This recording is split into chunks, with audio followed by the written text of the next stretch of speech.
In accordance with the requirements of the open meeting law, please be advised this meeting is being recorded and available for viewing over the Lunenburg Public Access Channel, YouTube channel.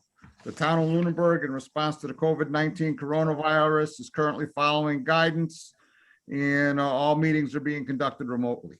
This meeting will be able to be found on the Lunenburg Public Access YouTube channel within 24 hours after the meeting. Oh, here's Jeff.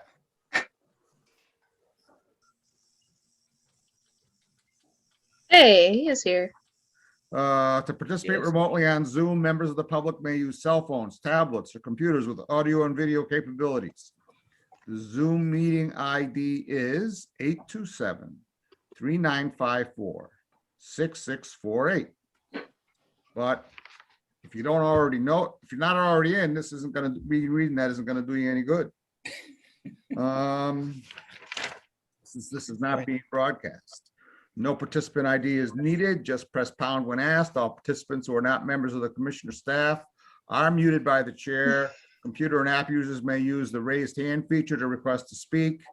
For some people, the raised hand feature will be at the bottom of the participant list. For other people, the raised hand feature will be in the reactions panel at the bottom of the screen.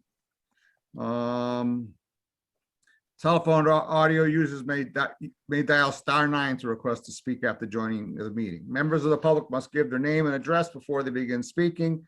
Please direct all comments to the chair. If you have trouble accessing Zoom or general questions, you can send an email to lcc@lunenburgonline.com during the meeting. Emails containing questions or comments that are to be read or aloud at the meeting must be signed with full name, address, and phone number. Please be aware if you're using video, other people will be able to see you, and that anything that is broadcast will be recorded. The agenda lists all the topics which may be discussed at the meeting and those reasonably anticipated by the chair. Votes may be taken as a result of these discussions. Not all items listed may in fact be discussed, and other items not listed may also be brought up for discussion to the extent permitted by open meeting law. Each vote taken in this meeting will be conducted by roll call vote. So first, let's do a roll call, make sure everyone can hear everybody else who's a member of the commission. I'm Bob Pease, the chair. Ken Jones. I am present. Rich Birch. Present. Katie Childs. Here. Carl Luck. Here. Jack Rabbit. Here. Jeff Viviano. Thumbs up. He's muted. Let's see if he's muted. Oh, I'm going to ask him to unmute.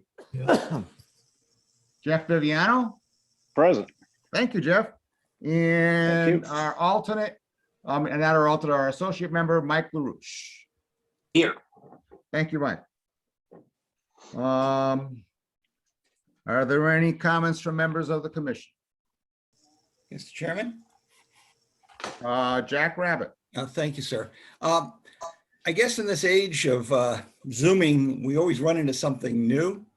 And in my presentation last session, it came to my attention after the session that I had my first heckler, an individual who chose to basically write chats, somewhat derogatory and a little bit abusive from what I'm told during that feature. And I was wondering how we can stop that. Theoretically, they should be going through the chairman for any kind of discussion if it's directed at a speaker or anybody else. I did check out the Zoom feature, the features of the Zoom, and we do have the ability to mute chat if we so choose. I'm thinking we need to adopt that, or at least if the other members, you know, when you're in the middle of a presentation, you're sharing a screen, you can't see anything else. And you can't, you can't respond to people that are continually throwing things in an attempt to, basically they're trying to disrupt your speech or take the attention of the audience away from the speaker. It's basically kind of rude. So I'm wondering if we shouldn't adopt a position that would essentially not allow that to occur.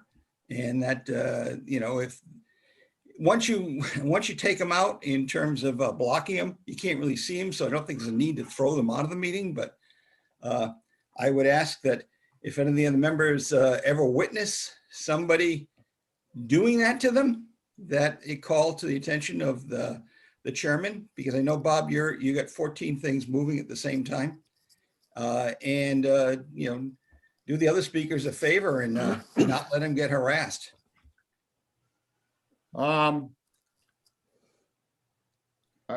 As chair, I can tell you in the past, I did not witness that. I don't know if they did not direct that chat to me, because I have the chat up during the meetings up on my, I got 2 screens running. And I didn't witness that, so they must not have included me in their chat, because you can choose who receives your chat. I can tell you as chair, chat has been useful quite a few times to me as chair, because someone's muted or raising their hands.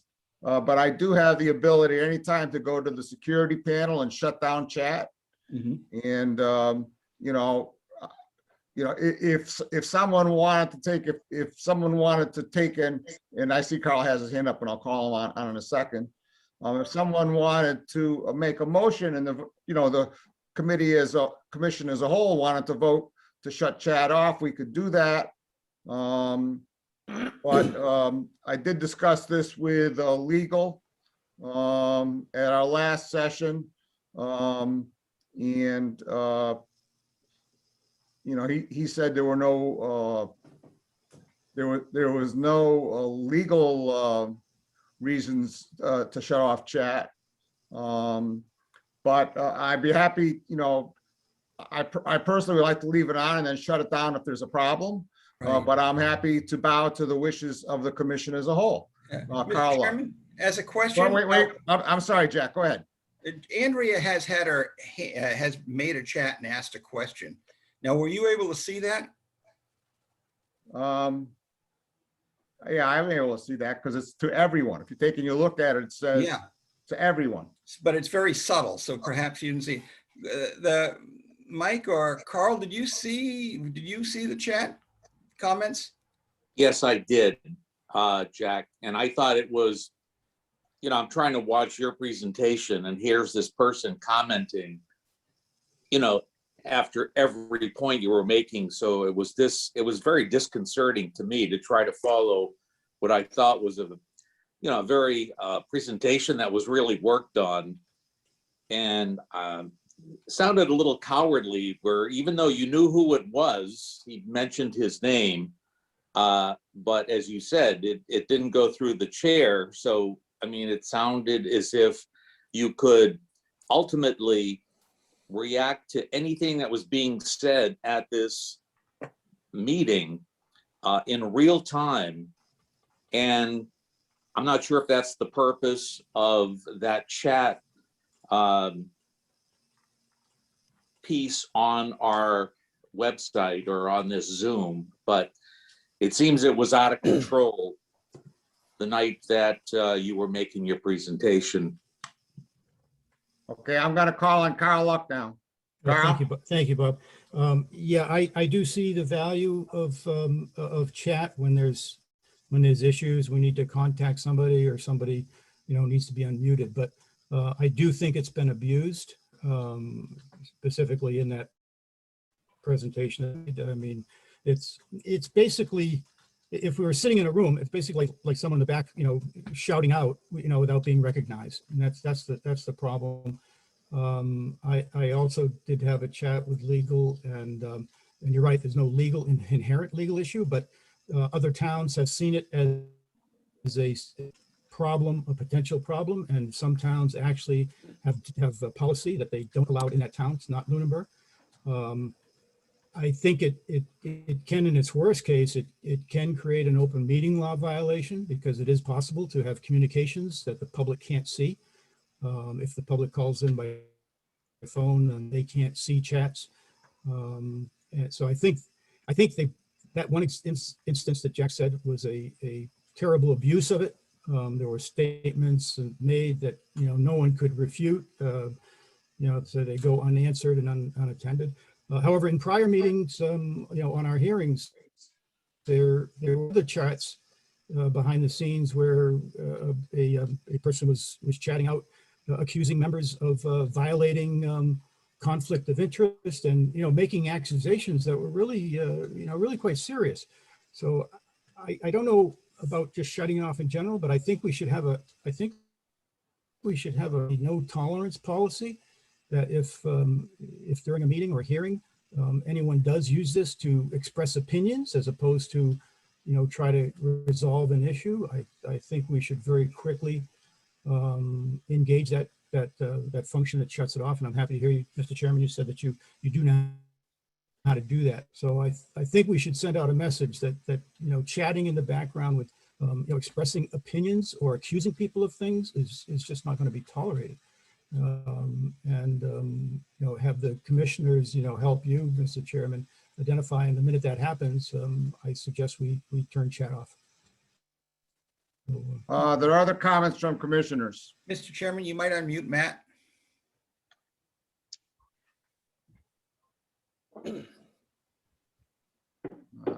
Now here's an example of a chat being very functional. Yeah.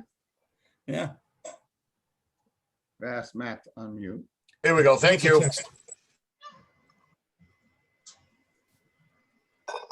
Any other comments from commissioners? Mr. Chair, Yes, sir. my suggestion would be is to monitor, as Carl said, and treat it as any person that would be speaking out of turn during a meeting and warn them once and then eject them after that. That's true. I also have the power to eject people from the meeting. Yeah, and I do think that it's a helpful feature. Honestly, I don't run it because it is distracting if people are talking in the back or are chatting in the background. So I just don't monitor it in my window. So you do have the option to turn it off if it is distracting to you.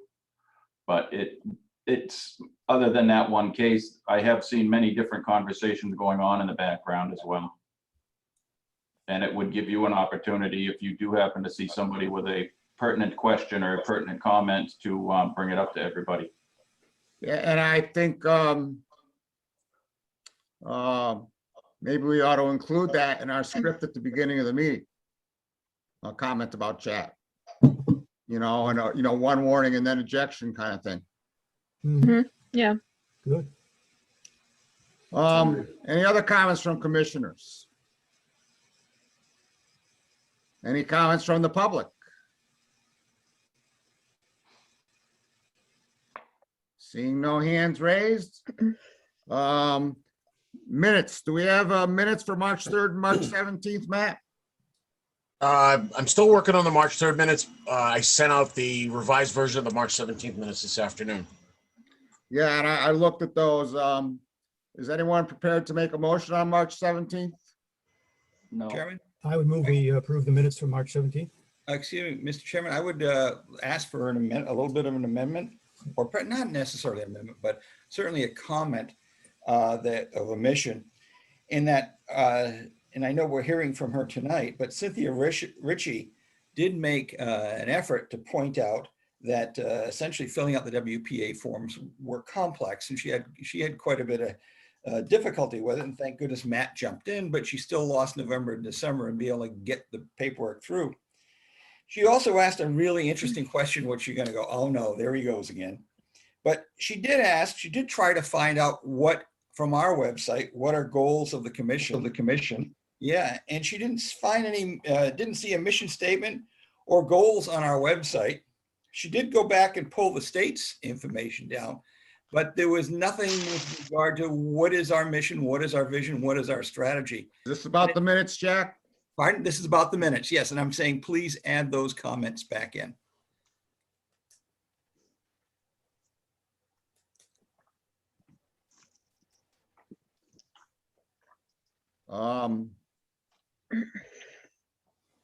Matt, can you add those back in? I don't recall taking them out, but yeah, I can add them back in. I'm sorry. Can you please add, can you please add them in? I didn't mean to imply that they were there and you took them out. No. Understood. That's fine. Carl was about to make a motion, I thought. I think I did, but it didn't get seconded. I'll So- Second. It has been now. There, So we have a motion and a second. So all those in favor of passing the minutes with Jack's amendment, roll call vote. Ken Jones, Aye. Rich Birsch, Hold on. Aye. thank you, Rich. Katie Childs, Aye. Carl Luck, hi, Jack Rabbit, Aye. Jeff Viviano, Aye. and I for myself. So Matt, what are our outstanding minutes at the time? March 3rd? I gotta double check. I believe February 17th still may be due as well. Both sets of minutes are very long because the meetings were very long. So I'm still going through the videos. Okay. Thank you very much. Compliments to Matt on that. Yeah, these 5-hour meetings are tough on the minute taker. They are. Tough on the members. Well done, Matt. They're well done. Our high pay compensates for that. Yeah. Public hearing pursuant to Mass General Law, Chapter 131, Section 40 as amended, in the Town of Lunenburg Wetlands Protection Bylaw, Wetland Protection and Municipal Bylaws, a public hearing on a requested determination of applicability for work at 73 Peninsula Drive by Daniel Murphy will be held. Work proposed is the removal of trees within the buffer zone. Is someone here representing Mr. Murphy? Please raise your hand so I can find you and unmute you. You see anybody in the participant list here, Matt? Hold on, let me look. I don't see anyone named Murphy in the participant list. And no one's raised their hands. No, I don't see anybody. Son of a gun. Well, let's admit, I got Robert and Angela in the waiting room. No, that would be Daniel and Angela, so that's not them. So, well,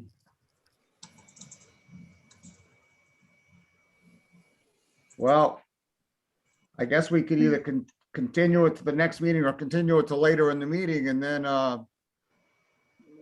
if they don't show up, I'll continue it to the following meeting. So my thought is we should continue it to later in the meeting. I would make that a motion, Mr. Chairman. Thank you so much, Ken. Do we have a second? Second. All right, You have that a one. roll call vote. Ken Jones, Aye. Rich Birsch, Aye. Katie Childs, Aye. Carl Luck, hi, Jack Rabbit, Aye. Jeff Viviano, Aye. I for myself. Pursuant to Mass General Law, Chapter 131, Section 40 as amended, in the Town of Lunenburg Wetlands Protection and Municipal Bylaws, a public hearing on a requested determination of applicability for work at 586 Reservoir Road by Nicholas Pauling will be held. Work proposed is the replacement of an existing deck with a 3-season porch and associated tree pruning within 100 feet of a wetland resource area. Is there anyone here from 586 Reservoir Road? Please, Nick. Look at that. I love it. He labels himself with his, I'm gonna ask you to unmute, Nick. I like the brownie points. Thank you, Chairman. All right, and let me call up your plan here for one minute. 586 Reservoir. And let me share the screen. And then you can start talking. How's that? Sounds good.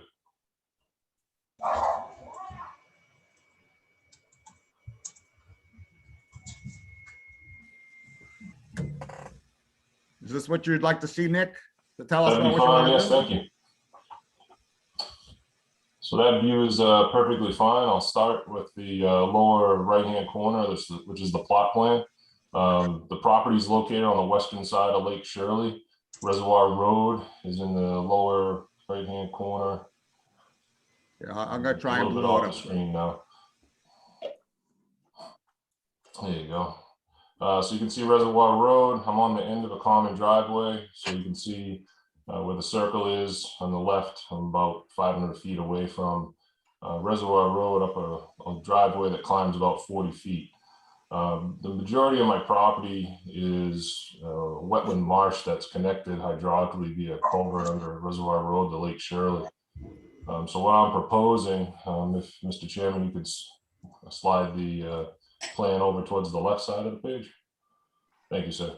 What I'm proposing is at the end of the existing driveway, common driveway, there's a wooden deck and a landscape area. The deck needs to be replaced, which started a conversation of, well, if we're going to replace it, why don't we try to get a little bit more usable space out of it? So what I'm proposing is the drilling of a handful of concrete piers to create a 3-season porch. It's just an enclosed deck with a covered portion thereof adjacent to the driveway. So that structure is within the 100-foot buffer, as you can see just to the south of the bottom of that proposed 3-season porch label. What you'll also notice is a hatched area above the existing house. That's an area where I'm requesting pruning of existing trees. There are 2 large diameter trees on the right side of that hatching, 2 oak trees, an 11 and a 24 inch, just to the right of your cursor. Keep going, keep going, keep going, right there where those arrows are. That's correct. Those 2 are larger trees that are leaning over the driveway.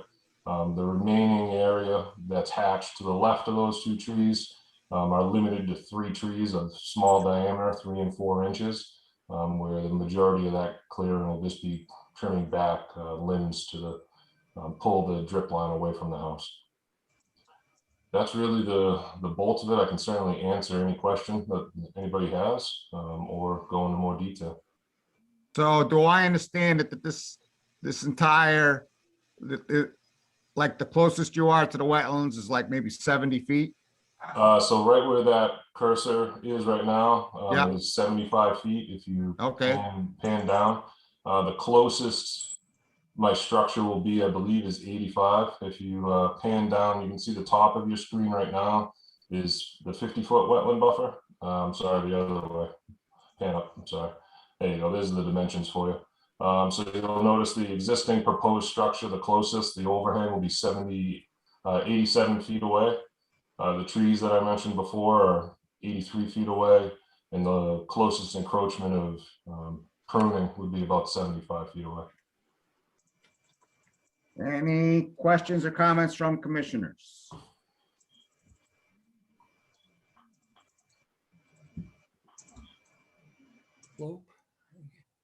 I see no hands raised. Any questions or comments from members of the public?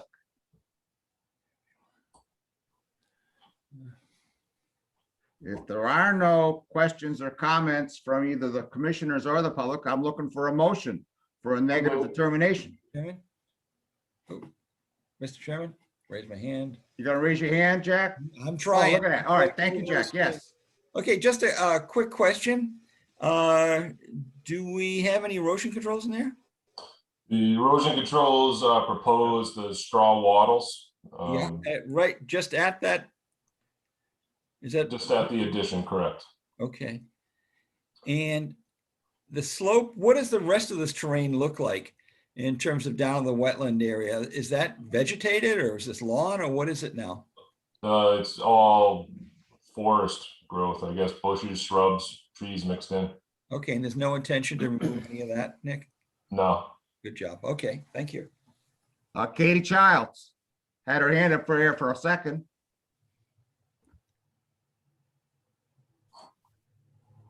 I guess not. She's muted, Mr. Chairman. Oh. I'm gonna ask her to unmute. Thank you. I kept putting my hand up and I kept getting put down. All right. Just a quick question. I wasn't on the site walk. The existing condition around the proposed porch, is it just lawn, really? No, it's actually a landscape bed. Okay. It's hard to tell. It's actually a Yeah. timber landscape bed.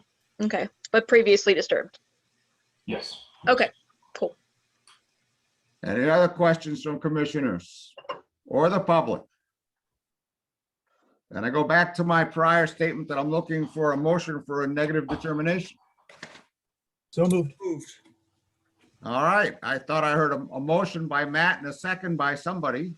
I mean, sorry, a motion by Carl and a second by Jack. Yep. And so roll call vote. If I see no further discussion, Ken Jones, Aye. Rich Birch, Aye. Katie Childs, Aye. Carl Luck, Aye. Jack Rabbit, Aye. Jeff Viviano, Aye. and I for myself. Any questions there, Nick?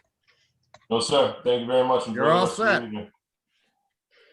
Pursuant to Mass General Law, Chapter 131, Section 40 is amended. In the Town of Lunenburg Wetland Protection and Municipal Bylaws, a public hearing on a request for determination of applicability for work at 47 Cliffview Terrace will be held. Work proposed is the placement of an aluminum frame dock. Is there someone here from Cliffview Terrace? Please raise your hand. I thought I saw Moisen there. Matthew Moisen. Matthew, I'm going to ask you to unmute. There we go. Can you hear me? I can hear you. Thank you. All right, Matt, well, let me call up your plan.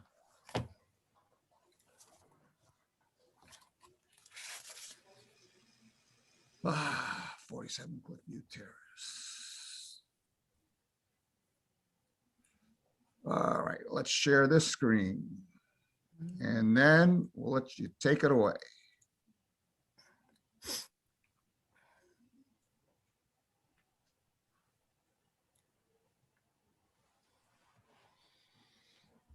Tell us what you want to do, Matt. All right. Thank you, Mr. Chairman. Essentially, what we're looking to do is get some access down on our waterfront. We want to put in a 10-foot long by 4-foot aluminum frame dock from the shoreline into Hickory Hills Lake. The one end would rest on the shoreline, and then 10 feet out into the lake would be 2 aluminum poles with feet on the bottom that would support the extended end of the lake. Adjacent to the dock, we want to put in at ground level a 10-foot wide by 20-foot ground level deck as an addition to that, and kind of connect it to where the dock piece would be. The deck, is on kind of a flat piece of land right now. We're looking to keep it as low as possible. We would sit the deck on cement blocks. There's kind of a look at what the area looks like.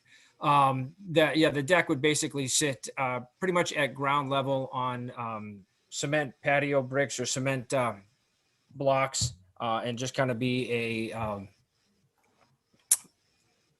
Trex decking material on the top. So that's kind of the gist of what we're looking to do. Any questions or comments from commissioners? Jack Rabbit. Thank you, Mr. Chairman. Matt, looked like a really steep decline. You're basically on a cliff. Are you going to be doing any digging into the wall at all to support the stairway? No. Right now, we pretty much have a Serpico pathway that is kind of there that runs down to the beach area. I'm going to call it the beach area. Yeah. We're not doing any changes to that. We're just going to continue to meander and Serpico our way down there. It's really just down on that bottom area. I know you're here for the site view the other day, but down on that bottom area is where we're looking to just put the deck in. I will probably recess the cement blocks into that area to keep it as low as close to ground level as possible, but I don't anticipate that being more than maybe 6 to 10 inches of recess. And that would be just the blocks. Okay.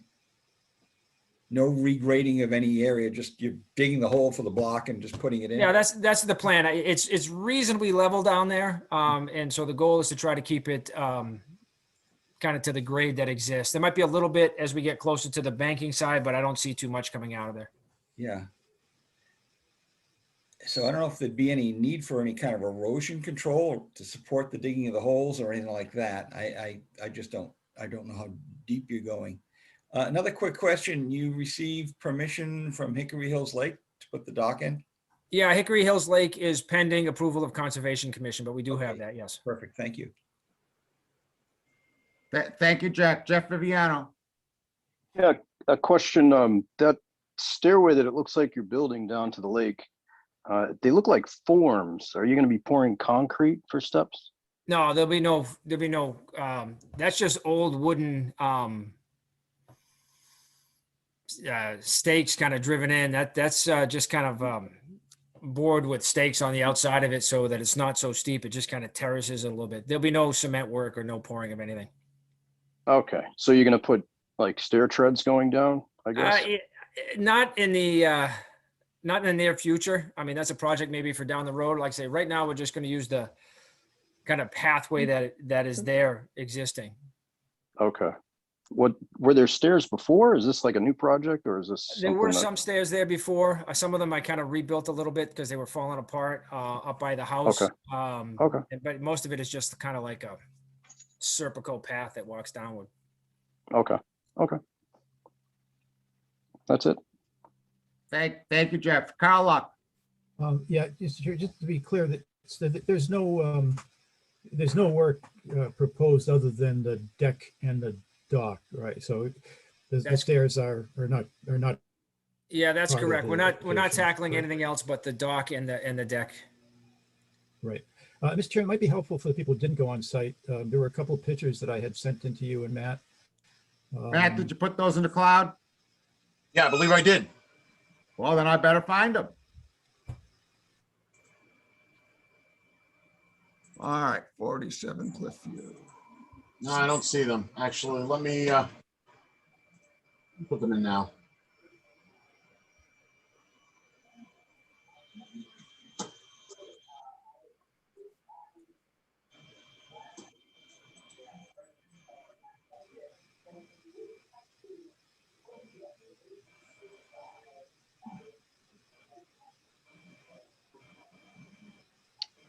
Bob, I just emailed you a picture that shows the site perfectly. All right, well, let me open it up.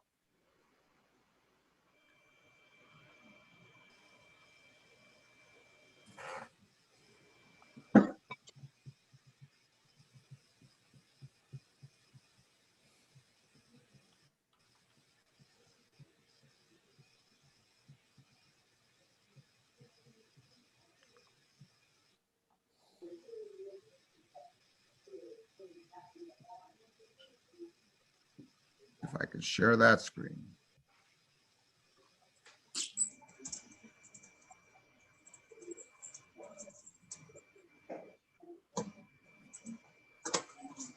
Can people see this? Yeah, if you could blow it up a little bit, maybe.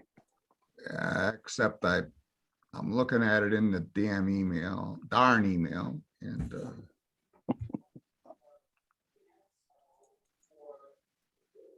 that is a nice picture, Jeff. So it's pretty steep grade going down. Oh, it's extremely steep grade going down. Yeah. And that was just my concern. You can see there's like, almost look like forms that were made.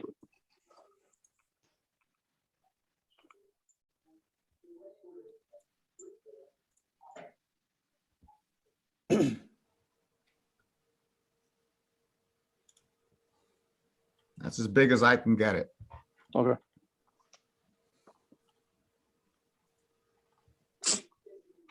How we doing on getting those things in the cloud, Matt? They're uploading now. All right. They're in. All right. Oh, yes, they're appearing.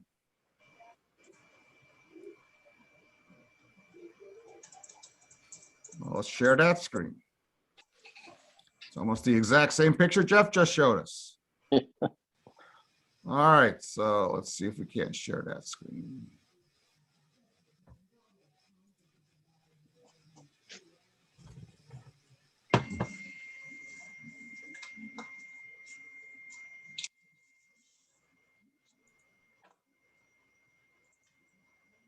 Yeah, that's a good one, Bob.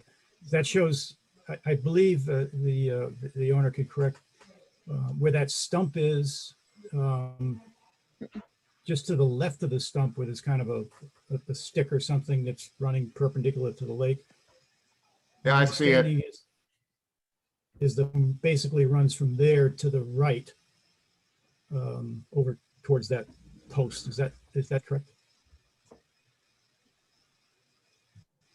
Yeah, I think if I might, yeah, if you can see where the blue kayak is, on my screen to the right of that down there is where it's kind of flat, and that kind of goes all the way down to where you see that post on the right-hand side. So that's kind of the proposed area for the deck. Not quite as far as where the kayak is, but in that just general flat area down there is where we would put the deck.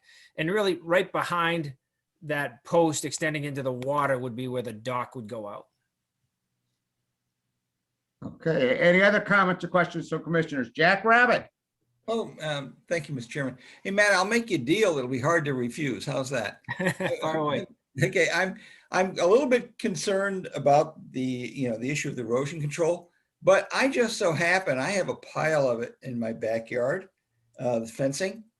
And if you would consider putting that fencing in between, because I know you're going to be kind of doing a little bit of leveling because it's not exactly perfect. Just I'll bring it over, pound it in so that nothing can get into the lake. Oh, absolutely. If that would be Absolutely. I'll acceptable. take you up on that. Okay. And so therefore, if our conditions were to require that, then we'd be covered. And so Jack, where are you proposing the erosion controls would go? Between the lake and that dock and the deck section that he's installing. Because he's going to be digging it out a little bit to level the blocks. And there's going to be a little bit of stuff. Then you're going to have it's not going to be fully settled down. You're going to get some rain. You might get some washing in. Not a big deal, but I think it's better to go that way.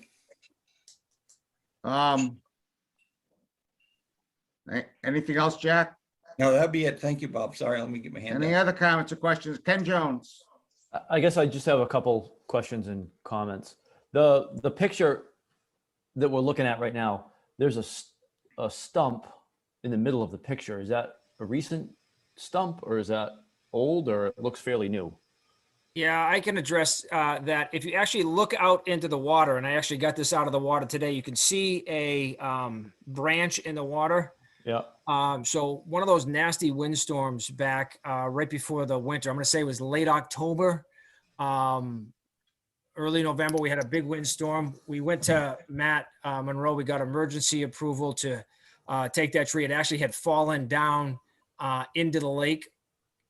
So we did get emergency approval from the Conservation Commission. The problem was the lake froze and we had to wait for the lake, the contractor to come in and take the tree out. So the tree actually came out, I would say early December, mid-December. So it was done by crane. It had to be craned out of there. I remember that there was administrator's determination. Okay, that answers that question. I guess the only other thing that I had was, going back to the deck issue, I guess I don't have a problem with the dock.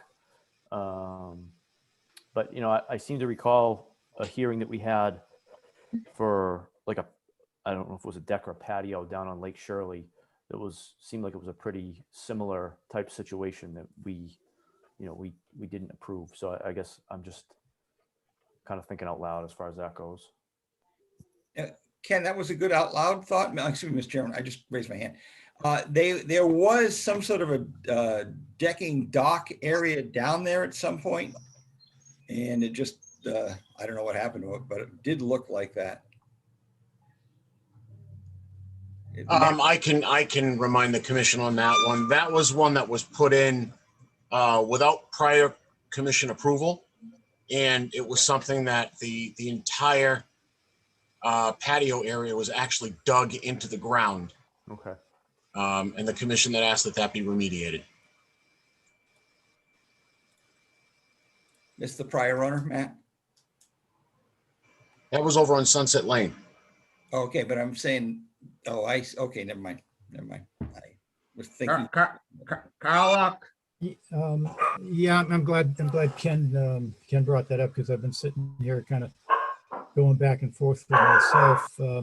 I guess we're on a slippery slope here because we're putting a structure there, and I guess the amount of earth disturbances, I think how we draw the line. So I believe, and maybe Richard will come in eventually here and clear us all up. But I think it's important that we contain the amount of earth disturbance. The idea of digging blocks in. It's a little inconsistent, and Ken might have been thinking, or I was thinking when Ken mentioned that of another issue down in Lake Shirley where a deck was built that was basically sitting on the ground.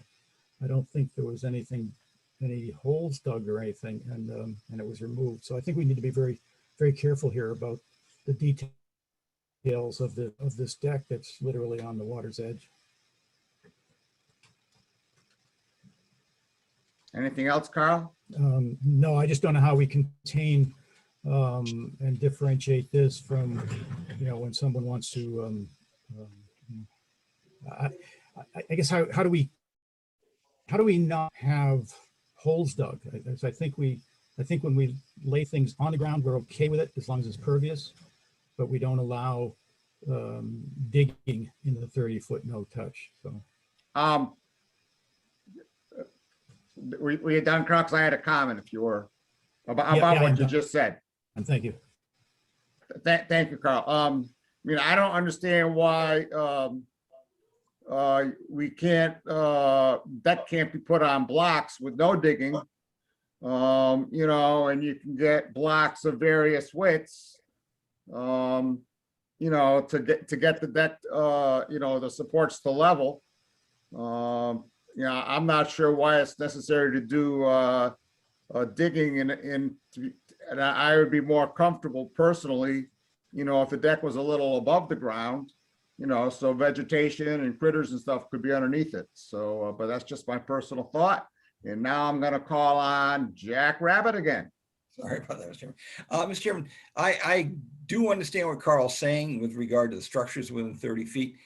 When I looked at the drawing and I looked at what they were doing, this is essentially an access point it's almost part of the dock. And I know that in our lake, we have allowed people that within 30 feet to put a structure in. And the reason why we did that is because of the limitations of space. And in this particular case, it was the other end of the lake. Now these people put piers in, which we didn't approve, but we have a history. If it looks like part of the dock, we might go along with it, provided we're not disturbing too much. But to Carl's point, this is close. This is really close. I'm going to call you in just a second, Matt. Well, to me, the thing in the applicants, if you've been there, I kayak by here all the time. For those commissioners who haven't been there, it's really, really steep. Yes. So here you have a house that's on the water. He's got a lot of frontage, but it's really, really steep down to there. And, I can see, given the topography of this kind of a unique location, we might allow, because we're going to have to do a waiver. I mean, I think we have to do a waiver here because, it's clearly we're putting a deck within the 30-foot no structure zone. And so I'm surprised we haven't heard from Richard about this yet. But now we're going to call on Mr. Moisten again. Go ahead, Matthew. Thank you, Mr. Chairman. When it comes to putting the deck onto, blocks with no digging, I'm certainly comfortable with that. I don't have an issue with that. My goal was not to have anything that was up too high. I didn't really want to have this big raised platform. I wanted it to be kind of almost invisible from the water. So it'd be really kind of low level. And so, the water level side of that, I had always intended just to put the blocks on top of the surface there. And when you come back towards the banking and the slope, it comes up a little bit there. And that's where I wanted to recess the blocks into the ground so that I could bring the overall height of the deck down. That was kind of the intent of it. But I'm certainly comfortable if it's the will of the commission to, raise up that water level side a little bit higher to be able to create some usable space down there. Thank you. Ken Jones again. I guess I have some concerns with this site. I think, I don't think this is a complete project. I think we're going to see him come back, the applicant come back for stairs and access and, more things. So I think to me, it kind of smacks of the issue we had at 90 Ruth Street. you know, with stairs and decks and docks and all kinds of stuff. So I'm not going to be in favor of this. Thank you, Ken. Jack Rabbit. Thank you, Mr. Chairman. Matt, when I was looking at the picture, I was wondering, or actually I was assuming that you would be anchoring your dock to that platform and letting it serve as an anchor and a stepping off point, a place to be level on. Is that your intent? How would you anchor it if it wasn't attached? How would you anchor your dock? Yeah, I think my intent was to eventually tie it into the deck so that it would have, it would, rest on the land, but tie it into the edge of the dock. Yeah, that was the intent of it. And it was a sufficient size to keep the dock from wandering away when you put your boat on. Yeah, I don't think it'll drift away. Yeah. In terms of, I didn't catch the commissioner's name who was concerned about the stairs and things like that. You're absolutely right. I think at some point in time, we will look to create a better pathway to get down to the water than what is there. We have no plan for that at this point in time, but certainly, down the road, we will probably eventually come back and say we'd like to, create some stairways and better pathways down there. Because, what's there now is just kind of this Serpico route, and that's what, we've been using to get down to the water. And I think eventually that needs to be corrected. So yes, down the road, we're not ready to do that yet. Down the road, we'll probably revisit that. Any other comments or questions from commissioners? Mr. Chairman, I can't find a raise hand feature on my version of Zoom here tonight, so I did. Well, they're not calling you out anyway, though. All right, good. I have a couple quick comments. I would certainly not be in favor of the deck within the 30-foot no disturbance zone. I did have a couple questions on the site because we have stairs here in multiple generations of construction. It looks like grading and filling, and I was not on site, so somebody else may have to fill me in. It looks like addition of fill and grading around the stairs, perhaps maybe a little bit of a wall put in to the right-hand side of that newest little outcropping or landing. I do agree with Ken. I think this is going to be a project of creep, and I would recommend to the applicant that perhaps we put our full plan down and ask for, and have that as an application rather than just, a temporary deck, a temporary dock, and then come back in a couple of years and something else and something else. I think it's much easier to try to design it and plan it if we do it all at once rather than piecemeal. But as it stands, I would not be in favor of it. Mr. Moisett, I would just tell you that an approval is good for 3 years. And because you include something in your plan, does not mean you have to do it right away, Matt, can we do an extension on an RDA? No, we cannot. We cannot. Okay, so you'd have 3 years to take and reapply. But Mr. Moisett, what did you want to say? I just thank you, Mr. Chairman. What you're looking at, that kind of like brown piece that sticks out to the right as you kind of walk down the banking, that's an old retaining wall. There's several old retaining walls that are, I think, original to the house. They've been there, for decades and decades. And there's 2 or 3 of these landing platforms that kind of go down towards the water. And that's, the pathway that we use, I think, is all part of an original pathway that connected those platforms that were, I think, built when the house was built. Yeah, I've lived here for 11 years. I have this vague memory of there being a lot of rotted timbers over there. Yeah, there's a bunch. Legacy stuff. Any other comments or questions from commissioners? Did we happen to get an application for the renovations that we're looking at now with the pressure treated landing and additional stairs and railing? No, I repaired those Okay. that were there. So I did not at the time. Okay. They may want to check with Matt because even that activity there may require at least an RDA filing. Mr. Moisett, I would suggest based on the comments from the commissioners so far, that you take and you huddle with Matt and you develop a more, because you need 4 votes. You need a majority of the commission. I'm not sure you have it right now. Before we do that, I'm gonna go around and ask each of the 7 commissioners, how they feel about the application and what they'd like to see happen. So first, we're gonna call on Jack Rabbit. Thank you, Mr. Chairman.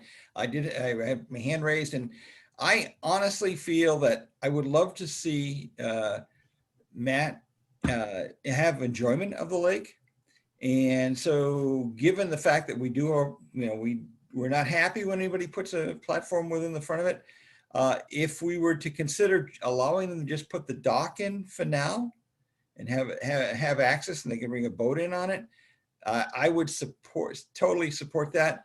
I'm on the fence with regard to allowing that now that the commission has pointed out the history. I'm 50-50 either way. I haven't made up my mind yet, so I apologize.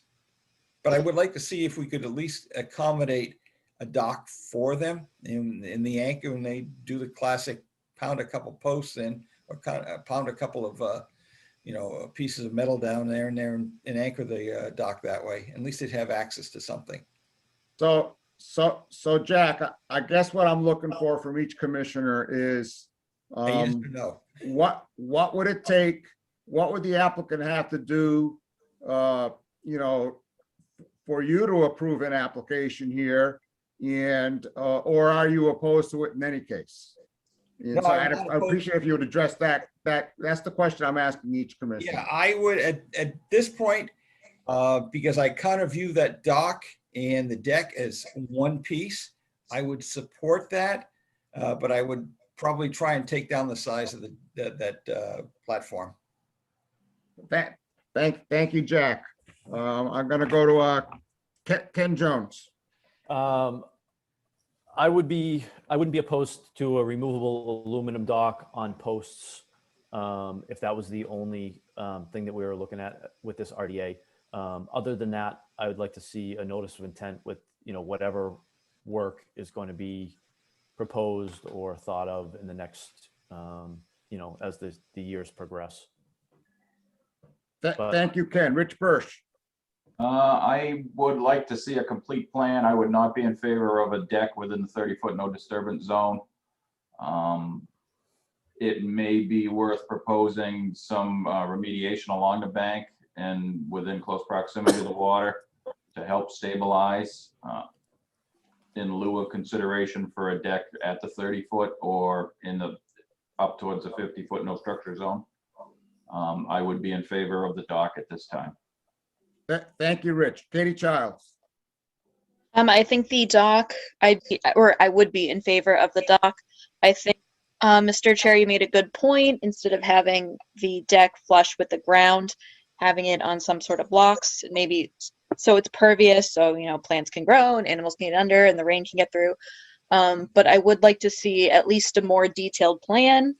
I don't know if necessarily engineered's the way to go. And go either way, but definitely some more detail involved for sure. Thank you. Carl Luck. Yeah, I wouldn't at this point support the proposal as it is. I would like to see a more inclusive plan. I'm not sure if or when I feel comfortable about a deck right at the water's edge. I would certainly be happy to support a standalone dock to get them going. Thank you, Carl. We already heard from Jack. Jeff Viviano. Yeah, I'm in agreement as well. I think we need some more detail on the stairs. I mean, obviously he's open to enjoy the lake, so he should have access and it should be granted, but definitely some detail on the stairs. When I was on the site walk, there was some old railroad ties, it kind of looked like. That was shoring up a lot of the banking, and I think maybe it was kind of like a trail going down that kind of produced a little more stairs and stairs each year, so I don't think it was really done on purpose. And as far as the deck goes, They have great options on aluminum docks now with wheels on it. They come 5 feet wide. You can put them together. That's 10 feet wide. I think if it was removable, I would be in favor of it, but to put something on concrete pads or something that's not removable during each season, I don't think the commission would be in favor of that, but I would suggest going with something that's removable instead of permanent. Thank you, Jeff. Yeah, for myself, I do think, based on what I remember about this site, that there was always access up and down the hill with a lot of erosion from foot travel. So, I think, the stairs, or not the stairs, but, like the boards to hold back the dirt, and so that, are a good thing, but I do think they should appear on a plan. And I agree with the suggestions about, I don't know how he would look all the people in the eye who we've told in the past, you can't put a deck, right next to the water, if we allowed this. So, I see no reason why there couldn't be like a bigger dock there, so they could have, seating area and stuff like that down by the water. But those are just my own personal thoughts. So Matt Moisen, you've heard everyone's thoughts. You need to get 4 votes out of this crowd. So I suggest you talk with Matt Murrow next week or tomorrow or whenever, and redo your application a little bit, and that we continue this hearing until our next meeting. Matthew, what are your comments? Yeah, just real fast. We're certainly comfortable with amending it to just the dock, and then, reformulating a bigger, broader plan. We're not in any rush. We love it here. We plan on staying here, and we plan on making this, a nice home for us, and, want to take our time and do things right. So we're perfectly comfortable with coming back for a plan. And, if we need to certainly amend this particular proposal for just a dock, we're certainly comfortable with that as well. So we're good either way. Thank you, Matthew. And on a personal note, I'd like to thank you for changing the color of the house from yellow. First thing we did. So I'm looking for a motion to continue this public hearing until our next meeting, which I believe is on the 21st. So moved. Do I have a second? Second. Just All just a right, discussion, roll Mr. Chairman. Go ahead. I'm a little confused. It sounded like the owner was happy with a path that would put a dock in at this time and then come back with better, more conclusive plans. So if the dock was going to go in at the same location, but without the deck, couldn't we just approve that tonight on this RDA? Well, Matt, if you were gonna do a dock, would you want to do the dock that you originally proposed, or would you want to propose a bigger dock? No, I think at this point, I would just do the dock that we proposed. I'd like to just kind of amend our proposal to just be the dock at this point in time. If we could get approval for that tonight, that's fine. The bigger, broader plans for that will take some time, for us to really think about what that is. And that might be a year, 2 years, 3 years down the road. So, at this point in time, if we could get approval just for the dock, we'd be good with that. Jack Rabbit. Yeah, excuse me, thank you. Would that be, you want to stay with a 4-foot dock, or would you rather go to something like a 10? Now, if you put the 4 in. Jack, he just said he would stick with the dock he had. Yeah. Yeah, okay, I'm just asking him to think it through. Okay, fine. So, Mr. Chairman, I'd like to make a motion to amend the motion to approve. How about a new plan. motion? There was no motion on the floor. How about if you just that too? make a new motion? Okay. Then we have to vote on this one. There's no motion on the floor. I believe there is a motion in a second. There was. Yeah, To this continue. is the discussion. Where was I? The motion can be withdrawn. It doesn't necessarily have to be voted All on. right, If the person I making the apologize motion- to Carl and to everybody else for my lack of attention. And so, Tough job. can we withdraw the motion in the I'll seconder? gladly I'll withdraw the motion thing. All right. So do we have a new motion? I'd like to make a motion that you approve the plan without the platform, only the dock. Do we have a Second. second? Second. Can I amend that motion? Go ahead, Jeff. Can I amend the dock size to 10 by 12? Not if the applicant doesn't want it. I'm just trying to throw it out there. Me too. I think his dock is sitting over on the beach there in the picture. Okay. Mr. Chair, Yes, sir. as this is an RDA, the motion, I believe, would have to also include a negative determination. Negative determination. Thank you so much. Oh, good job. So Amend the up to motion. 10 by 12 if wanted, I guess. You could put a 4 by 10, but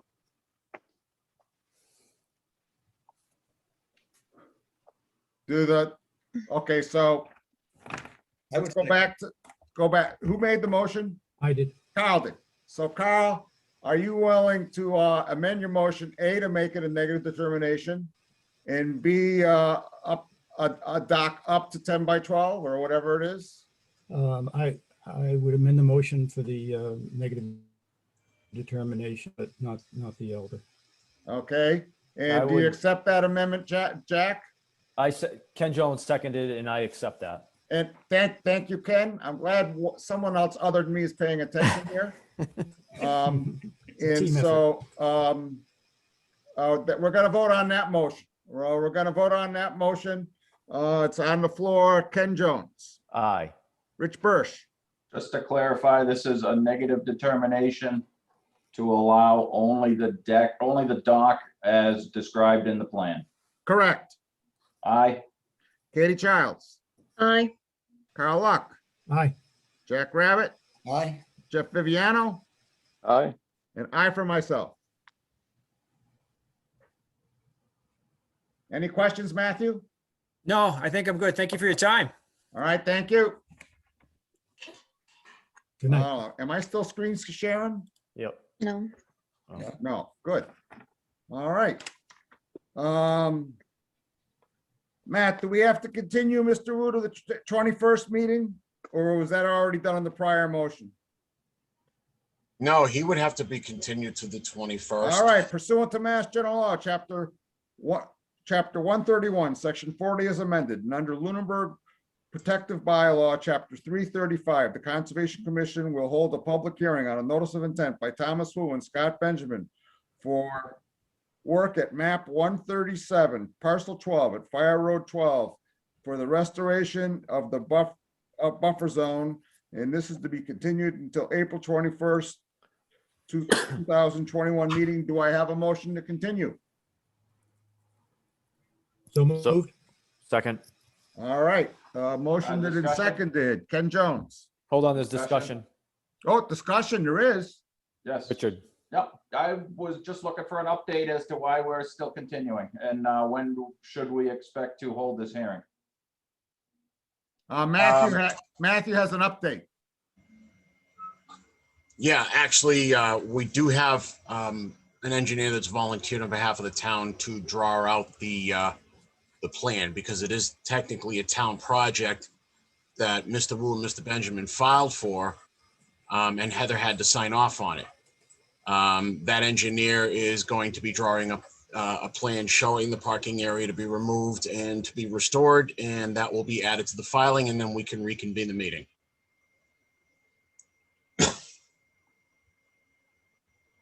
Okay, Rich? Yep. Mr. Chairman, along that line, then, it doesn't sound like it's likely we're going to have this plan the 10 days in advance that we need the 21st. So could we continue it to something beyond the 21st?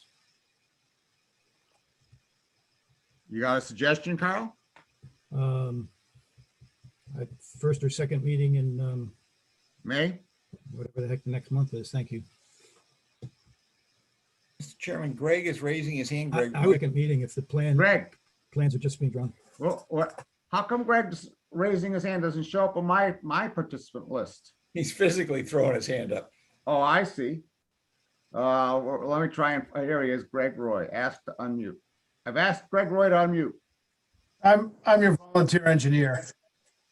So I can tell you with certainty that I will not have it 10 days prior to your next meeting, but I can commit to having it 10 days prior to a month from today. 28 days. You want to do the May 19th meeting? But you could do it you could do your first meeting in May. All right, so that would be the May 5th meeting. Yeah. Great. Okay, so I'm looking for a motion to continue this until May 5th. So moved. Second. Thank you. Ken Jones, Aye. Rich Birsch, Aye. Katie Childs, Aye. Carl Luck, Aye. Jack Rabbit, Aye. Jeff Viviano, Aye. and I for myself. Pursuant to Mass General Law, Chapter 131, Section 40 is amended, and under Lunenburg Protective Bylaw, Chapter 335, the Conservation Commission will hold a public meeting on a request for notice of intent by Proctor Masonry for work at 203 Fire Road 16 for the construction of replacement retaining walls and removal of trees affecting the current wall structure. To be continued until the April 21st meeting. I'm looking for a motion, I guess. Mr. Chairman, Yes, sir. can I suggest we continue that to the May 5th meeting as well? Because we're waiting on engineered plans for that. The last I had spoken to the applicant, he had retained a structural engineer that was looking at that alternatives for the structure. So we're still waiting. So let's, I'm looking for a motion until May 5th. So moved. Second. All right, Ken Jones, Aye. Rich Birsch, Aye. Katie Childs, Aye. Carl Luck, Aye. Jack Rabbit, Aye. Jeff Viviano, Aye. and I for myself. Question, Matt, will this have to appear on our next agenda or as continued, or so we have to read the thing or not, or we just skip it in the next agenda? No, I don't need to put them on the next agenda because you guys gave a specific date. I mean, I know I have in the past, but I can just take them off. Thanks. That one. Pursuant to Mass General Law, Chapter 131, Section 40 is amended. And under Lunenburg Protective Bylaw, Chapter 335, the Lunenburg Conservation Commission will hold a public hearing for a notice of intent by Cynthia Ritchie for work at 137 Flynn Road to build a natural stone wall along the waterfront to protect against future erosion of the edges of the land and beach. I'm assuming we're continuing this. Yeah, Greg, actually, aren't you the one that's working on that for the property owner? Greg is. He's not. Greg is- He's nodding. Greg is muted. Yes, I am.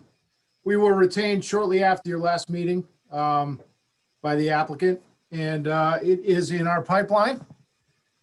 Unfortunately, we have other stuff as well. So, yeah, I'm not the person actually directly dealing with the applicant on that one, but it is on our list.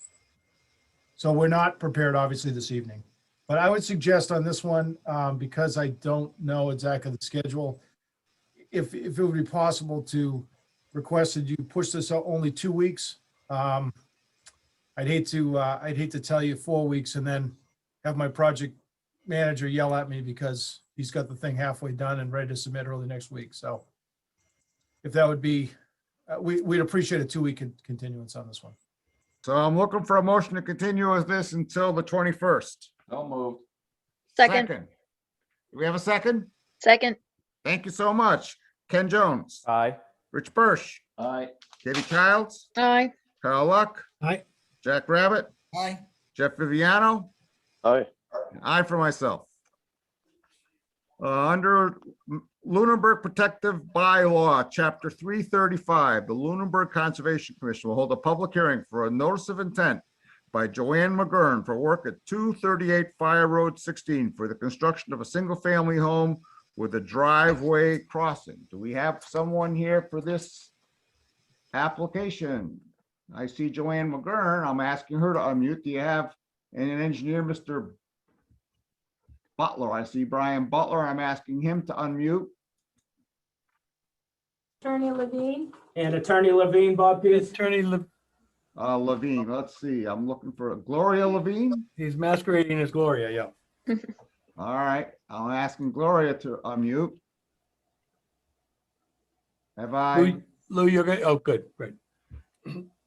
Hello, Mr. Chairman and Commissioners. Brian Butler from Oxbow Associates. Attorney Lou Levine, as you just activated him, and of course the applicants, Joanne McGurn and Arthur McGurn are on here somewhere without a video, I think. But and this has been a long drawn out process, and I'll try to, if it's okay, briefly just do a really executive summary kind of the project for everybody's familiarity, unless you really don't want me to do that. It's your purview. Well, I believe at the last meeting, there was a motion that asked you to do, first of all, we asked for an attorney's opinion about whether it was a reapplication or whether you're able to file this new application. And I shared that opinion with the commission prior to at the last meeting. And he said that you could, file this application. There was nothing to prevent it. And then I believe at the last meeting, Carl made a motion asking for, there was two things, Carl. There was an alternative analysis, and what was the other thing? The other item that you voted on, I believe, was the attorney's opinion, counsel's opinion on the. Counsel's opinion and an alternatives analysis. Let's go. So I guess I'd like you to take us through the alternatives analysis, since the commission voted to ask for that. So I think we can skip the executive summary. Okay. And go straight to the alternatives analysis. That's fine with me. As I said, it's been a long process. We per the vote of the commission, we agreed to do an alternative analysis. It's not a requirement of the bylaw or the act under riverfront. It's applicable, but it's not typical or applicable here. But nonetheless, we wanted to appease the commissioners to show good faith. We provided a scenario that provides an equivalent layout distribution of buildings and amenities as the proposed on about 1 acre of land in the middle of the site, remote from all resource areas. And I think we all knew factually long before the alternatives analysis or early on in the discussion, there were other opportunities to utilize this lot that don't require the same amount of work in buffer zone as we're proposing. That being said, the intent of the application is not to construct a wood bound, a single family that's bounded by woods that takes quite an ordeal to access from a main paved road. The thrill just isn't there in the applicant's minds. So we show that we could do that. We could cut down a couple of hills, fill a couple of glacial divots to level off the site, and remove about 550 triaxles of material on balance. To do that, it would be out of your jurisdiction entirely. But I think in terms of desecration of the site, I think it's one of the major concerns here. I think the major concern among commissioners is the impacts to habitat from the proposed project. And I don't usually like to blow my horn, my history and my pedigree or whatever, but I've dealt with pretty much with habitat for the last 30 odd years. I'm working with one of the most endangered vertebrates in the state of Connecticut, and it's not about the slimy salamander, it's really about the habitat for these species. And I've been involved for about a dozen years with the rattlesnake recovery project in Massachusetts. Again, habitat is the key variable there. I was on the MESA Regulatory Revision Committee. Again, it's habitat. The animals and the plants really don't do a lot of good or have much basis without their supporting habitat. And similarly, the vernal pool regulatory or certification criteria committee I said on the last version of the revisions of the certification criteria for vernal pools, and have certified probably 30 or 40, I don't really count them, vernal pools over the last several decades. So my point, I guess, in all that is that I have a pretty solidly based perspective on what detracts or degrades habitat and what doesn't, in kind of measuring of that kind of those kind of commodities. And I still remain of the opinion that this project, as proposed, is not the scale is so de minimis of impacts, even though they're admittedly predominantly in buffer zone. Most of the project is in buffer zone. Some portions are exclusive of the buffer. But when you look at what the before and after results are from this single family home with a narrow drive, limited vehicle trips, no stormwater management to capture small mammals, and most of the traffic on there, maybe 5, 6, 10 vehicle trips a day, will likely be diurnal for the most part, when wildlife is not really particularly active. So I think our septic system has 18 feet of filtration before it gets to the groundwater, which is essentially the lake elevation in this gravel substrate here. So I remain convinced that we could factually build a house, or we could put a frozen banana stand on the lake, with 500 square feet and sell to boat traffic during the summer. Which if he took acquisition, maybe he could take $750,000 worth of gravel out of the site. That's probably the highest and best use if you're just looking at dollars and cents. But what we propose remains as we've kind of flogged to death over the last several months, or more than several.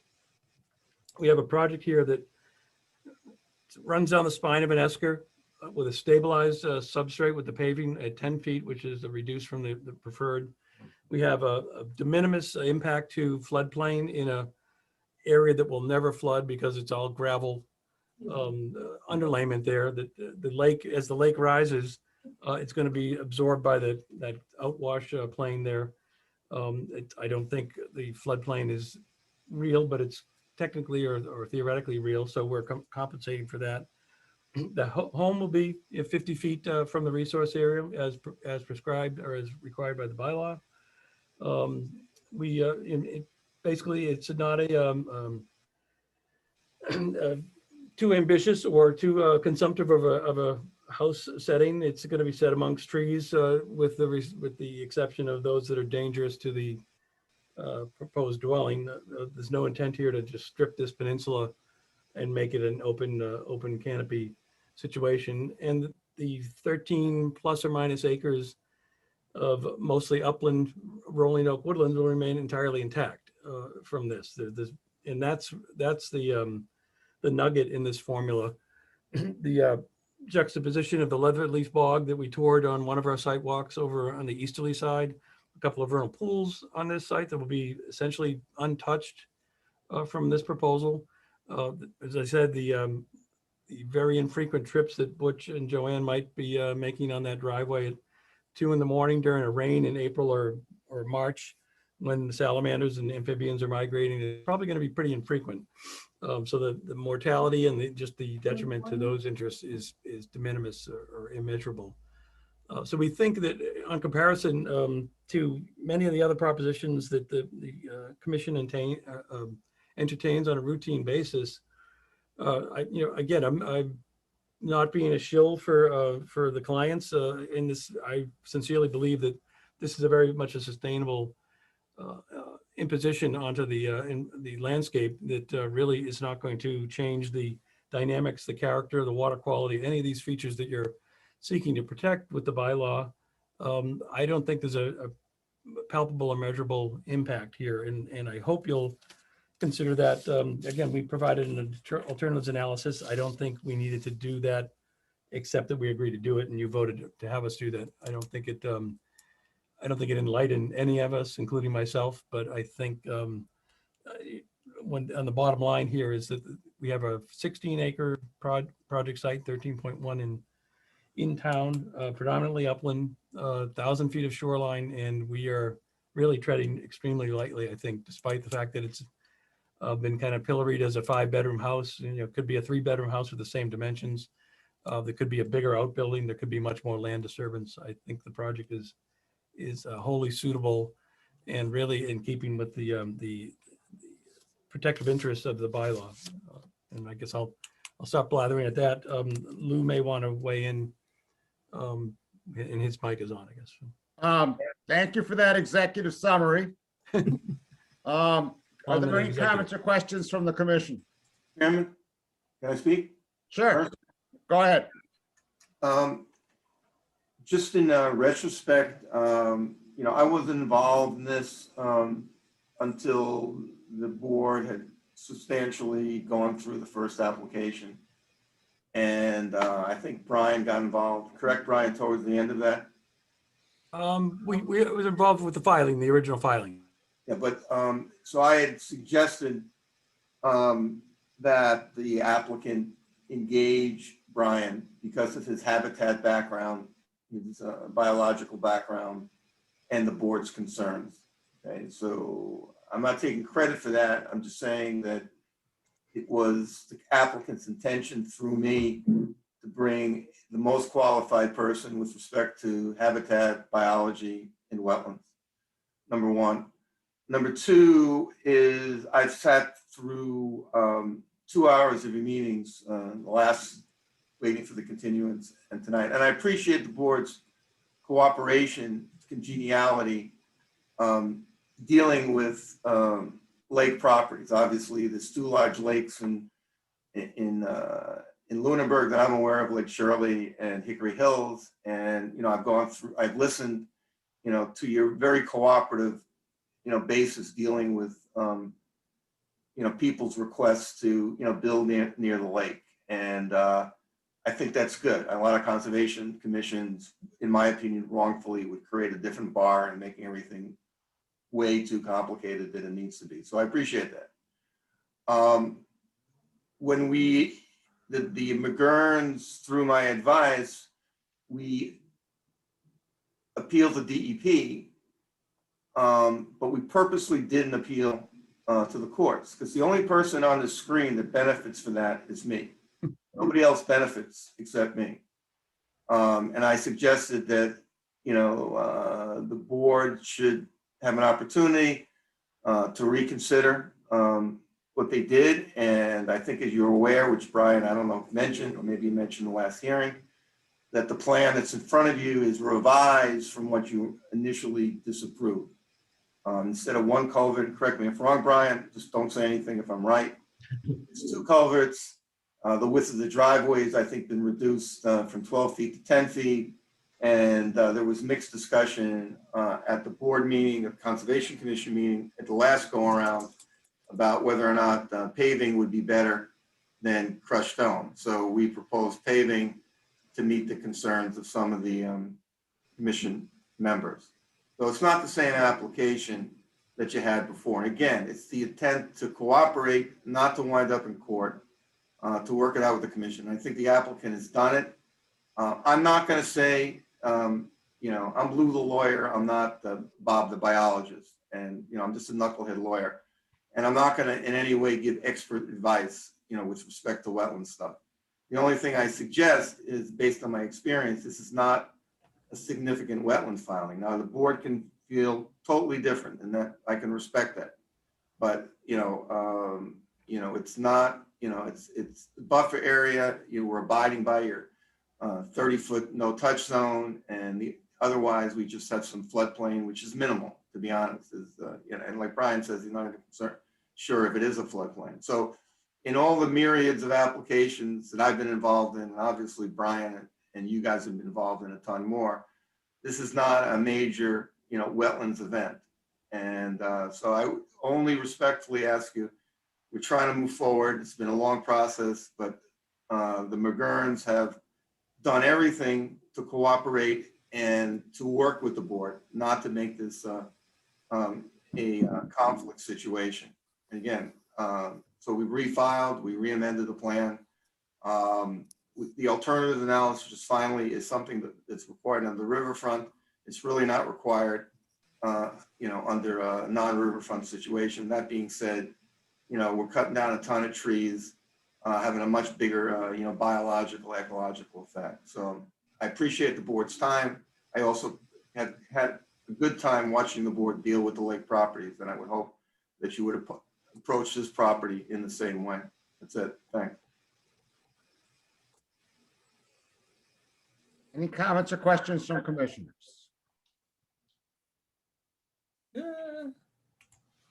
Carl Luck. Yeah, Mr. Chairman, I do appreciate the applicants doing an alternatives analysis. I was hoping for more than, a single spot that devastated the site, but be it as may, it is an alternatives analysis. The problem I have is, as we said at the last meeting, we wanted the opportunity to receive this alternatives analysis and visit the site to see the viability of the alternative. I tell you the truth, I can't tell on the plan that was submitted exactly where on the site it even is. The analysis was submitted at 6:15 on Friday night, a holiday. Fridays don't even work in Lunenburg. The night before the site walk, and we weren't even aware of it until we were in the office leaving for the site walk. So I would contend that we need to continue this hearing so that we can review the analysis and visit the site before proceeding. Anything else, Carl? Not at this time. I'd like to hear what other people may have to say. Thank you, Jack Rabbit. Thank you, Mr. Chairman. Question, did the DEP ever provide a response to your query? Mr. Chairman, I can respond to that if I could. Yep. Brian Butler again. Hi, Rich. Yep, I've been kind of plugging Gary Delmain at DEP periodically to, hey, Gary, what's going on? Because our 70 days is, more than up. And I know he had some fairly significant workload on other more contentious and more difficult appeals. The last word I got from him last week was that the SOC has been ordered, the superseding order has been written by him. It's now in Mariel Stone's hands for signature. And he wasn't going to give me an over on the time for Mariel to process that and sign an issue. So we had hoped it would be timely for this meeting, but I would, just guessing, I would say in the next 2 to 4 weeks, but hopefully less than that. That's the status of it as far as we know. Thank you. Anything else, Jack? Yes, Mr. Chairman, thank you. The fire department suggested a 12-foot wide driveway, and there's 2 feet on each side. I would be particularly interested, now the snow's gone, to do it, as Carl had mentioned, doing a site walk to see where does this new one propose, and what would the effect be if we did do the original drawing, and how many trees, how much devastation am I going to cause to make that happen? The last piece I'm questioning is there was a hesitancy to confirm that this property would not be subdivided after this. Is that still the position? Well, Joanna, did you, I certainly, I know you're not thinking that on that for her at all. Jack, I'm sorry, Commissioner, can I speak? Bob? Go ahead.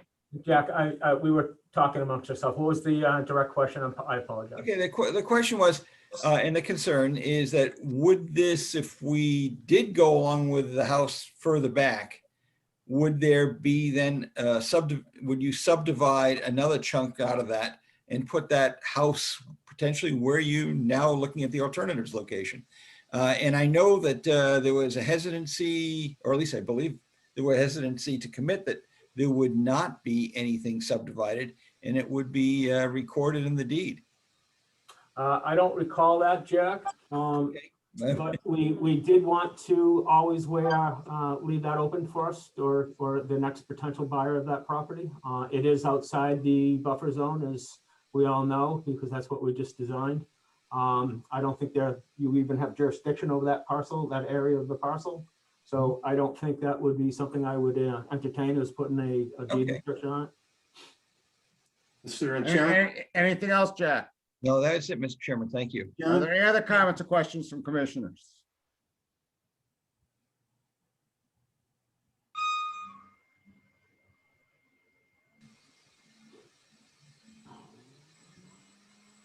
Carl Luck. Yeah, just to follow up on that deed restriction thing, and I understand it's outside of our jurisdiction, but we certainly have the ability to put a deed restriction. The reason I would be interested in pursuing that further is one of the big arguments that's been made repeatedly and was again made tonight is how big this lot is and how little of it is being affected. It seems it would be fairly disingenuous to go through this, use that argument to affect the most sensitive part of this entire property, and then once that's done, carve off the rest of it and have this sitting there. So that just is an inconsistency to me of those two things. I would also on the plan, remind. I'm sure, I don't believe any of the, I think 7 or 8 objections to this, to the proposed site have really been addressed. One of them was, is that it's an incomplete plan. It's well known and was even discussed with the DEP representative during that site visit. That there isn't to have walkways and docks and perhaps some beach work, that there's certainly additional work. The other thing that's overwhelming on this is that this is, it's just going out into the most sensitive area of this land, and the cumulative all of these little deviations and squeezing a house that is literally corners cut off it so it'll fit in the 50-foot no touch on 3 different sides. So it's pretty clear from the experience we've had that at some point after this house is built, there's going to be requests to remove more of the trees because there'll be a ton of trees that have the potential of falling on this house. You've done a nice job of only removing the trees absolutely necessary to get the house in there. So all the rest of the trees are left there, which is great. Meeting after meeting, we have people come before us and argue that they need to take down the trees because they're within the tree's height of the house, and it's a danger, and we can't say no to those kind of safety issues. So I think the long-term and cumulative impact to this lot is significant. I'm not the expert that you've heard from tonight, but I've been around a lot and I've seen a lot of these things evolve over time. And that's one of the few pristine areas left around this level 5 degraded lake that we're trying to protect. I defer to the expert on the habitat issue, but it's not the habitat as much that I'm worried about as the wetlands and the quality of this lake. So, but I go back. I think we need to continue this until we can get another site look. I'd like to look not only where the alternate location is, but why the alternate location has to be so devastating. The current plan splits the house and garage away from the leach field and the barn, which helps to mitigate those 2 small disturbed areas, and this alternate sort of taken how bad a devastation can we do by putting everything in one location. I don't know why the separate garage and the leach field has to be in that location, why it can't be in better locations on that lot. I'd like to take a look at that during the site visit. I'd like to look at what Jack Rabbit said about that road and 12 feet versus 14 feet and what trees are along that, and what could be done other places on the lot. So that's Chairman? Mr. Chairman, no, Joe, not right now. The Rich Birch. Unmute Rich.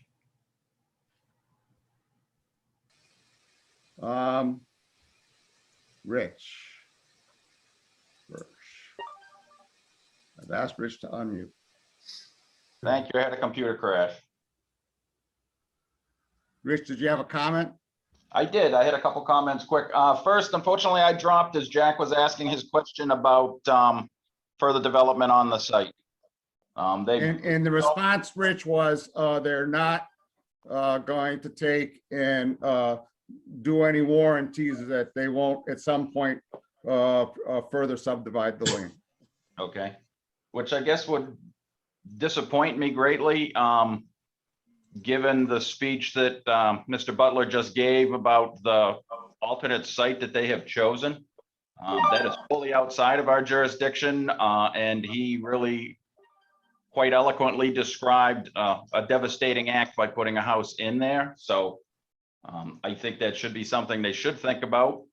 As Carl said, this is a fairly pristine site, and there's nothing to stop them from taking one of the most environmentally sensitive areas, putting a house on it in our jurisdiction, and then taking and putting a house outside of our jurisdiction from the descriptions Mr. Butler gave, and could be equally as devastating to the environment. So I do have a problem with that. The second thing Mr. Butler did in his description of the alternate location was expound on a 41,000 square foot development window and how devastating that could be. But the application before us is for over 38,000 square feet of disturbance, and that is all within the 100-foot buffer zone, as well as a net 12,500 square feet of impervious surface. So again, he expounds on the alternate location, how bad of a location that is to the environment. But the application before us is in what I consider, at least in our jurisdiction, a more sensitive area.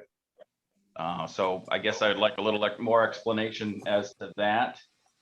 I was fully not in favor of this project, so I didn't take quite as much of a look at it when we initially had the plans before us. But in review, I've noticed off of each end of the northern driveway, there's a 30-foot wall perpendicular to the driveway that is within the 30-foot no-touch zone, and 65 or 75 feet to the right-hand side of the driveway perpendicular that's in the 50-foot no structure zone.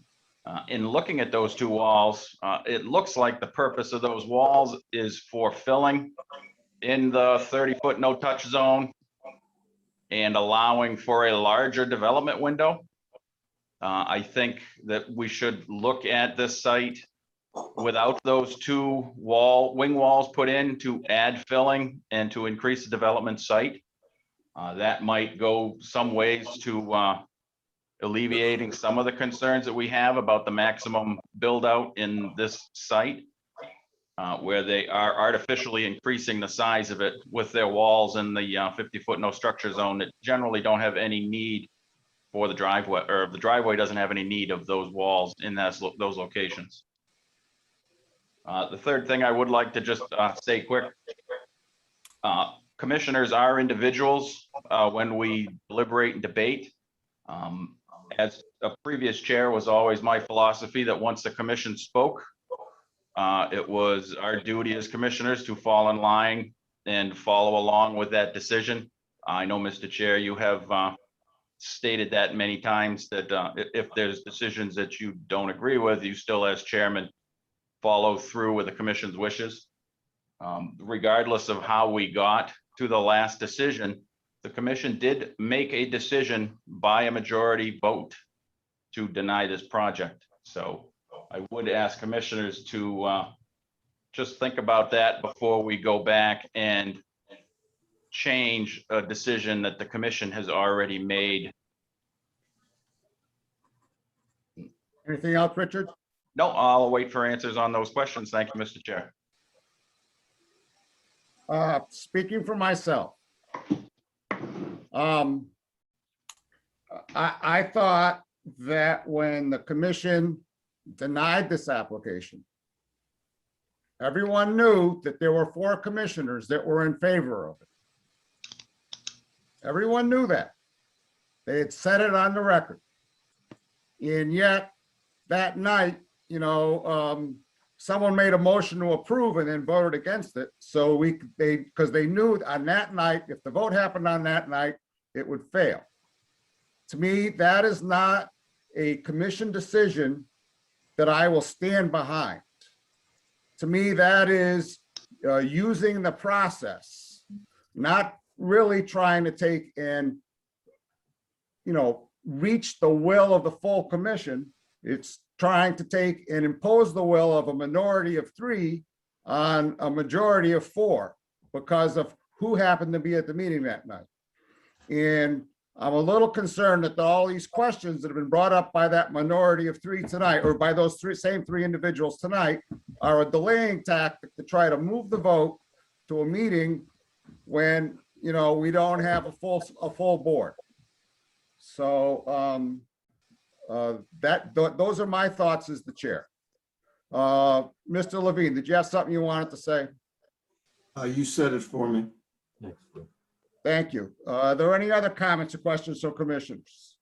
Yeah, Mr. Chair, as you indirectly noted me in your comment, if you will remember during that meeting, that was the last meeting that Todd Dwyer was going to be available. And the applicant himself was done and said he was ready for a vote. So it was not a maneuvering tactic, and I do resent that. I do try to be as fair and open as possible in all my dealings with the Conservation Commission. So I would like to have that on the record that Todd Dwyer that was his last meeting. So at that point, he was no longer going to be available. And I believe that Ken Jones, that was his second missed meeting, and was no longer going to be available to vote at that time. So moving forward from that date, there was only going to be 5 of us. Todd was gone, Ken was disqualified. So your comments, I think, are a little outplaced. Thank you, Richard. Position noted. I still hold with the idea that there were 4 members in favor and 3 against. Mr. Luck. Got your hand up, Carl. I'm calling on you. Oh, I didn't hear my name. Sorry. Yeah, I just want to take exception with some of those comments too, Mr. Chairman. I'm sure you do. I've expressed, I've expressed concern of the use or misuse of these straw polls. Now, this isn't the first time that a straw poll is being claimed as a vote in a final position. Straw polls during a hearing or during a discussion do not necessarily reflect the member's final position at the time of vote. So I take great exception to using straw polls to call people out and attribute to people votes that they never made. So I think maybe we need to stop doing the straw poll thing and just get right to the vote and have people, step up to where they are. You're also accusing us of trying to delay the process when all we're trying to do is get all the issues out on the table and get them answered, and they haven't yet been answered. Richard asked quite a few. I've asked quite a few. I'm still waiting for this site visit. I don't think getting information should be we should be accused of delaying a process by the chairman of all. So I am very upset with this attitude from the chairman, who's supposed to be managing the meeting, not scolding the members. Thank you, Carl. Ken Jones. I think from what I've seen of this project, I think, tonight we do have a full board, and I'm not sure that continuing this, for another site visit to look at an alternatives analysis that we basically all agree isn't really alternative is going to do us any good. So I wouldn't be in favor of continuing it. I think, the membership tonight can vote and kind of put this thing to bed. The only thing that I would say is we don't have is the full decision from DEP yet. So, and I would note that then the applicant does that at their own risk. If they don't get the approval from DEP, they're out of luck. well, depending on how the vote would go on our board. Yeah, right. True that. Decision. Mr. Chair. Yes, sir. I would just like to comment quick, and both you and Matt, were on the call with me, that Adam Costa did recommend that it was prudent to continue this until such time as we had the decision from DEP. He did say that it was prudent. Thank Mr. Chairman? Carl Luck. Carl, you got your hand up and I'm calling on you. Oh, man, there's something, I don't hear my name, I guess. I don't know. I'm sorry, Lord.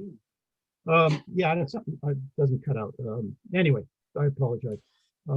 I would like to make a motion that we continue this hearing until whatever, the next meeting. I forget the date. That would be the 21st. 21st of April. So that we can have a proper site visit, and we can also, it sounds like DEP is close to dealing with, if that's council's suggestion, I think I see no reason to rush and move forward without it. So I'd like to make that motion. We have a motion on the floor. Mr. Chairman, I've had my hand raised. If I could go. We have a motion on the floor, Jack. You're gonna second the motion, you got something else? I had the hand raised before that. Well, but there's a motion on the floor. Okay, discussion. No, it hasn't been seconded. If no one seconds it, it dies. Okay. I'll second it for the purpose of discussion. All right, so now we have a motion and a second. Jack Rabbit. Thank you. Thank you, Mr. Chairman.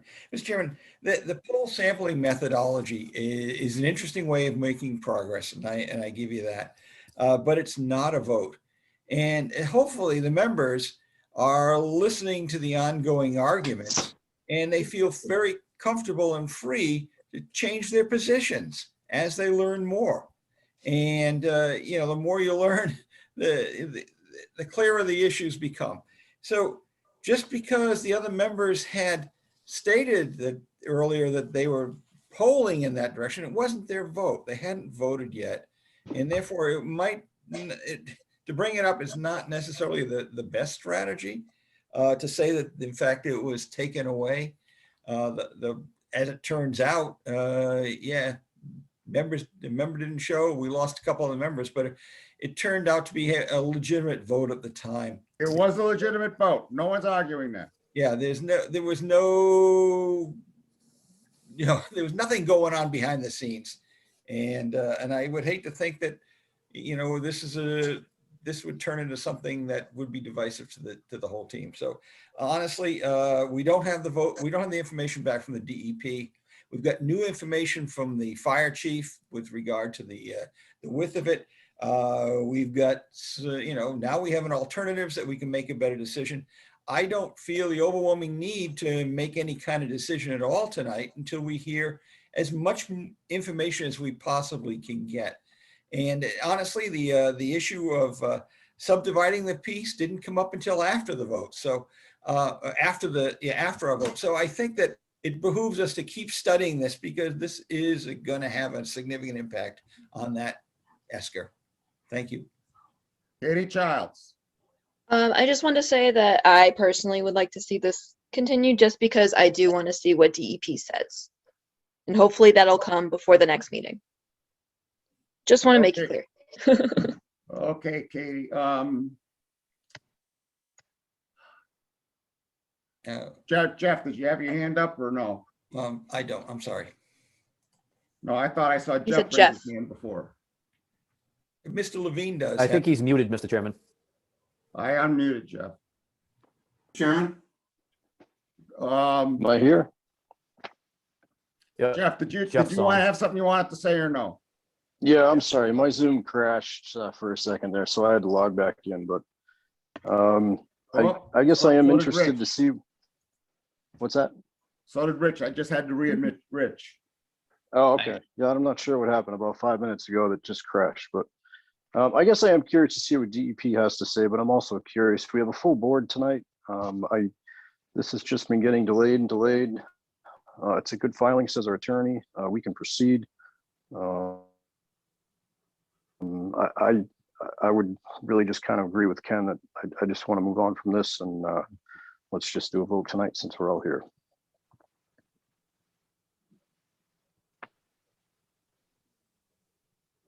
Thank you, Jeff. Attorney Levine, did you have something you wanted to say? Just briefly, in the two nights tonight and the last meeting, I witnessed the board take virtually a straw poll on every matter before it. And those straw polls were taken with all due respect to Mr. Luck to help the applicants. Just the matter that you had before, the fellow with the dock and the deck, you were trying to help the fellow to tell him what to do, et cetera. And I think that's a good, that's not a vote, that's not an official vote, but in the 2 hours I've spent, the 2.5 hours I've spent watching your board meetings, you've taken straw votes virtually at every time to help the applicant.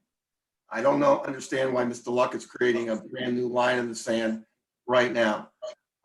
That being said, I would like to find out what the straw vote is.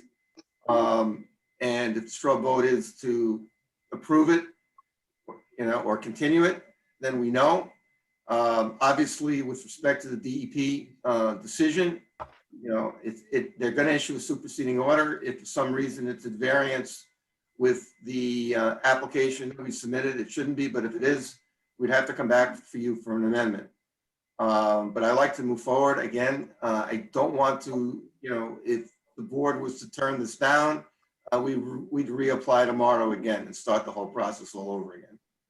And I would only emphasize, I think Brian said it and I said it, this alternative analysis is just something that got created because it was asked for. There's no basis for it in the application. There's no, you could ask for an alternative analysis on every application and say, well, you don't need to do it in the wetlands, you could do it up here, but that's not what the Wetlands Protection Act is about.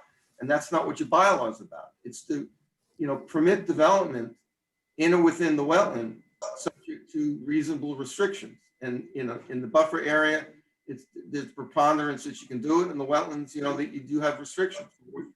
So if you could have a straw vote, I think it would be helpful. That applicant has spent a lot of money and time. If the straw vote is to vote in favor, then I would ask you to close the hearing. If the straw vote is to continue it, then so be it. Right now, Mr. Levine, we have a motion on the floor to continue the hearing to the next meeting. And is there any further discussion on that from, my concern is now if the next meeting we don't have a full commission, that's my concern. Mr. Chair, Rich is muted. It looks like he's waving his hand. Someone find that man a raise your hand button. Where is he? Where is he? Where is he? Oh, I found him. Ask to unmute. Rich, I've asked you to unmute. Mr. Chair. Just a couple quick comments. Number one, to Attorney Levine, this is not the first time that Mr. Luck has made comments against the straw poll. So it's not a line in the sand that he walked up to today. These are comments that he has had right along with the straw polling process. So I don't think that comment was necessary towards Mr. Luck. The second thing also, our bylaw does allow us to determine the amount of development and disturbance, and if it, in our estimation, is above and beyond what should be allowed. So I, for one, was one of the ones asking for the alternatives analysis to see if there was another spot on site where they could develop this property to ensure that the house that the location they had selected was not the only site available on the property. So at this juncture, my question has been answered that yes, there are other areas of avenues of development on this property, because I'm one of those that does feel that the 40,000 square feet development window inside the buffer zone is too much for this site and the surrounding environment. Thank you, Mr. Chair. Thank you. With that, I guess we'll have a roll call vote. To rehash, the motion on the floor is to continue this hearing until The 21st. Ken Jones, No. Rich Birch, Aye. Katie Childs, Aye. Carl Luck, Aye. Jack Rabbit, Aye. Jeff Viviano, No. and no for myself. So the hearing is continued until the 21st. Did Jack vote? Yeah, I did. Yeah. No. Okay. I gotta fix my speaker or my ears. Or both. Excuse me, Mr. Chairman. Yeah, I need to remind the commission that under its bylaw, you have to have the applicant's consent to continue the meeting.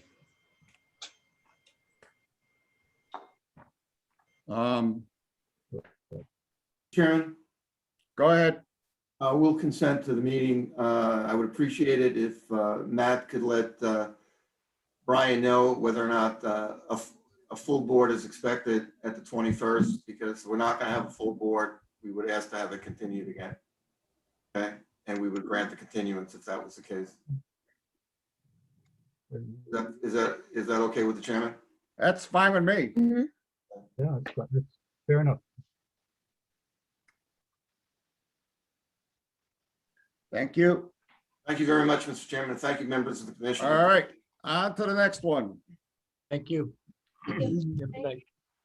Pursuant to Mass General Law, Chapter 131, Section 40 is amended. And under Lunenburg Protective Bylaw, Chapter 335, the Lunenburg Conservation Commission will hold a public hearing for a notice of intent by Richard Tremblay for work at 386 Sunset Lane for repairs to 5 existing retaining walls, the construction of a kayak rack, the reinforcement of existing fencing, the removal of a stump, the replacement of 2 existing concrete patios, and the removal and replacement of an existing driveway. And if I recall correctly, Carl's going to recuse himself from this. That's Mr. Chairman, I would like to recuse myself because I am in the butter. All right, thank you so much. And so I'm assuming that Greg is here and he's gonna Unmute him. I'm asking Greg to unmute. Thank you, Mr. Chair, members of the commission. Actually, if you wouldn't mind just unmuting Mr. Tremblay as well, You betcha. just in case he wants to speak. I think he asked last time to be unmuted. I've unmuted him. Okay, super. So thank you for your time this evening. I'm going to try to keep this as brief as possible. We were here a month ago to open the public hearing, and we went over the proposed plan, which is very closely to what you, Mr. Chair, just described in your in the reading of the public meeting notice.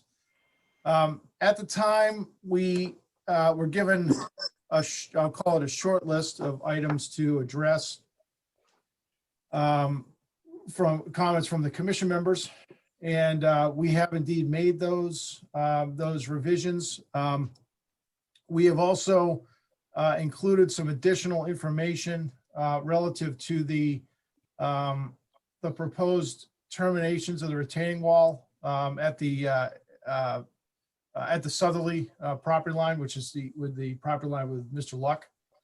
And so I'd like to just summarize those changes. We did issue plans. I believe we may have just emailed those to the commission this morning, but the plan should be dated March 26th. Is that the plan you're looking at, Mr. Chair? I do recall putting that on the cloud. Okay. Yeah, there's a folder on there that says update received April 7th. Okay. Is that the one we're looking at, Mr. Chair? Do you know?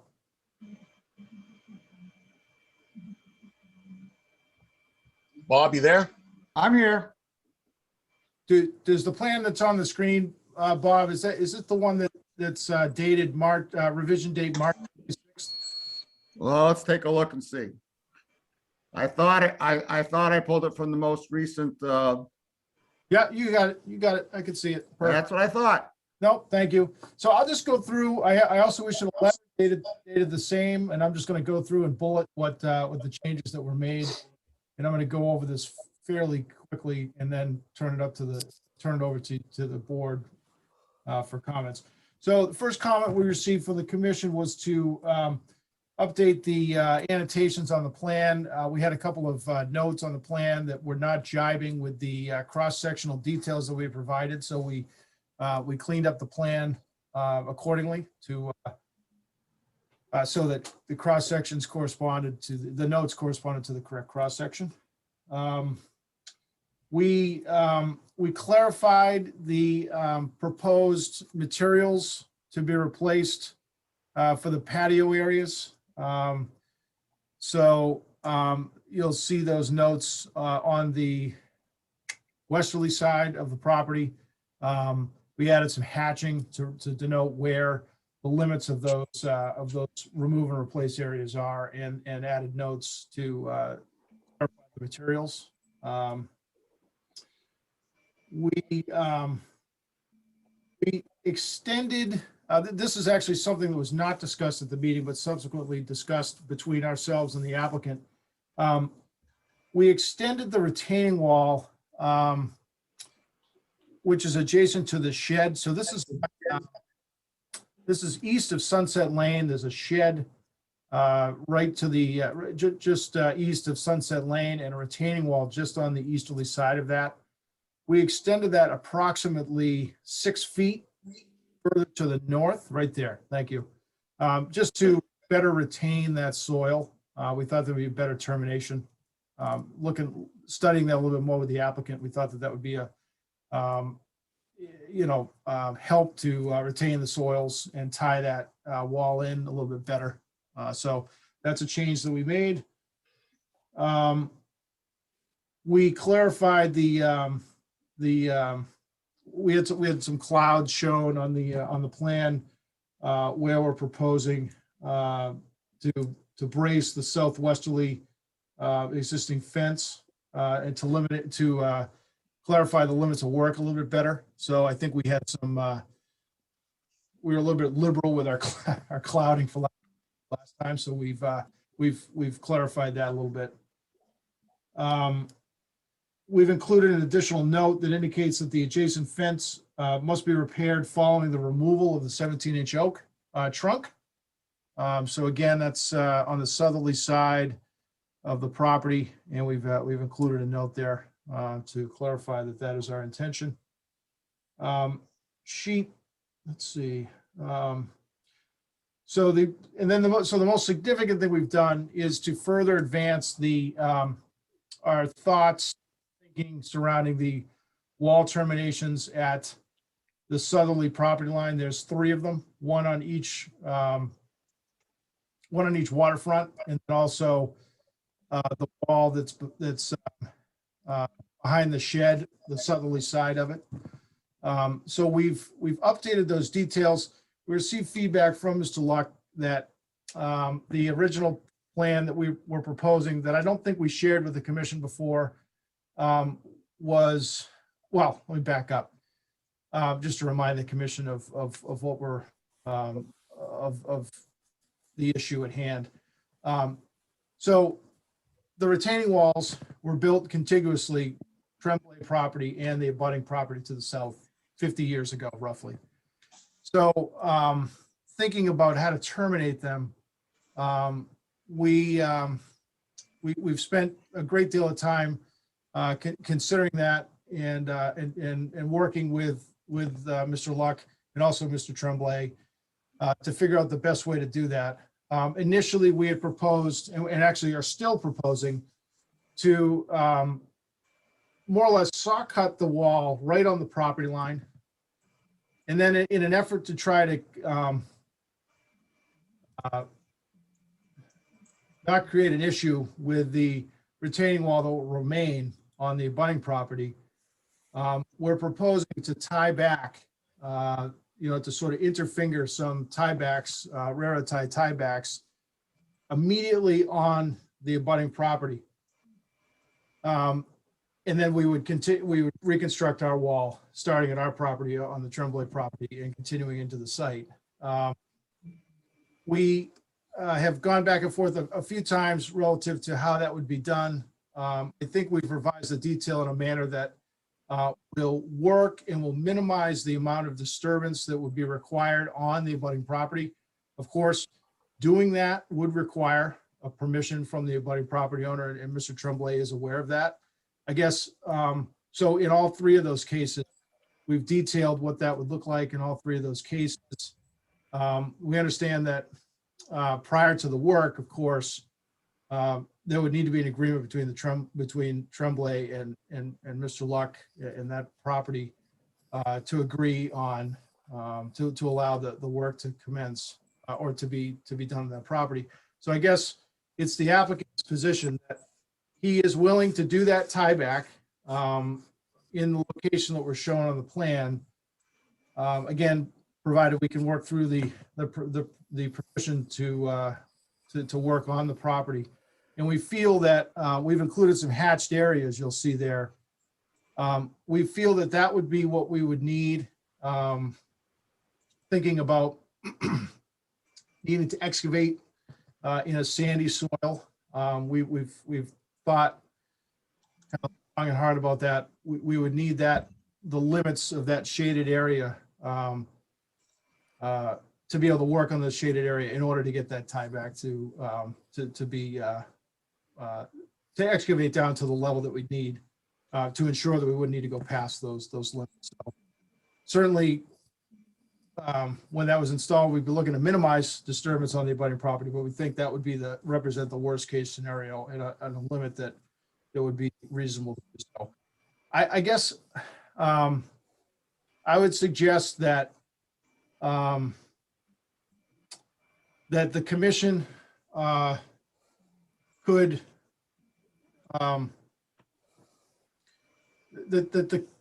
like I said, permission would need to be had, and I think that the permission for that is, ought to be outside of this meeting. If it's outside of the public hearing process, in the event that that wasn't agreed to for whatever reason, and again, we've been working for a month or so now to try and work through that. So our hope is to is that would be the case, and we've set the plans up that way. But if for whatever reason that didn't occur, we would just make sure all of the work would be maintained on the Tremblay piece. But we think that this is probably the best way to do it. Would protect the interest of both Tremblay and Mr. Luck in the future to do it this way, and it'd probably be the cleanest way. So that's our proposal today. I think, barring a few other clarification notes, I think that was the bulk of our changes. That was the most substantive item. The other ones were that I listed earlier were really just labeling. So I would be interested in hearing any comments or questions from the commission. Jack Rabbit. Thank you. Thank you, Mr. Chairman. Bob, could you enlarge that a little bit and slide towards the shed side of the lake? Thank you. If I recall, Greg, that was a pretty darn steep slope, and there was a discussion with regard to you replacing those timbers or dropping some blocks in there or something. Am I confusing this with another piece of property? And no, I think you got it right. I think we need to lower blocks down. Yeah, from the so top. you got existing timber and your retaining timber wall repaired required.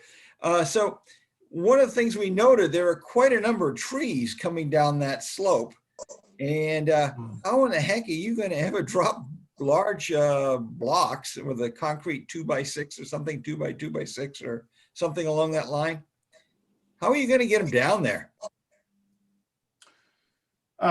Well, I think we anticipate using a crane. I do remember what you're talking about. You're talking about overhead tree limbs, correct? Yeah, trees and limbs and major trees. Yeah. If you try to swing it. Yep. Yeah, I do remember now what you're talking about. Richard, if you have any insight into this, I know you had a discussion with contractors, and if you have, feel free to pipe in. Yep, I'd like to, Mr. Commissioner, may I speak? Mr. Chairman? Thank you, sir. What I did before I started this process is I actually had a contractor come out to the house to discuss the feasibility of actually doing these walls, because I had the same concern as Jack Rabbit has. And he didn't give me a lot of details, but he showed me an area, he pointed to an area that is west of the shed. And he said, I can get the blocks down right through here. And I didn't ask him how he was going to do that because I haven't really awarded the job to anybody yet. If this is approved, then the contract will go out for bid, obviously. But he seemed to think that he'd be able to get the blocks down someplace that is west of the existing shed. Yeah. I should say north of the existing shed. So you would need a machine to almost get down into the water, is that correct, or during a drawdown? He indicated that during the drawdown, that's the only time we would consider doing this, that he could actually do it with a machine just down there on that flat level surface. And he wouldn't be down in the water. Yeah. Upgrading of the wall, right, Rich? On top, yeah, on top. Top with of the the- wall, yeah. Right. And he would be able to lower them and align them, and obviously you'd probably have a crew down below. I'm not sure exactly how they do it, but Right, and so he'd be That's what he digging out told me. footings and things like that. I'm sorry, sir? He'd be digging out a footing for the blocks and such, and he'd be putting crushed stone on the base of the block. Are you still talking about how he's gonna get the jack, the Well, not box on your necessarily jack, or you jack, asked a new question? The wall, okay, the wall that those blocks that are gonna get down there, he's gonna be building a wall with it, right? Yes. And that means that you're probably gonna have to be digging into the embankment or digging into the base of, is the water gonna be up against this, Greg? No, sir, it'll be, No, okay, so we'll do it during the drawdown, right? Right, so you can have the equipment down there. So we're gonna need some Well, sort but- of erosion protection between that wall and the lake. Yeah, you see that that thick dashed line, Jack? Dash line. That's erosion control. Oh, okay, I'm sorry. I didn't even see that. Yep, Okay, no, that's okay. oh, Greg, that's appreciate good. Thank you. Good luck on that one. It's gonna be a ton of work, but thank you very No, much. it's gonna be a ton of work, get the blocks down there for sure, but Yeah. really, there's a, I think you might remember from the sidewalk, there's both sides of the lake actually are very flat on the top of the wall. So they're actually, unlike some parts of the lake, we have a real steep slope right down to the water. There's a nice level area there. So there's room for an excavator to run there, not have to be down in the lake, albeit drawn down. But I think you can keep the equipment on the top from the top side, which is Okay. nice. To Yeah, be we able to want do. that retaining wall. No matter what, we want that retaining wall. Yeah, so that's what I'm saying though, is you can replace it from the top side. In Okay. this case, I'm which fine. is nice. Greg, thank you. Anything else, Jack? No, that's it. Thank Any you. other questions or comments from commissioners? I just had one, Mr. Chair. Go ahead, Jack. Go ahead, Rich. Greg, the additional 6 feet of retaining wall, there's going to be no change in grade behind that. It's just going to be built right in to hold the banking in. Yeah, we bury that right into the slope ridge just to kind of tie that wall in. Okay. Anchor the northerly end. I couldn't find last meeting's plan, so I couldn't compare the contour line. So I just wanted to ensure that there wasn't going to be any additional filling for access to the shed where it is in our 50-foot no build zone, adding Gotcha. the wall in. So as long as it's just tying in to help prevent erosion. Yeah, that's our intention, Rich. I do appreciate the fact that might constitute a new structure, but we think that it's the most responsible thing to do. It'll help to tie that wall in a little bit better. Yep, no problem. Thank you, Mr. Chairman. Thank you. Any other comments or questions from commissioners? I have just a quick one. It's Jeffrey. Jeff. Yeah, I would just like to thank the homeowners for proposing this project as it will have a great impact on the wetland. It's got to be a huge expense and be very costly. I can't even imagine. But the engineering it's exact and it's perfect. It's what we're looking for, and there's really just been an excellent job on the whole project. I did sign a Mullins form and sent it off to Matt today, so I am covered for the last meeting. And yes, I can confirm receipt. Okay, so The yeah, hats off. applicant capitulates to that. Thank you very much, Mr. Viviano. Yep. We appreciate you. Okay, so hats off to the engineer and the homeowner for doing this. I think it's a great job. So that's it. Thank you. Any other comments or questions from commissioners? Any comments or questions from the public? If not, this is an NOI. I'm Carl looking. is waving. You have one, yep. Who's waving? Carl, look. Mr. Oh, Luck. Carl is muted. I'm gonna ask Carl to unmute. Yeah, I did actually. Hold on, I'm still. Carl, you gonna unmute yourself? Carl, did you have something you wanted to say? Yes, a couple things as a butter. First, I would like to, thank the homeowner and his contractors for, working with us on this. There are a lot of details that have to get worked out, but I agree there more between us and the homeowner regarding how those walls are terminated. I did hear the comment that there is a safety net, that all of the work would be contained to the subject property if we couldn't come to agreement. I don't know if that would affect on any decisions or whether there's a vote to be taken tonight or not, or how that open-ended item would be handled and documented regarding the plan would change if we couldn't come to some agreement. The other thing is there, just to keep you aware, there was a question we put to the engineers regarding where that tree is to be removed and the fence reworked because the tree is in the middle of the fence. There was some question there of the property line that needs to be resolved. So 3 issues, I guess 3 interface issues and that fence that have to be resolved between us and the homeowner. The area that is more the purview of this commission, though,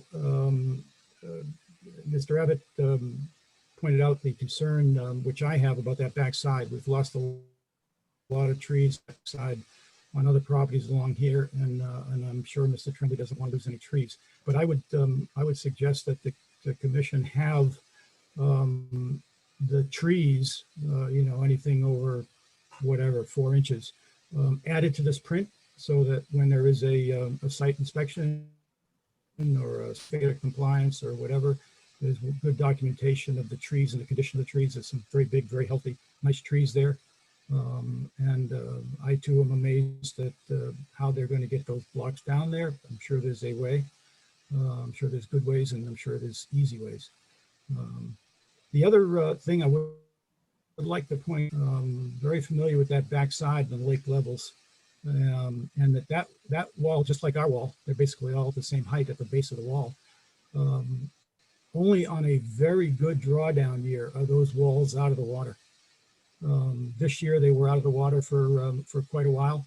One of the engineers we took down with the engineers, we were able to walk in front of the wall. By the time the commission did their site walk, you were not able to walk in front of the wall because the lake was up to the wall.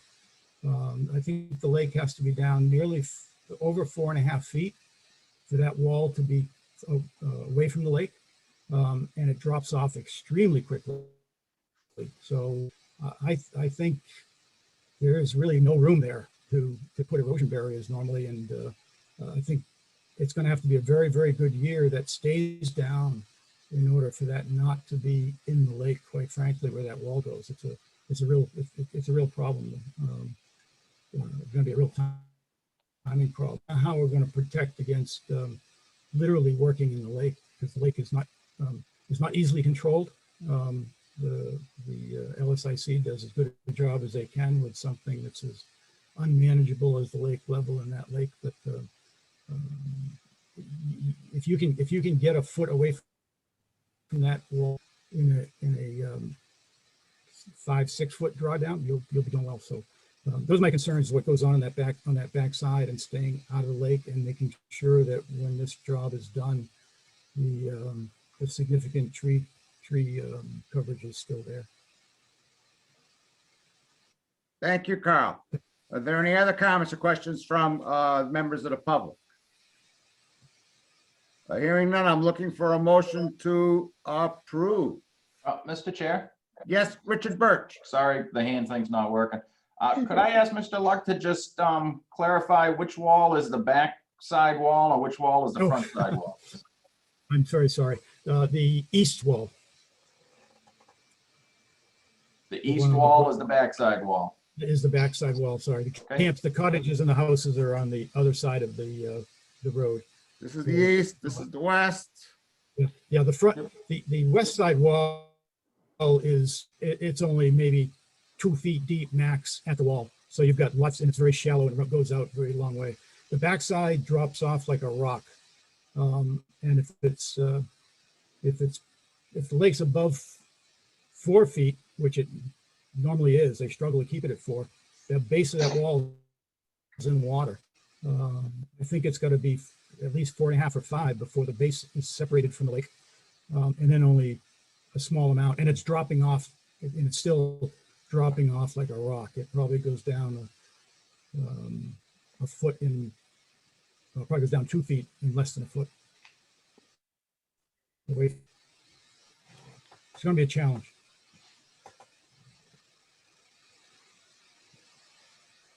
Anything else, Richard? Permission to speak? Yeah, I guess to that end, and just thinking about it, perhaps the applicant can expound a bit on how quickly they think that eastern wall will be removed and repaired.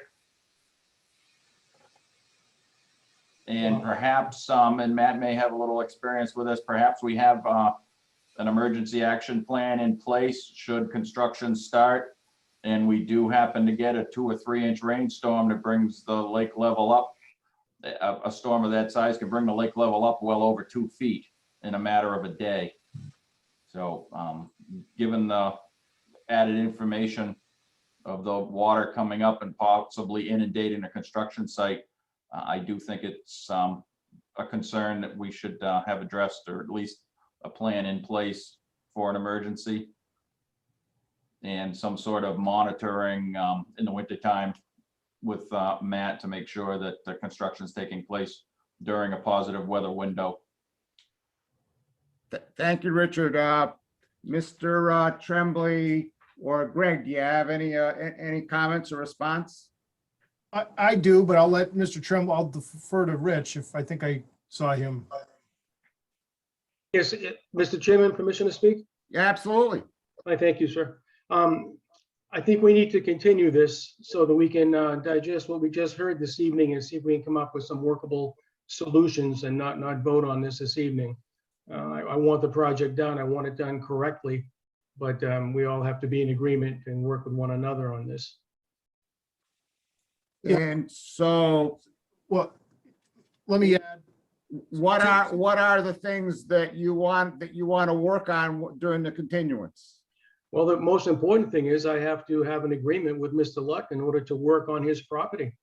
And I don't have anything documented then. So if we would have passed something this evening and then all of a sudden that didn't happen, I'd be back in front of you trying to modify these plans. So I'd like to have a working solution in writing with Mr. Luck before we approve this process. Thank you. Greg, do you have anything to add to that? I did. I wanted to address the tree issue and the issue relative to the lake drawdown emergency action plan. We can certainly add the trees, particularly in the vicinity where we're looking to access them, so that we can document after construction that none have been removed. I think that's fine, and we're certainly willing to accept a condition that I think it might behoove the commission. I honestly, I can't remember your boilerplate order of conditions, but if you don't have it in the order and you were inclined to grant an order of conditions for this, that you might want to put on there a pre-construction meeting requirement with between Matt and the contractor. At least 48 or 72 hours prior to construction, so that that you can make sure you document how things are going to be accessed, and you can have, the commission can have a little bit of control relative to that. So, we can add trees on there, and certainly would be willing to accept a condition relative to some sort of pre-construction meeting, which I think would protect the commission. And I think the applicant, I think that it would behoove the applicant to ensure that his contractor is in touch with the Conservation Commission through the process. So I think that would help protect my client as well. And relative to the condition that Mr. Luck raises, I mean, it's a great point. I have a reasonable amount of experience doing this on the lakes around the area. And one thing we've done with pretty good success is we've included a detail on certain projects for a turbidity, what's called a turbidity barrier. And what that is a basically a curtain that you can install very quickly. And it's used in situations where you're working in a situation that's completely underwater, like when you're doing a culvert that's completely submerged or something like that. And what it does is it keeps silt from, it's a curtain you install in the water, and it keeps silt from passing through it. So you put it, if the top floats, the curtain comes down, and you anchor the bottom using weights, and it just keeps that, any siltation that would be washing would be confined to a very narrow point. You can install them, right up tight against the wall. So if we had a situation where I'd suggest that we can include a detail on that in the event that we needed it. So that in the event that we got a flash, a big rainstorm in early February, which happens certainly in New England, that we'd have that ready to go. And so we can certainly, there are ways that we can work through those sort of emergency plans for that. So, I sort of default to my client. We're happy to accept the continuance, I guess, and so we can get you that information, and also give my client some time to see if we can get things worked out with Mr. Luck.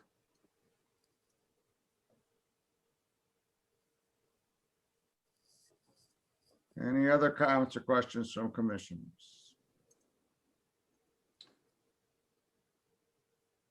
So Mr. Tremley, do I understand that you do not have an agreement from Mr. Luck? That is correct. At this time, we do not have an agreement in writing as to what what he'll allow us to do on his property. So I think we need to secure that before moving forward, so that these plans will be accurate and true. Okay.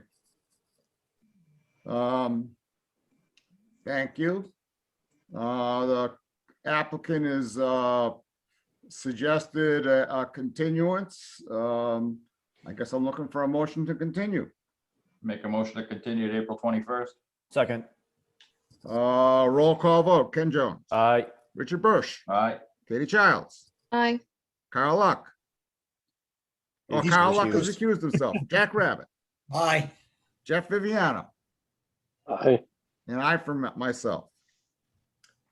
See you on the Thanks, everybody. 21st. Appreciate it. Thank you, Mr. Commissioner. Let's see. Pursuant to Mass General Law, Chapter 131, Section 40 as amended, and under Lunenburg Protective Bylaw, Chapter 335, the Lunenburg Conservation Commission will hold a public hearing on a notice of intent by Empire Management Corp. for work at 757 Chase Road for the demolition and reconstruction of a commercial building with grading and parking. I'm looking for a motion to continue. Mr. Chairman? Go ahead.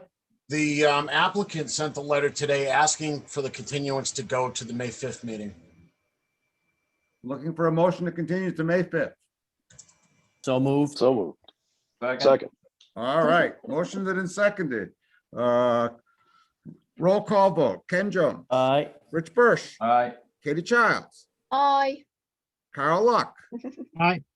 Jack Rabbit. Aye. Jeff Viviano. Aye.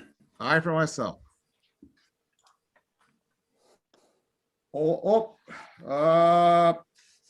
Looking for a motion to continue 73 Peninsula Drive until the 21st. Because I don't see anyone here from 73 Peninsula Drive. So moved. Second. All right, roll call vote. Ken Jones. Aye. Rich Bush. Aye. Katie Childs. Aye. Carl Luck. Oh, yeah, Carl Luck. Jack Rabbit, Bessie.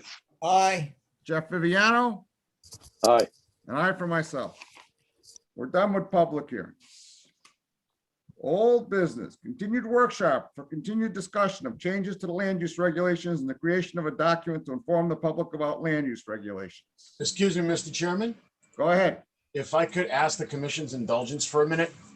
Yeah. I have Kevin McGinnis is in attendance at the meeting from Reservoir Road. He is one of the houses where we examined the lots with the as-built that Brian Marchetti has submitted, but he was one of the lots that did not ask for certificate. He is in the middle of closing on a sale as he is moving out of town, and he wasn't able to submit in time to make this particular agenda.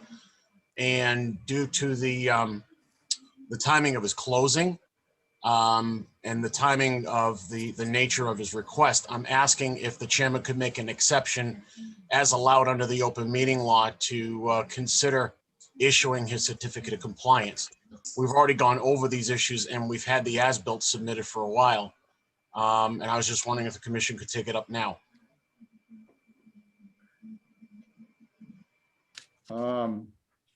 We have any documentation or anything for us to look at?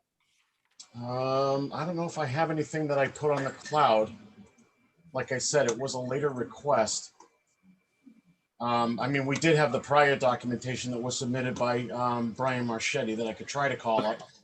I've got the as-built pulled up on my computer. I can try to share it if that helps. Bob, if you could enable him to share. Or email. Let's see, security. Okay, against my better judgment, I just allowed the applicant, the participants to share screen share. Watch out.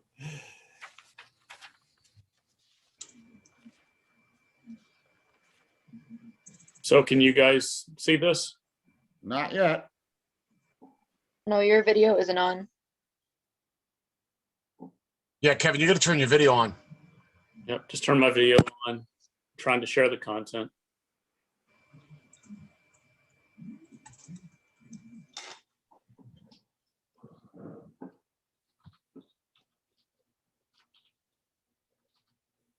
Are you seeing the as-built plan?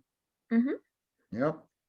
Yep, so this was the as-built plan that was provided by Brian Marchetti, July 2020, showing the overall riverfront disturbance area, less than 10%. It's got Excuse my me, lot- Kevin, did we just Yeah. lose one of the members again? I thought I heard another exit. You guys all still here? Mhm. Yeah. Okay, just double checking. Mhm. Yep. Yeah, so this was the as-built that Brian provided me in July of last year. It's my understanding that lots number 3 and 4 were provided certificates of compliance based upon this. At some point last year, I am lot number 5 here in the middle. There's been no changes to my lot. I've done absolutely nothing since this was actually done last year. And like Matt said, I'm in the middle of closing on my house. It's supposed to close in the first part of May, and I'd just like to try to get this completed and get their certificate so I can present that at closing and be able to move on with this. Let me know if you need me to move my screen anywhere, if you need to see any of the riverfront area here that's summarized. Any comments or questions from commissioners? Matt, we issued certificates for the lots on either side of this one. We issued the adjacent 1, 2, I believe it was 3 lots actually. Okay. To his right. And Yeah. the as-built was basically the one that was done by Brian Marchetti, and some of it was based on his work, Whitman and Bingham's work, and Rosemary Chalk's work. So he compiled everything on the plans and then certified the as-built. If you recall from our meeting on this, I believe it was last year. Was it last year? Yeah, I don't know. With the pandemic, things tend to blend for me now. Yeah. Yeah. And I wasn't Carl aware has at the his hand time, but go ahead. Carl Locke has his hand up. Thank you, Bob. Yeah, I just have one question, Matt. I know at some point as we go from right from this multi-lot plan, there was a requirement for boulder demarcations. Is this one of those lots? No, it is not. Okay, thank you. Could you, just for future reference, do you know which ones were? Because we're running out of lots here. They were the lots after hit. There were like 3 lots. I don't remember off the top of my head. I know his was not one.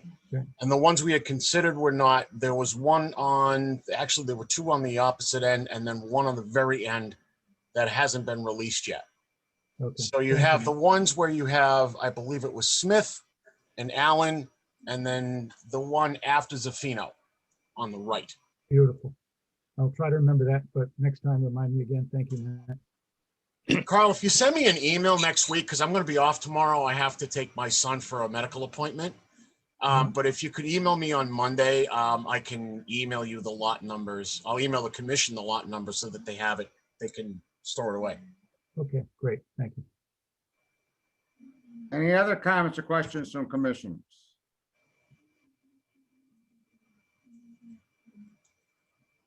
Is anyone willing to make a motion here? I would make a motion that we issue a certificate of compliance for this address, which is, I can't see it on the plan. What's the address? Yep. 119, lot number 5. 119 Reservoir Road. Do we have a second? Second. Motion is second. Any further discussion? Roll call vote. Ken Jones. Aye. Rich Birsch.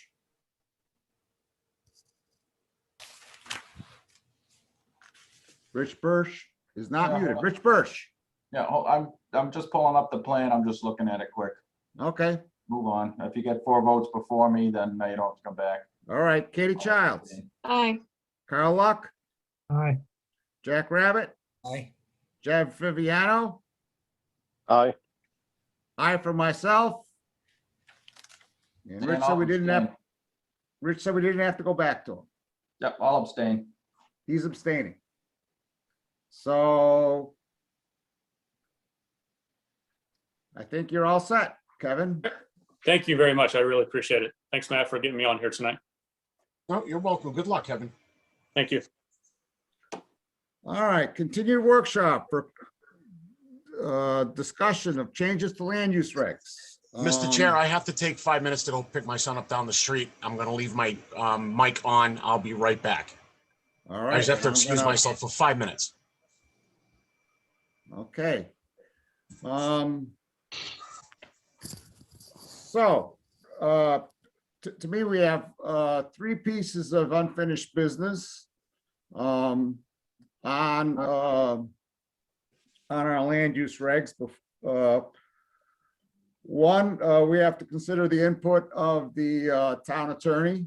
2, we have to go 2 and 3 sort of, I was hoping to go them together, go through the remaining requests from Carl for us to reconsider things that are in our current draft from Carl and Jack, and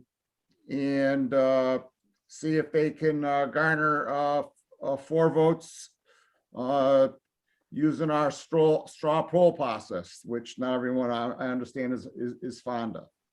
So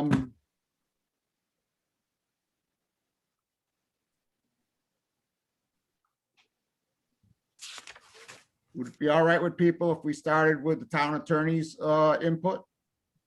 Mr. Chairman, can I just ask a couple questions, procedural go right ahead. questions? Just some procedural questions before we get started. Yep. So tonight, we're going to try to hash this out. At the next meeting, we have a public hearing or a public input session, whatever you want to call it. And then, correct me if I'm wrong, but there's also a warrant on the town meeting or an article on the town meeting warrant that talks about this as well. So what are your intentions as far as taking a vote on this at some point prior to or after town meeting? Well, First of all, let me say this about the town meeting. This is my personal opinion about the town meeting warrant article. My personal opinion is the town meeting article is inconsistent with what our charge is. I mean, our charge, we've spent more time studying this and thinking about this than anybody else. And if the people who are in charge, who asked for this article, if they had asked for an article that said, we want a new bylaw that says there's no hunting on any town land, because right now hunting is allowed, all kinds of fire is allowed on the 3 major town parcels. And we don't think that the possession of firearms should be allowed on any town land. I'd have no trouble with that.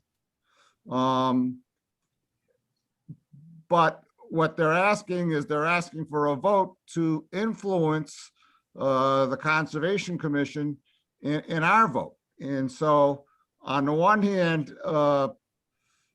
my personal opinion, it really shouldn't have any influence, on what we do here. We should base, because I mean, it's clear to me, based on public comment, that more people are against firearm hunting than are for it. I mean, and I'll be surprised if that's not what happens at town meeting.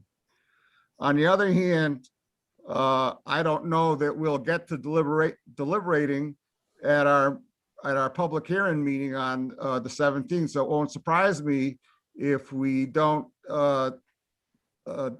deliberate on this until after the town meeting vote. So because we won't be, we're not going to deliberate during a public hearing.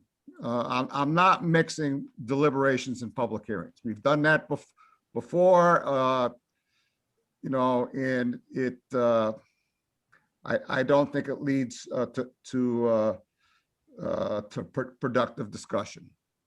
Those are my thoughts, and I'd be interested, what anybody else has to thinks or has to say about that.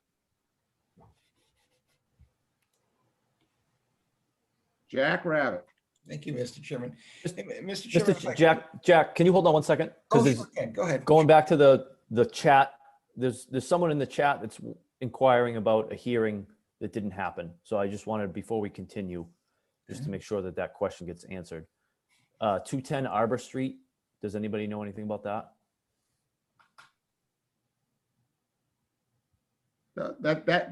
That's wasn't on tonight's agenda. Okay. It's a separate issue. About some guy that has an agricultural thing, and Matt had told that person. Matt's not at the meeting right now, Mr. Anderson. But I saw an email today, Mr. Anderson, where Matt told you it wouldn't be discussed tonight, and because he's waiting for more information from the DEP. This is a situation. So thank you, Ken. Sorry, I didn't mean to interrupt, but I wanted to make sure that got that's addressed. quite all right. And that's why I'm very reluctant to shut off the chat. Jack Rabbit, you have the floor. Thank you, Mr. Chairman. Mr. Chairman, I'm not surprised that that you would necessarily have a little different opinion, because I think we're all a little bit confused. I recall many meetings ago when we put the idea up that maybe this is a town decision. And, and you'd responded that, look, this really is our decision. The town really doesn't have much of an input in terms of what we do. And I think that caused the confusion with regard to a non-binding binding arbitration. I am surprised that, with perhaps the suggestion that if we could pass a town bylaw that would have an effect upon us. I just don't know, Bob, but as essentially the warrant is what the warrant is. I believe that, we wear 2 hats in this. You know, we worry about the wetlands protection side of it. And we worry about essentially our forests and conservation lands. If we had a disagreement so serious that with regard to wetland, we always have the option of going to DEP.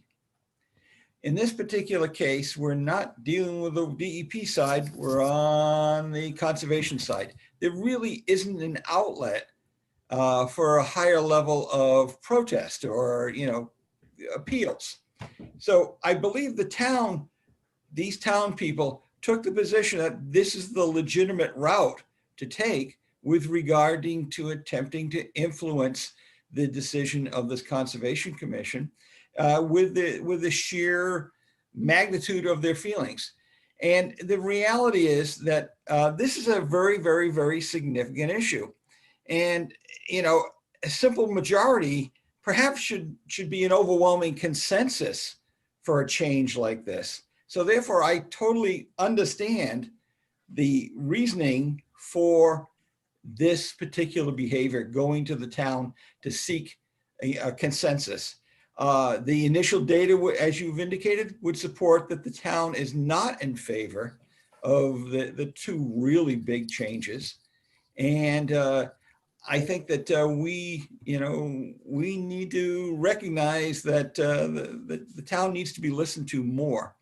And I know that I've had a conversation in which, if you recall, one of the earlier in our hearings, there was one particular person, Barbara Crook. I thought it was Cook all along, but it is Crook. She says, she wanted to know what's the rationale for these changes, these big changes. Where's this screaming need? And why do they have to be such major changes?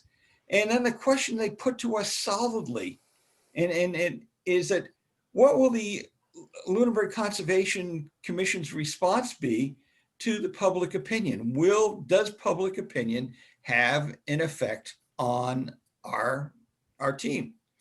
And I don't know if we've really answered the full rationale for the change, especially where we've learned so much as we've gone through this whole process of discovery and acreage and what other people are doing. And we've learned an awful lot, at least I know I have, and I believe you folks, if the heckler didn't drive you away, you heard a lot of new stuff too. And so I think that we need to, as members, go through and explain our rationale for taking those positions. And they want to hear it. And so, and remembering that these people that are concerned, very, very concerned, are our users. Plus, they're our base of support. They're our base for getting things done. There's the energy the potential energy we're going to need to keep moving this ahead. And the future of what we can do as a Conservation Commission for our town is incredible. So we need these people. So we need to be listening really hard. And I think that's the reasoning for the warrant. They want to be heard. And I do appreciate your position with regard to not making a decision until after the town meeting. Thank you, Mr. Chairman. Katie Childs. I know it was the citizens that put forth this warrant article for the meeting, but I do know during I think the previous public input, Selectman Alonso did write in the chat that it wasn't a town meeting issue. It lied solely with us. So I just didn't know what that really meant in regards to this. And then another question was just that, were we going to develop like questions for the public tonight and like answers and stuff? I know that was previously discussed. So I just wasn't sure if that was happening tonight. And so, Katie, based on the prior discussion at meetings, I developed a draft Q&A document. Oh yeah, that's right. Yeah. For the consideration of the committee, but I don't of the commission. But I don't think we can start that until it's clear what our position is on on the open questions. I mean, Jack and Carl have both advocated that we change certain things in the draft, and we've talked about those things on nights when we didn't have a full commission. And I said to both of them, I'll give you the opportunity to take and see if you can get 4 votes, you know, for these changes some night when we have a full commission. And so, and tonight we do have a full commission. And so, you know, and I asked each of them to come tonight, you know, with the specific language that they'd like to see changed, you know, from the draft, you know, and it's certainly both of them would like to, and I don't want to put words in their mouth, so I should let them speak for themselves. But I guess the first thing, I guess we should jump right into it, not take up the town attorney thing first, because that's more administrative. You know, I'd like to get to the idea of do we want to take and expand firearm hunting to 2 properties? And do we want to ban the possession of firearms, you know, on conservation lands? Carl, you have your hand up. Yeah, and I'll be brief, Bob, because I agree with you. Let's get to the meat of it. But I did want to comment on the town meeting. This is highly unusual. It's certainly, you know, it's non-binding. It has no legitimate control over what we do or don't do. I also strongly think that it would not happen if it were not for COVID and the Zoom era. People are frustrated. They can't face-to-face meet with the commissions. I think if this was, you know, back before COVID, and people were able to come and sit in the room with us, they wouldn't come to this. They'd either be heard or not, and that's their frustration. They don't feel heard. They've asked many questions. I've read all of the letters. Hopefully everybody has. They're pretty compelling, very articulate on both sides of the equation. And they've asked a lot of questions in the communications. They've asked a lot of questions at the hearings. Very few of the substantive questions have been answered, and I'm anxious to get to that part. And I know you want to do that, Bob, so anxious to do that so that we can have answers, or perhaps there's 2 answers from the minority opinion. But I think that's the problem here, is people want to face-to-face be able to stand up, look at the Conservation Commission, and be heard. And that's what's going on. So thank you. So let's call up the draft. I did have one quick comment, Mr. Chair. On, absolutely, Rich, go right ahead. Unfortunately, I'm vehemently opposed to trying to start a discussion at town meeting and opening up a second front on land use policy. I don't think it is genuine to try to tell people in the town that that's the place that they should be taking their concerns. At one of our last meetings, we had well over 70 people attend on the Zoom platform, which is far and away one of our most attended meetings ever. So I do think that the word is getting out. Initially, when this started, we did get quite a few comments, mostly against, without much reasoning, some for. And since the beginning of this discussion, the pressure has actually ratcheted up quite a bit between letters to the editor and the local newspapers, the 12 odd hearings that we have currently had, and the continuing debate that we have going on.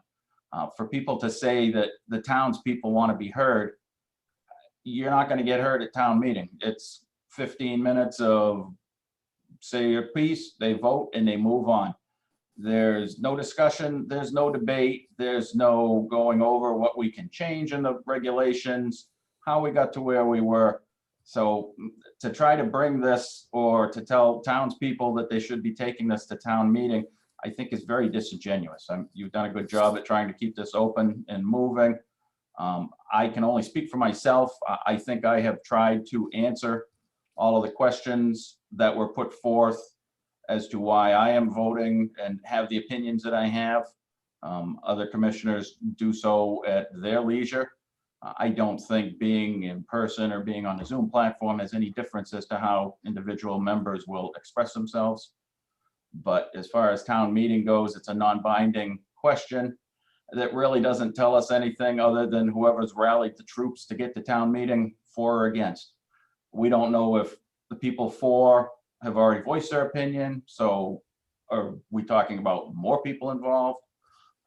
We don't know exactly why they aren't in favor or are in favor. Have they actually read the land use policy? I'm shocked how many people comment on specific pieces of property that they want to be used, at least as far as hunting goes. And, you know, those aren't properties that are under consideration. So I think as far as disseminating information and continuing the debate and discussion, the Conservation Commission meeting that we hold twice a month, every month throughout the year, is a far better way to communicate with the public than a one town meeting that you may have, a special town meeting in the fall. There's no way for people to get their opinions out and feel that they've been heard and to have their concerns addressed. Thank you, Richard. Thank you. Carl, what's your first unfinished business here? I thought we were going to do the attorney's stuff first. Well, Ken, I think the attorney stuff, I'm afraid that, you know, somebody's gonna have to leave the meeting or something, or we're gonna lose the full commission. I'd rather do the, I would rather do the, and that's more ministerial. I'd rather do the big questions about hunting first, Okay, so can we do that? please. So, all Go right. ahead. Yeah, Mr. Chairman, we spent quite a bit of time going over mine, and Jack, although you graciously gave him a lot of time for presentation, we never got to his. I'd like to go to his first, and if there's anything missed, then. All right, Jack, what's your first thing that you'd like to propose changing tonight? Okay, the proposed change, the first one, Mr. Chairman, thank you. Basically, section 2.1, possession of or discharge of any firearm is prohibited in any Conservation Commission land other than Hunting Hill as specified elsewhere. Basically, I'm suggesting we return back to the original verse that was developed in 2011. The primary differences are the use of the firearm versus the possession. I would like us to return to essentially there's nobody allowed to possess a firearm in our conservation areas except for Hunting Hill, using exactly the same wording as is current in 2011 regulation. So I'm looking at our current draft. Yeah. Jack. That'd be 2.11. Oh, I'm sorry, 1.4 is what if you're looking at the revised, or are you looking at the current? I can't tell, Bob. I'm Mr. looking Chair? at our current draft. Okay. Excuse me, Mr. Chair. Go ahead. I just need to make sure that it's clarified. The previous 2011 version keeps being referred to as a regulation. It was enacted as a policy. What you're doing now is codifying it as a regulation. So we just need to make sure that actually subtle wording is actually quite meaningful. So that just needs to be clarified. That's all. Thank you. Okay, Matt, thank you. Okay, the policy of 2011, I wish to have reinstated in place of section 1.4. Okay, so if I take, am I sharing my screen now? Yes. Yeah, it's called, Okay, so if I go to the current 1.4, it talks about the use of firearms, pellet guns, paint guns, or similar non-lethal weapons is not allowed in these properties unless exempted elsewhere in the regulations. Right. You want to change that? Yes, and I would say the possession or discharge. So you want to, so you want to insert the word possession in there? Right, and remove the use, the word use, or you could keep the use in there, but yeah, the possession. Make the possession of a firearm unacceptable. Ken Jones, how do you feel about that? I'm not in favor of that change. Richard Birch? Hold on, Mr. Chairman. I understand, Mr. Chairman, excuse me. When another member makes a position, takes a position, he's not in favor. I think the public deserves the right to hear the logic associated with that position and any data that that member might bring to the decision. Thank you, Jack. So Ken Jones is opposed. Rich Birch? I am in favor of the draft as written. I'm a firm believer in the Second Amendment. I am a firearms owner, and I believe I have the right to carry it wherever and whenever I am legally permitted in the state of Massachusetts. Katie Childs? She said she was Wait a having minute. computer issues. She would be back as quick as she could. I'm just admitting her. Let's wait till she comes. Katie, can you hear me? No, she's not connected to audio yet. Katie, can you hear me? Katie? Katie?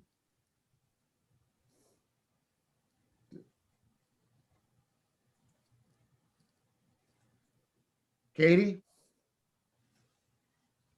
Damn. Connecting to audio.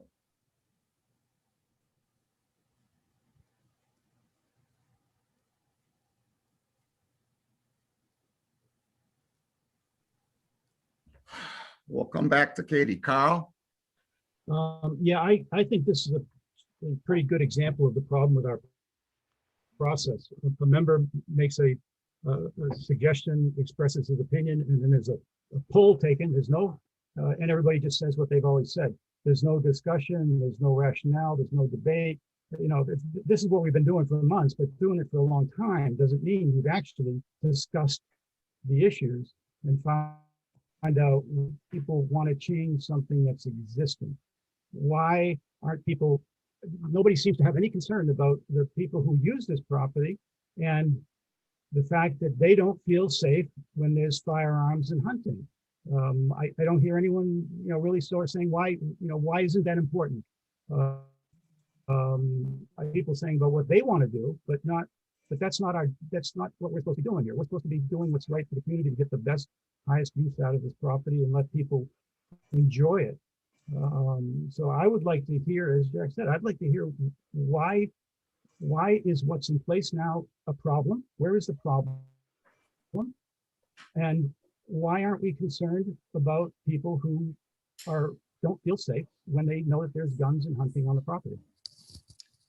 Thank you. So I'm in favor of the recommendation, but I haven't heard anyone yet explain, other than their own personal opinion, why we should do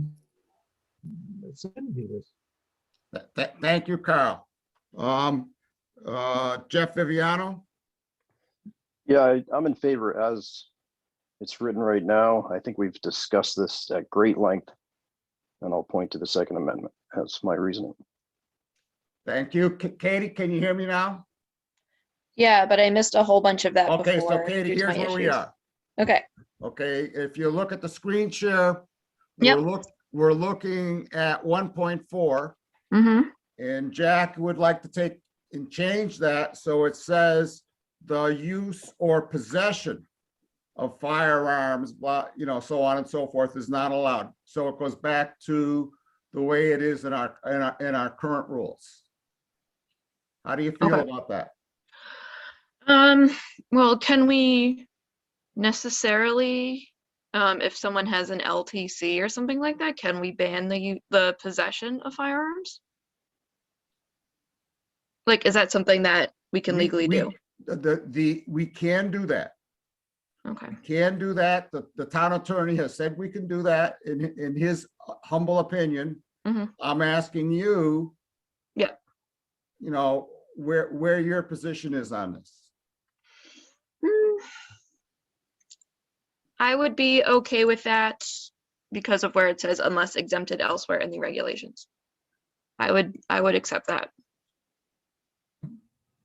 So you would be okay with banning possession of firearms unless exempted elsewhere? Correct.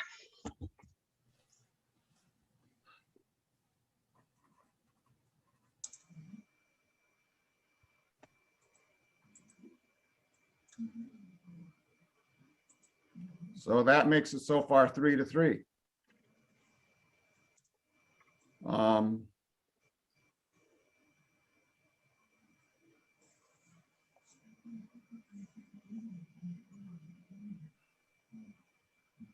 I've heard clearly from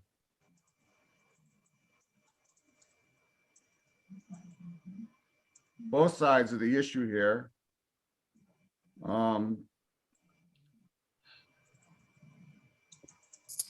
And, you know, I have not been, I did not know our current regulations ban the possession of firearms. That was a surprise to me. I knew we didn't allow hunting. I did not know that we banned the possession of firearms, and it wasn't important to me as a commissioner. I didn't even know it existed. And so I have no problem with the change as it exists. You know, as it's written there in 1.4 right now, the use of firearms, pellet guns, paint guns, or similar non-lethal weapons is not allowed in these properties unless exempted elsewhere in these regulations. Jack, what's your next change you wanted to make?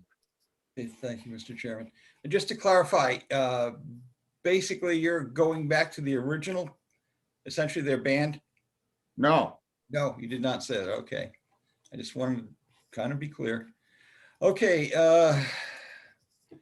Hunting by firearm is only allowed on Hunting Hill.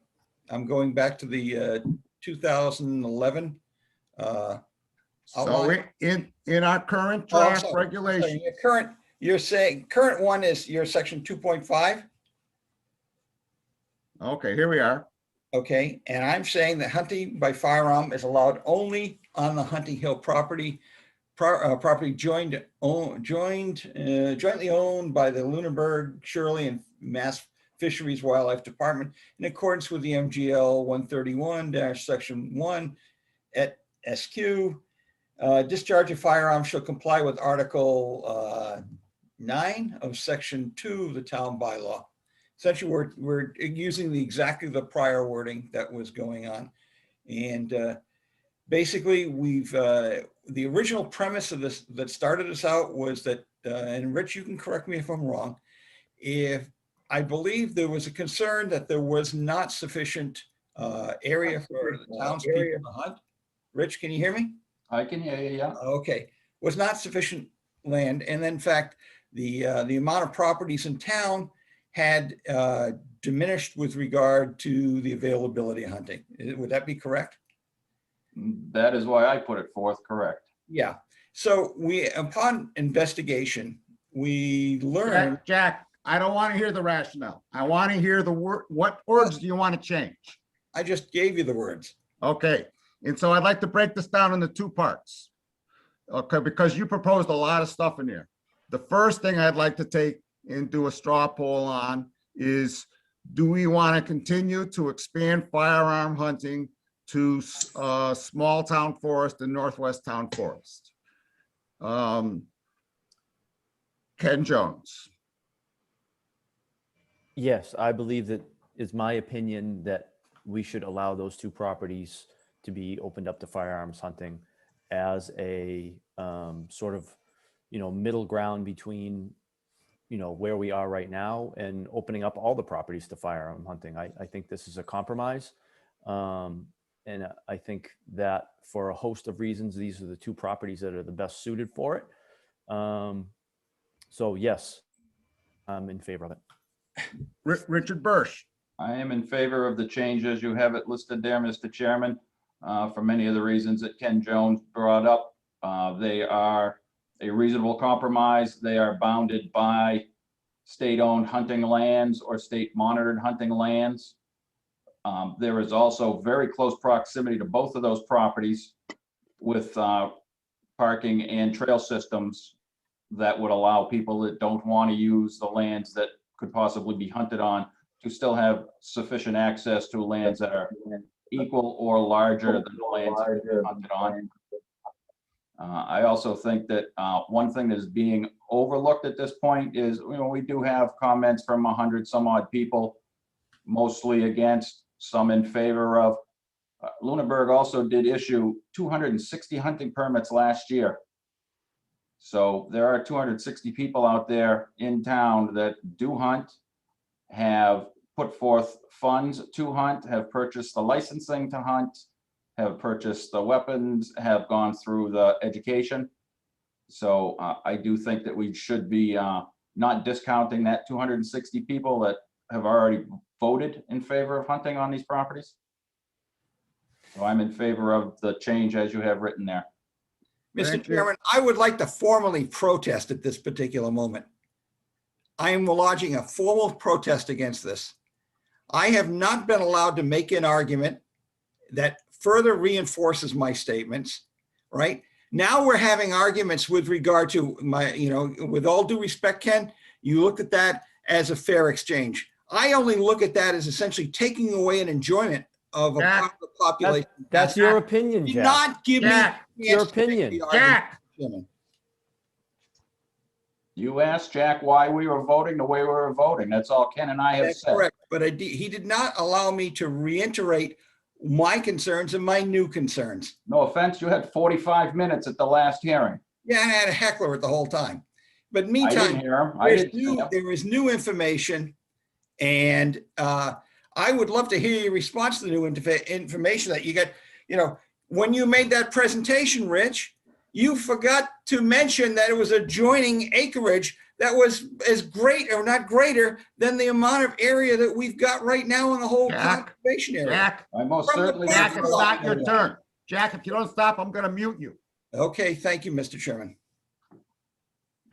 Katie Childs. Okay. I'm not gonna go, unless you want me to, I'm not really gonna go into it. I would approve what is written as 2.5 in the current regulations that we have in the draft. Thank you, Katie. Carl Luck. Yeah, and I will go into it. This is my turn. Actually, I think Richard has a lot of good points. I think it's not all of the information. The properties that this adjoins, and I'd be happy to have a discussion, with Richard on this to actually have some debate and wrong. The properties have been chosen, I think, as Richard said, because they abut properties that are much larger that abut Lunenburg, and that is absolutely correct. What is also correct, though, is that right next to each of those properties, Hunting Hills being one, and the state property in Lunenburg, 126 acres of state property in Lunenburg, also abuts that land. The fact is that currently those 260 residents, 258 to be exact, have access to 300 acres of land to hunt in Lunenburg. I'm not aware of any land that they have lost in Lunenburg for the ability to hunt. So I don't understand that argument. I'd like to know which properties they've lost access to. But even without us putting this in place, currently, just by going either to Hunting Hill and parking your car there, or going to the state forest on the northwest corner of our city and parking your car there, hunters have access to 3,290 acres of land without getting back in their car. How can they possibly require more land than that? Another 500 acres in Lunenburg that we're taking away from people who simply will not feel safe to go on property. So I'm just not seeing, and this is what I think people are upset about. They're not seeing the compelling reason. Why do those 258 hunters, who we've heard from about 10 of, why do those 258 hunters need, on top of the, if I use the 300, 3,500 of land that they can access from Lunenburg? Why do they need another 500 acres that we're going to be closing the gate on people who do not feel safe? And I don't question the safety of hunting. I don't question that at all, the reality. But the important part is not whether you're safe, it's whether you feel safe. And people have written very articulately 68 communications to us out of 83 that people are not feeling safe with hunting. And so I don't know where the outcry is. I don't know where the need is. And to say it's a compromise, I mean, just because somebody comes and offers you some crazy deal, it doesn't mean you start a negotiation. We've got a policy, I guess we're now calling it, although you may want to go back there, but call it a policy that's been in place for at least 10 years. There's been no outcries. There's been no complaints by hunters.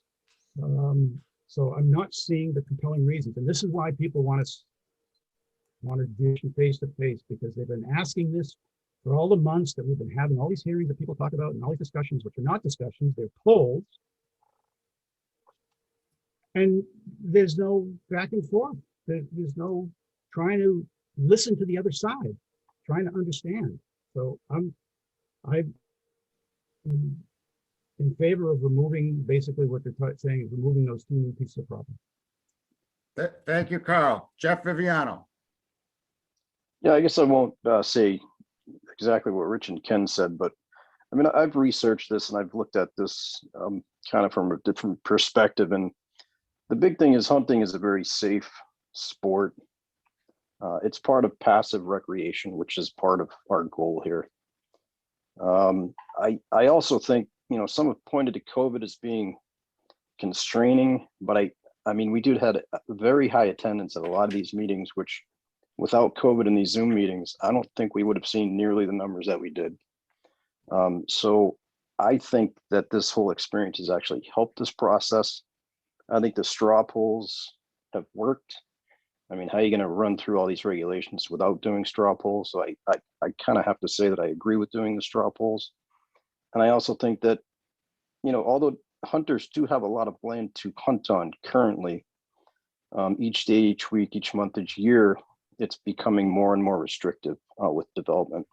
So I just think that we, as conservation agents and as a commission, just need to open up some of our land. And I think we've come to a good agreement here with the regulation as written.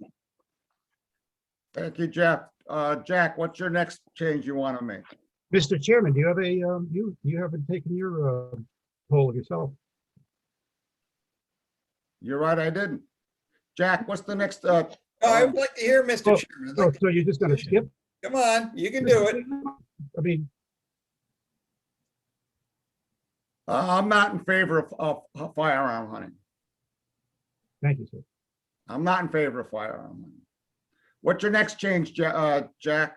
Basically returning back to the previous policy, and in the section, your proposed section is 1.1 hours of operation.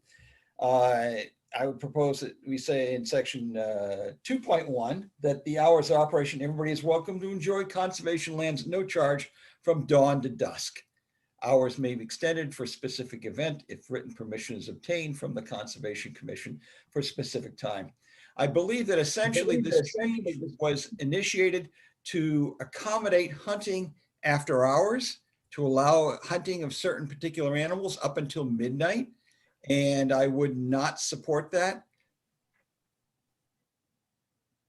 So you're asking to change the hours of operation from till dawn till dusk? Dawn to dusk. So you're actually asking to change section 1.1? That would be correct. Thank you so much. If I might, Mr. Chair, can Mr. Rabbit just expound as to why he wants to change that? Nobody ever said anything about hunting and increasing the hours to that. In fact, I think it was you yourself, Mr. Chair, that pushed for the 24-hour access.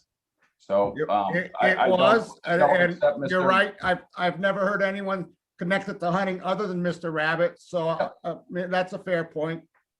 When to answer, Rich, to answer you, yes, member Rich.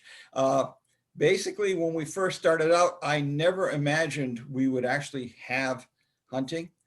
I would also like to point out that we have, as a group, we've never really defined what is going to be hunted. So based on the recommendations that were made earlier, we're going to follow the mass hunting laws to the letter. Therefore, it does allow hunting till midnight. And I certainly don't want that happening. And in fact, if you look at data with regard to the injuries occurring, more, a third of all the injuries occur anywhere after dusk. So therefore, I'm not in favor of having people running through the woods at night, shooting off guns. So the lands are closed at a half hour after sunset. No, they aren't. Well, that's what you just proposed, isn't it? Oh, I'm saying that no, dusk. Dusk. Half an hour after sunset, dusk. Okay. Okay, we've heard what Jack would like us to do here. Ken Jones. I'm not in favor of making that change that Jack is recommending for the following reasons. I don't think it has anything to do for myself with hunting. It has all to do with being able to enjoy the land whenever, stargazing, whatever you want to. You want to go for a night hike, you should be able to go for a night hike. And it also has to do with the snowmobile trails being open till 10 o'clock, you know? So there are a host of reasons why I'm not in favor of that change. So that's my position. Richard Bursch. I am not in favor of that change. I think the lands are open to all at all hours of the day and night.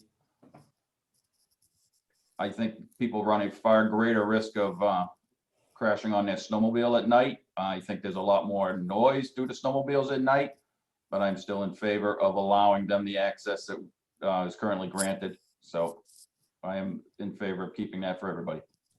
Katie Childs. I can see what everyone's saying, but I think personally I would be in favor with Jack's change. Thank you, Katie. Carl Luck. Yeah, I'd like to clarify one thing. I think maybe Richard misspoke. Jack is asking to leave it the way it is. And that's the upside down thing of, you know, starting with this new document. It makes everything that, you know, it makes everything look like a change that's really saying it's not a change. In fact, I've looked at Harvard, Shirley, Townsend, and even our own Hunting Hill. All of those are dawn to dusk or the equivalent. So it's extremely common in conservation land that it be dawn to dusk. I don't know why. I don't know the rationale for dawn to dusk or not dawn to dusk. It's not something I've done a lot of research on. However, I'm a believer that in order to change something at least for 10 years or more, and that is consistent with all of the conservation lands around us, there should be a compelling reason to change it. And that's what the proposed regulation does, is changes it from dawn to dusk in 24 hours. I suspect there's lots of good reasons why all these commissions and we had dawn to dusk. And without knowing what those reasons were or a compelling reason to change it, I'm against change just for the sake of change without doing a lot of homework. And I'm not hearing a lot of compelling reasons or arguments for why we would change from dawn to dusk. Jeff Viviano. Yeah, I think 24 hours is, as written, is fine with me. I think we're kind of forcing ourselves to try and restrict hunting when we really need to look at the big picture here. And I just don't foresee hunters running through the woods at night. The only activity I could see hunters doing at night is for coyotes. And there's not really a huge issue with coyotes here at this point. So I would be in favor as written. Yeah, for those people watching at home, if you take and you look at the hunting regulations, there's only certain species that can be hunted after dusk. The normal hunting hours are dawn to dusk, except for a very limited species. I'm not in favor of restricting it to dawn to dusk. Dusk occurs in the winter, sometimes as early as 4:15, 4:30. You know, for anybody who works, that means they basically can't enjoy the conservation lands during those months.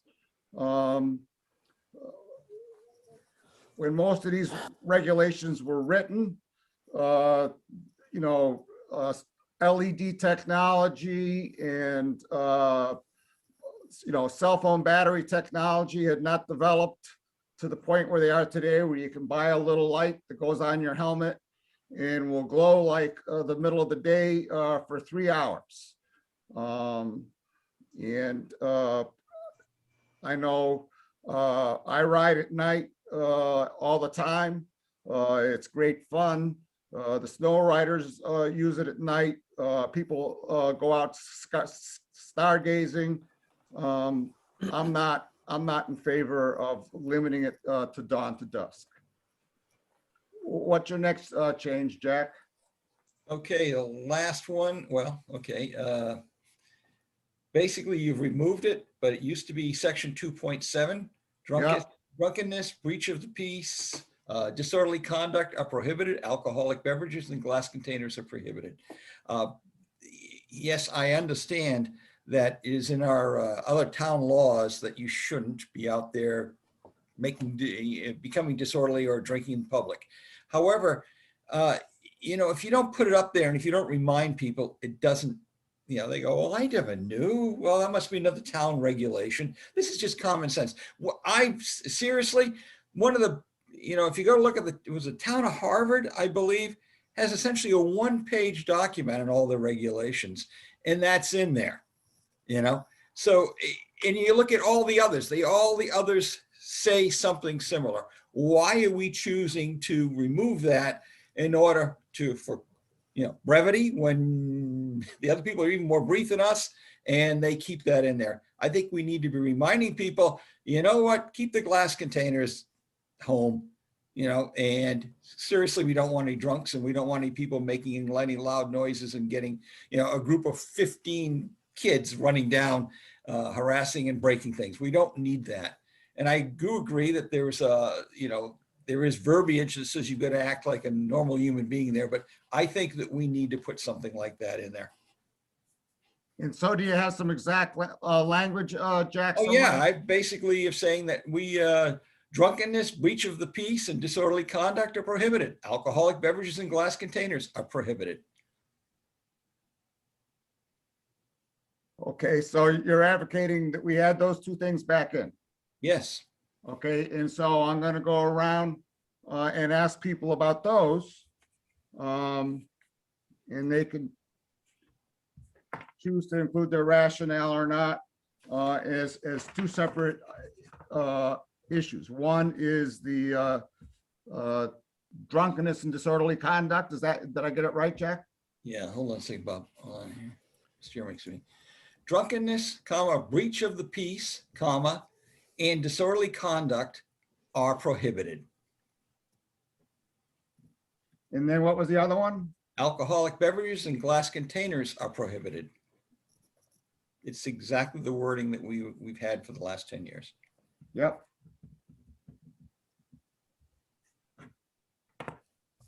Thank you, Jack. So I got one more, Bob. What's that? Okay. Currently, the proposal says smoking is prohibited. In our previous guidelines, it was in section 2.6, it says fires, grills, or fuel stoves are prohibited. Smoking is prohibited. Now that we're opening up the conservation lands to the evenings, the full evenings, it's highly likely somebody's going to decide to start a fire and sit around the fire. And then we got a problem. So unless, I believe that we need to put that back in, no grills or fuel stoves. I offered up last time, I'd go along with the fuel stove, but that was turned down by the group. So therefore I'm going back to the full verbiage. All right, so let's take these as three separate things. Let's do drunkenness, breach of peace, disorderly conduct first. Ken Jones, how do you feel about that? So I guess, I'm willing to listen to some of what Jack is saying, and my thought would be to add into 1.7 right here, open fires, alcohol, and smoking are prohibited. And that would be my sort of counter to Jack. I mean, I really think, this whole disorderly conduct, whatever, I don't know, whatever that was, I don't think we need that. I think if we're going to limit smoking, we can limit alcohol, and we can limit open fires. To me, that is sufficient for what we're trying to do here. We've had this glass bottle debate, back and forth. I don't see it as an issue. I don't think it is an issue. I don't think there's broken glass everywhere on conservation land. And if, I want to have a picnic with my kids and have a couple bottles of lemonade or iced tea, I don't think it's an issue. So that would be my counter to Jack's proposal. Thank you, Ken. Rich Birch. I actually do have a question for Ken in his capacity as a firefighter. Are there currently regulations, Ken, to open fires? So the open fire regulations are a little bit ambiguous. You can't burn brush without a permit, and you have to be the property owner or a tenant to obtain a permit to burn brush. The permit process or procedure for cooking fires, which basically what campfires fall under, cooking fires are generally allowed by right. There's a notification process, but it's basically just as a not a formality, but just to let the fire department know that you're having a cooking fire. It has to be a reasonable size. You have to have a water source, things like that. But you really don't necessarily need a permit for a cooking fire. That would be on your property or property that is under your care and control. So, for somebody to have a cooking fire or campfire on town property, it's not their property. So they really wouldn't be allowed to do it. So, I guess I wouldn't have a problem prohibiting it in this regulation. Thank you for your Is that- answer, Ken. I don't know if that made sense or not. Yep, oh, it definitely did. Yeah, generally throughout the process, I have not been in favor of adding any language that is currently regulated elsewhere. As we do have a 24-hour access to the property, I do hear Jack's concern about people being out there at night and starting an open fire. So I would be in favor of additional language to no open fires allowed. I would ask for the caveat unless exempt elsewhere in these regulations, if you do get the Boy Scouts or somebody else out there, just to make sure that we do have an exemption process for an open fire. And I would not be in favor of the addition of alcohol prohibition as it's regulated elsewhere. And I would not be in favor of any further regulation on that. Thank you, Richard. Katie Childs. I think what Ken said was good, keep it pretty clear and concise, no open fires, no smoking, no alcoholic beverages. I also think what Rich said is good, unless elsewhere prohibited. If a group did, like the Boy Scouts did want to go out there, that'd be okay too. But I think we should put some additional language in there. Thank you, Katie. Before we go on, I'd like to ask Matt. Matt, what does it say on our overnight form about fires? I'd have to look it up. I don't have it in front of me. Please do that while I ask Carl what he thinks. I appreciate Ken's, trying to find some middle ground here. And I do agree with what his suggestion was. I've been looking at and I sent everyone those regulations from other towns. We keep talking about brevity. All four of these, the Lunenburg, Shirley, Townsend, Harvard, and even our Hunting Hill, all the requirements are on one page, and they have things that we keep throwing out. Alcohol technically is not covered by any other ordinances because it's the possession of alcohol, not the drinking of alcohol. That we're talking about. So all three of those are, and I would support the no fires, no alcohol. What was the other? Put on a little. Lose somebody? So Carl, what are you advocating here? I like Ken's compromise to put in no fires, no alcohol, and whatever the other one was. I'm just drawing this huge mental blank right Open now. fire. No, smoking. Smoking. Thank you, Ken. No, see, I don't smoke, so that didn't occur to me. Thank you. Those three. Jeff Viviano. Yeah, I think open fires and smoking should be restricted. But personally, go on a hike, pack a bag. One of the things I pack is a beer. I mean, just one beer. It's just nice to get to that, ending point of your trip and just to relax, have a little lunch, and a beer goes nicely.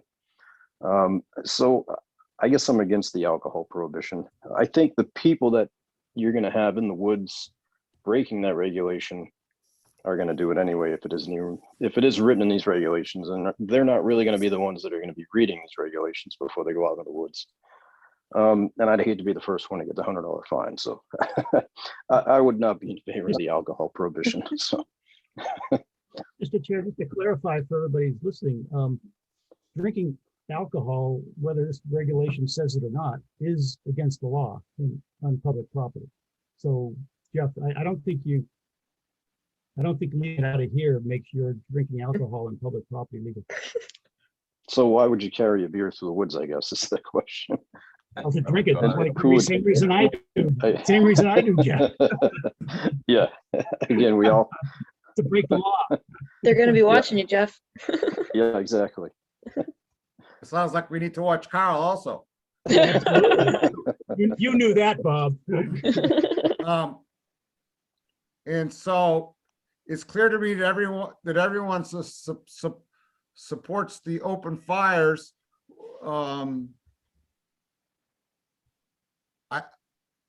I was intending to ask smoking, open fires. What was the other, and alcohol? Okay, Bob, Yes, sir. that section said fires, grills, or fuel stoves. I don't, what do we take? What's our position on the grills out there? Not be an open fire, technically. The grill is Okay, not grill. classified as an open fire. Grill is not an open fire. Oh,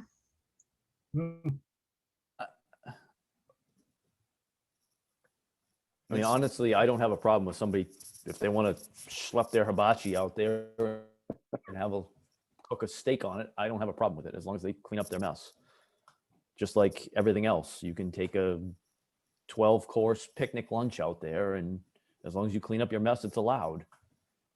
So I don't see why we would prohibit it. Ken, what do you propose on the hot coals? You know, those charcoal pieces, they get dumped out.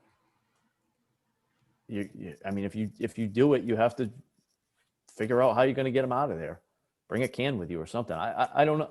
I don't know. I don't think it's an issue, and I think, you know, I don't think we need to make it an issue. Oh, see, I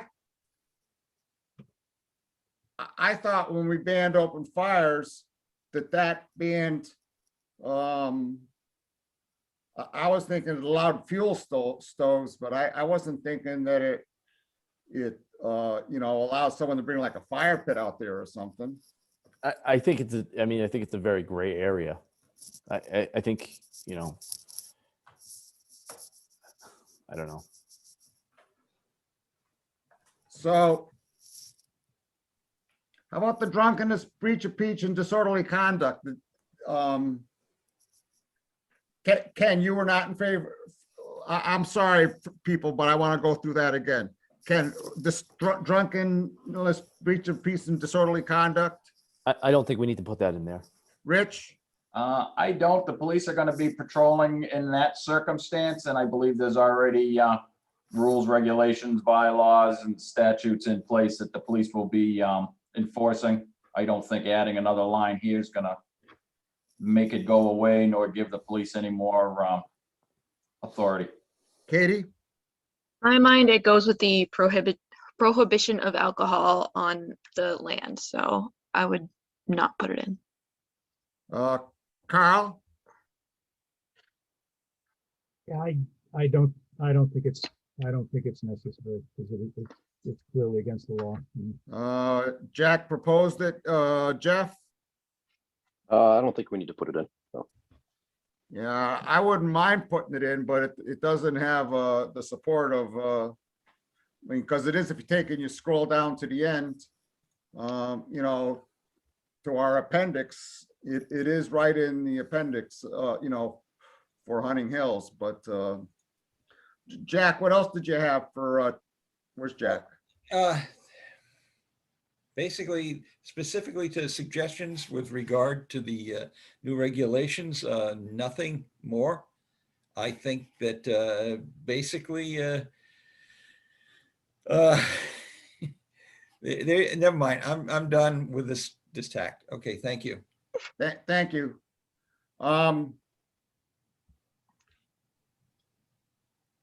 Jack, I understand you're frustrated. And that you feel like you haven't been listened to. But I would say that we spent a long time discussing these regs. And I've not heard anything, new in quite a while. I empathize with your frustration, but I do think it's these are the drafts that we should go with. Are there any other suggestions for changes to this draft? Mr. Chairman, I would like to first of all thank you for being sensitive to my frustration, and I do apologize for any outbursts I might, because I'm pretty tied into this. We've got 7 members, and there's not an overwhelming majority. The public that we serve, and as well as our state and wetlands protection, there's not many alternatives once you've got a situation like this. So the question that becomes is, if the town comes back between the additional petitions that are going around, between the articles and the paper ads that are going to happen, and then the warrant and the vote, will that have any effect on the members of this group? And I think the town needs to hear that.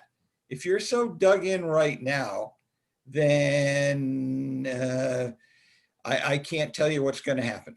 But I would hope that the members, as they continue to try and be responsible to the needs of the town and the desires of the town, that they possibly modify their positions or take more information that allows them to come up with something different.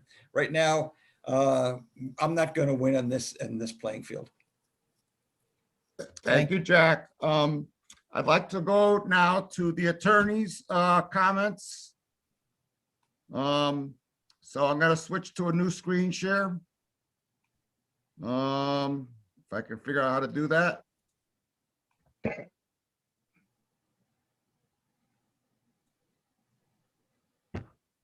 Let's see, I think it's.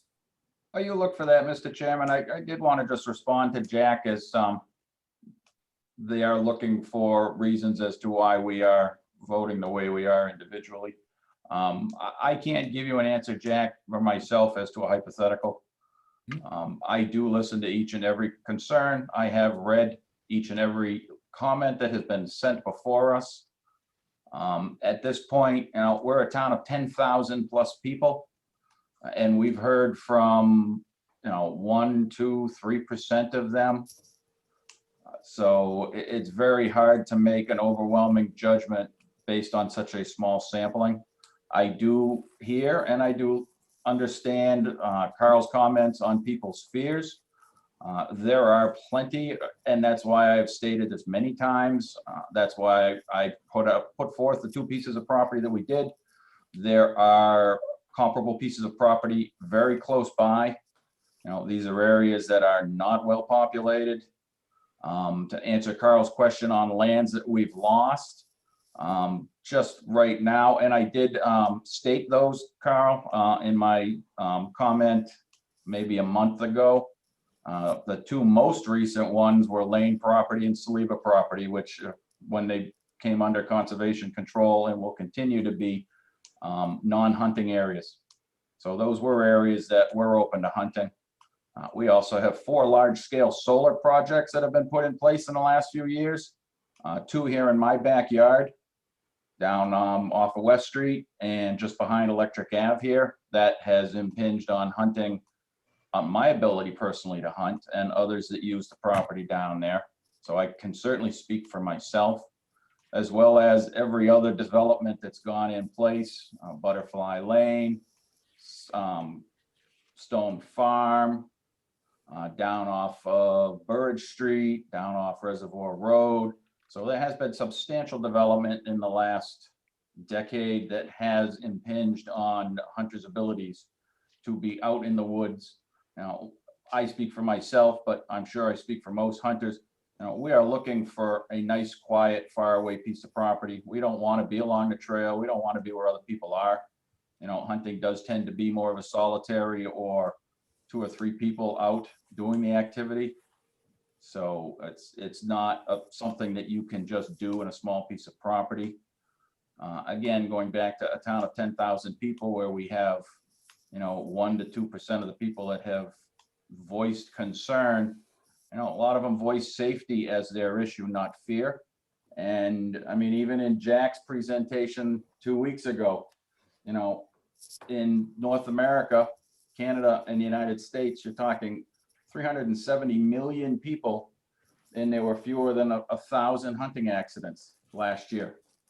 So, I mean, this has been shown to be just as safe as any other outdoor activity that people participate in. So for people to be scared of hunting, but get in a car and text while they're driving, or walk the sidewalk down Route 2A, or a number of other activities that are equally or more dangerous, I don't think it's fair or reasonable to expect a different level of safety from hunters. So I'd like to Bob, move. if you found your spot. That was an answer to their question. Okay, but Jack, you're gonna want to rebut him now? Oh, yeah. First of all, no, I'm going to first of all say, Rich, you're my good friend. And this is really hard for me to, and I know it's hard for you to push back and forth. And I can't wait to go have that beer with you and forget about this whole thing. But, it's the fear, whether it's numerically, that's something altogether, because there's no reward for those people that go out there. They're out there for other reasons, and it's not just fear. But I'd like to point out that just in July, I believe July 20th, with regard to hunting areas, the Templeton, the Norcross Hill, they just added another 4.1 square miles of additional hunting. So yes, it is relocating, and our whole town is changing. You read the Morgan Stanley reports, they're saying that, guess what? No one's going to work in the city anymore. They're talking about dumping. Jack, if I might, and I see Bob losing his mind. If I could, Jack, I was just expressing my opinion as to why I was pushing the way I was pushing. So Okay. To bring up reasons as why I'm wrong, I think we can go past that and agree to disagree. Yeah, we will. I promise you we will. Besides, I think it's important that we finish this tonight, that we take and we develop a Q&A document tonight, so we can have a successful public hearing where the public has answers, the things that Carl was talking about that the public deserve, which I agree with him, that they deserve. And I think it's important we get that tonight. So I'd like to move on. Yes, please. And I think I've shared on the screen now the attorney's comments. I asked them to comment because we had some concerns about our definition of business. And so I asked them Adam to review and comment on the definitions of the activities that are intended to use the draft business form in section 1.5 and 2.6. He said 2.6 is acceptable, but section 1.5 should be eliminated, either as contradictory or as adding confusion. He says section 1.5 activities which charge fees or collect funds unless exempted, but then section 2.6 in essence exempts all activities so long as they are approved by the commission using the form noted in appendix B. Is it not enough to simply say in section 2.6 these activities require commission approval? If the commission wishes to more explicitly reserve the right to deny permission, you could rewrite section 2.6, maybe state any activities proposed to occur on these properties which charge fees or collects funds for any purpose shall require completion and submittal of the form included as appendix B, and such activities may be approved or denied by the commission in its sole discretion. If I might, Mr. Chair, as I was the one that wrote the draft. Yes, sir. It was done to be complete. So section 1.5 were the prohibited activities. So section 1 was the prohibited activities. Section 2 were any exemptions that were possible to the prohibited activities. So my concern with removing that as a prohibited activity is people may just read down what's prohibited and move forward without worrying about the exemptions because they didn't read that it was prohibited. So I would disagree with the legal opinion at that point, but I am just, again, one member. Anybody else have thoughts on Adam's input here? I think it's okay, but I hear what Richard's saying, but it brings up a technical issue I think we have, which is easily fixed. Most of the other documents, have permitted, prohibited, and then basically a waiver type thing. Our document, unfortunately, if you look at the section 1, is permitted activities, and then we go into about 10 prohibited things. So I think we need to clean up the formatting of this document, and because the permitted activities are just from the regulation, and then we proceed to go under the category of permitted activities and identify all of these things that are prohibited. So I think we should use the clear format that item point, what the hell is it? Starting with what, 1.2, are all prohibited activities.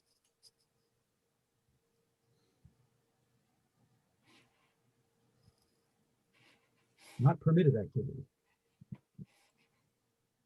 In which case, when that's clarified, I would agree with Richard. Or perhaps we can just take the legal CMR out of the sections and just list it as activities prohibited under blah, blah, blah, blah, blah, CMR section, whatever, and then go into activities that are prohibited from this CMR.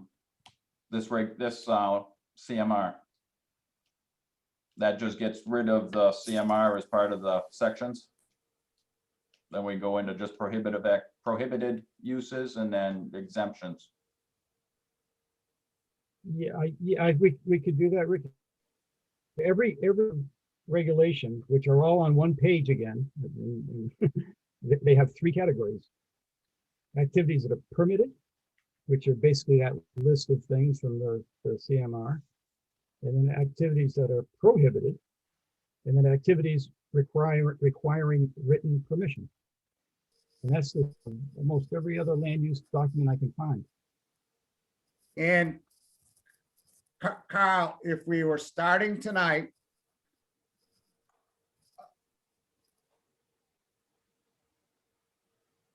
I can't even wrap my mind around the idea of restarting the organization of these regulations.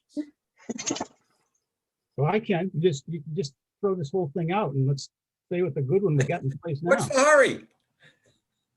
Oh my God. I mean, we want to spend all the time and then end up with something that's kind of a, mishmash.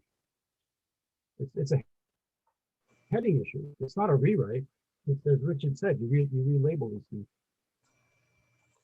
We can consider that. This ain't done, but I think when we're done, it ought to be something that makes sense and not have 1.0 as permitted uses and then list 10 things that are not permitted. Speaking for myself, when I asked this question of Adam Costa, I was looking to see about how he felt about our definition of who was eligible, for this, to use this business form, and activities which charge fees or collect funds. He didn't seem to have any trouble with that. And so there's nothing in his advice that jumps off the page to me that says, we should do this. But if,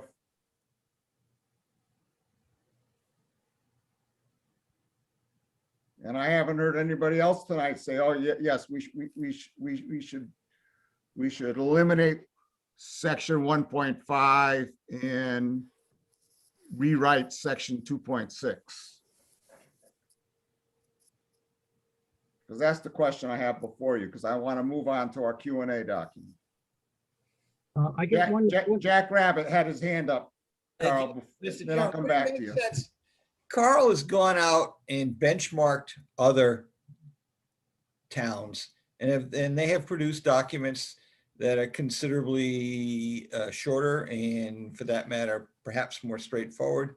I have also gone out and looked at a lot of the others and to Carl's point, you know, we say we should make it just, this is what you can do, this is what you can't do, and make it real clear.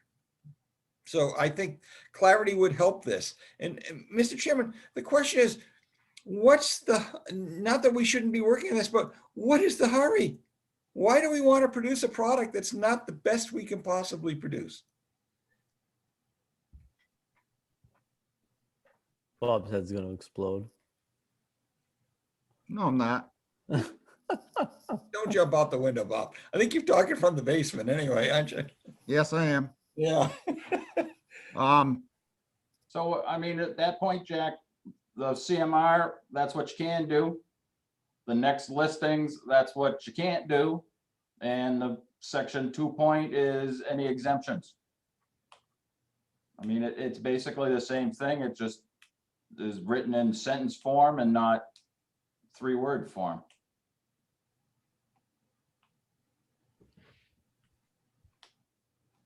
And that's basically how it was set up, what you can do, what you can't do, and any exemptions.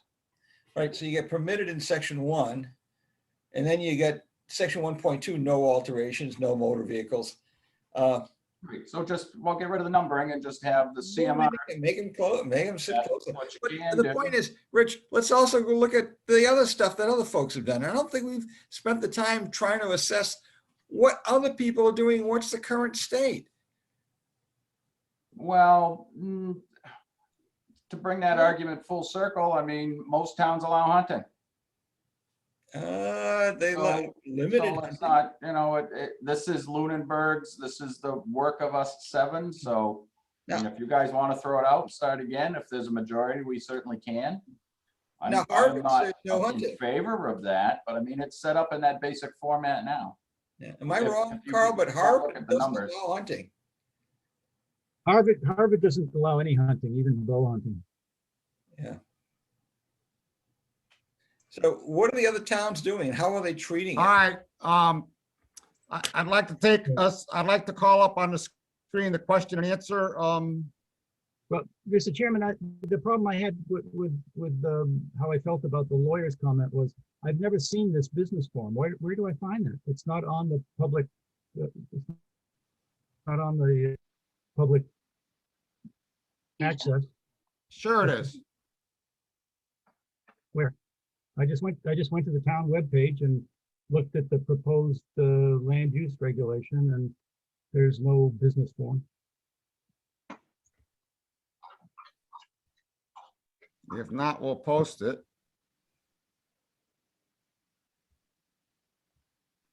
Let's call it up on the screen. I'll call it up on the screen. All right, it's probably me, it's usually me. I'm looking at it right now. And it's Appendix B, new forms for activities which charge fees, and it's blank. So how would I have seen this form?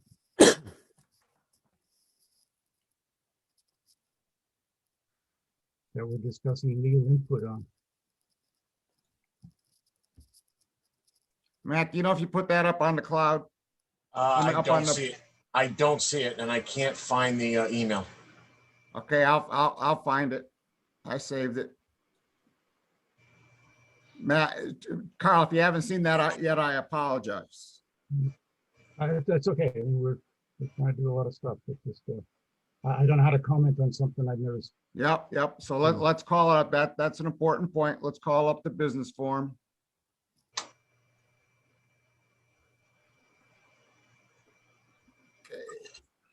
I sent the business form to Adam Costa and asked him for his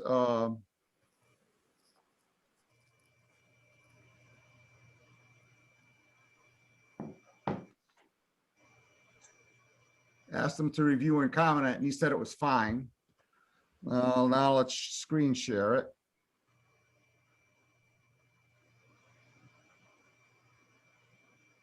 Screen share, where is it? Where is it? Oh, there it is. I'll make it a little bigger.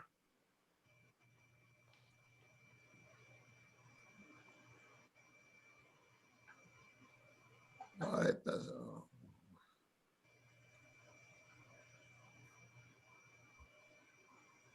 So this is a business permit, you know, all requests, and so conservation lands are public facilities. It's got a disclaimer in it. And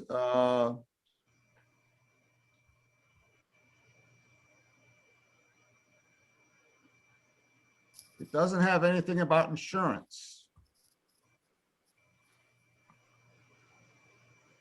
Didn't your overnight thing have something about insurance, Matt? No, that was the permit, not the overnight camping. The permit for commercial use had the liability insurance. I'm not seeing it here on the form on my screen. Maybe I have the wrong form up here.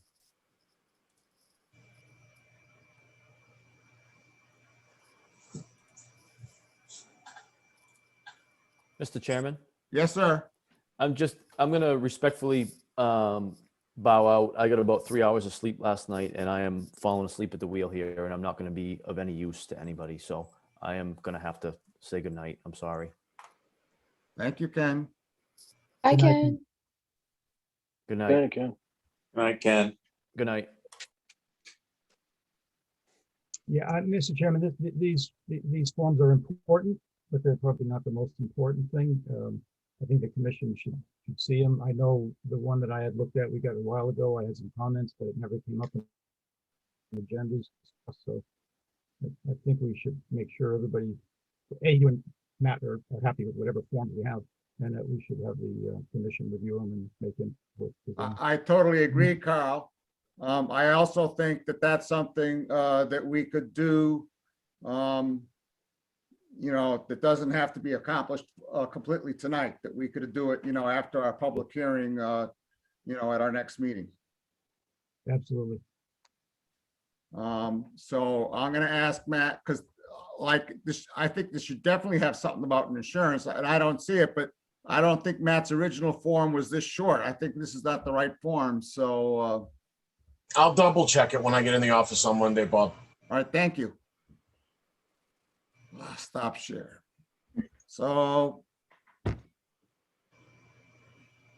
So, Mr. Chair, I'm also gonna head out, but before that, I know there were some questions about signage and different things for the trails.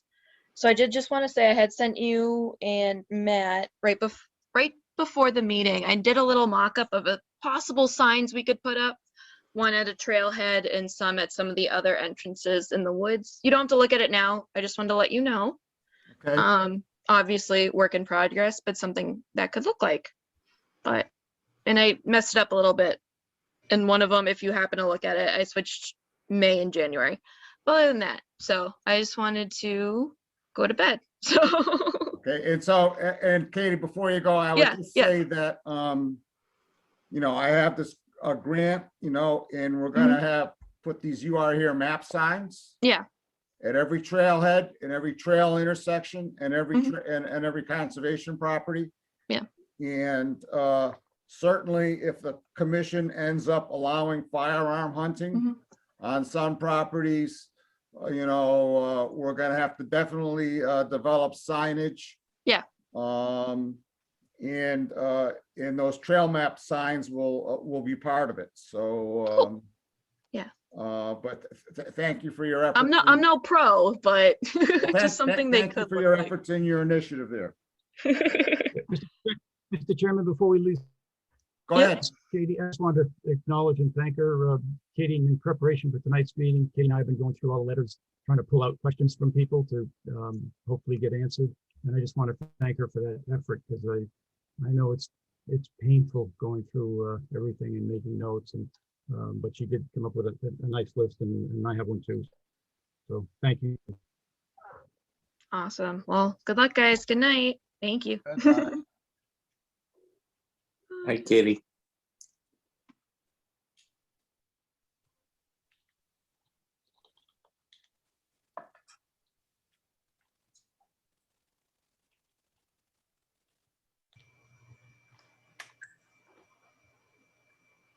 Mike's getting tired.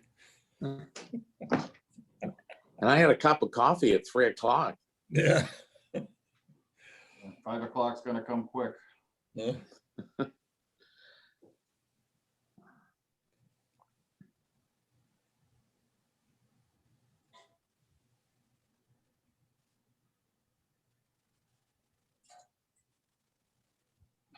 Here it is. So let me call us up.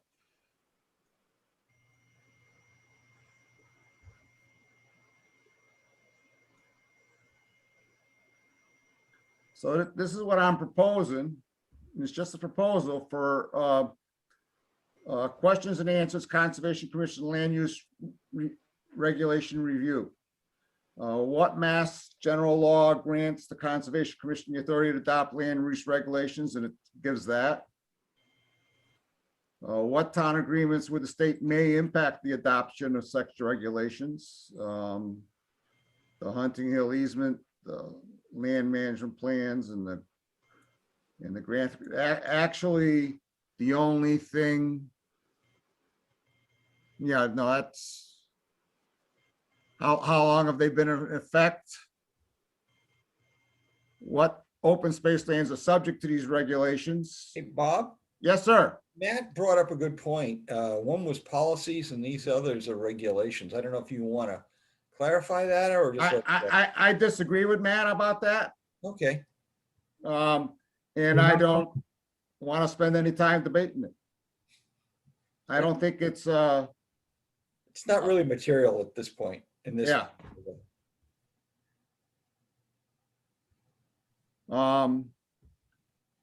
What I wanted to point out to people that we've got 4 town properties that are large enough, that are large open space properties that are not under the care and control of the Conservation Commission. You know, the Woodruff property, 671 West Street, and the Twin Cities 225 Pleasant Street property. Plus there's Saliba South, which is under the Parks and Rec. What's been the revision process to date? I'd have to update this to include, no. I think this is actually current. You actually have a couple others, Bob, but I don't know if they're worth referencing. There's a pond in the what is it? Oh, what's the name of the properties? There's about 32 acres. What are the properties? There's another piece of property. Hold on a second, let me pull it up. LCC conservation. Keep going, Bob. I'll get you the name in a second. I'm sorry. Okay. I'm just getting tired. If you're talking about the Hirsch property, that's included in Reno. Okay, not in that file. See, just so I'd have to update this because I don't think we actually held the March 17th public hearing. Yeah, the Turner Pond property, 31 acres. Turner Pond is not conservation land. Right, and you said you use the term in not isn't it a trust? Would that be the yeah, but it doesn't go on either of these things. It's owned by okay. It's not undeveloped town owned open space lands. Town. See, and you had the Woollet. I was thinking in terms of hunting area. I was hunt. And yeah, there was the Turner Pond, the Peabody Land Trust that wasn't in there. Well, I'm talking about this refers to town owned properties. Okay. So I clarified that, Jack, in response to your comment there. Okay, thank you. Because you're right, there's a property over by, there's 3 conservation trust properties in town. There's the one that abuts Rob's Hill, there's Yeah. that Turner one, and then there's the, and then there's some others that are like conservation restrictions and stuff. Yeah, there's Peabody Land Trust, which is, Yeah, North yeah, County Land Trust. and those are huntable, by the way. Yep. So I have to fix this, these dates, but I would fix these dates, that we've talked about, because we didn't actually have the public hearing. What are the differences in hunting uses between the current regs and the draft regs? Both allow bow hunting. The draft allows firearms in Northwest Town Forest and Small Town Forest. The draft includes a requirement that field dressing must occur out of sight. The draft changes the prohibition to a prohibition on use unless otherwise exempted. The draft includes an appendix with information about hunting for non-hunters. Some hunting laws that are included in the current regulations are included in the draft's hunting appendix, including the following prohibitions: hunting on Sunday, possession of a loaded firearm, discharge of a firearm, or release of any arrow within 150 feet. Why were Northwest Town Forest and Small Town Forest chosen for firearm hunting? I think this goes with, what Richard and the other proponents of hunting have stated. What are the other differences? Some of these have changed. The draft regulations use the stat, that's still true. That's still true. They specifically allow geocaching. Snowmobiling changed. The draft regulations define a process for the regulations future revision. That specifies that there be a televised public hearing, and the dog regulations been rewritten to require dogs. That's no longer true. I think we went back. Carl, is our new regulation the same as the old now? I'm sorry. Is in the draft? Yes. Remember, we made a change to the dog regulation in the draft in response to your suggestion that we make it more like the original. Right, yes, and it's supposed to be the original. So I'm going to get rid of this. That's true. There wouldn't be any change. Okay, because we changed that. Yep. The draft regulation eliminates set timelines for the application for motor vehicle use, overnight use, or use for organized commercial events. Motor vehicle use by special permission has been eliminated. The details of application for overnight use in organized or commercial events has been we should change this from organized or commercial events to what it says in the regs about, what does it say?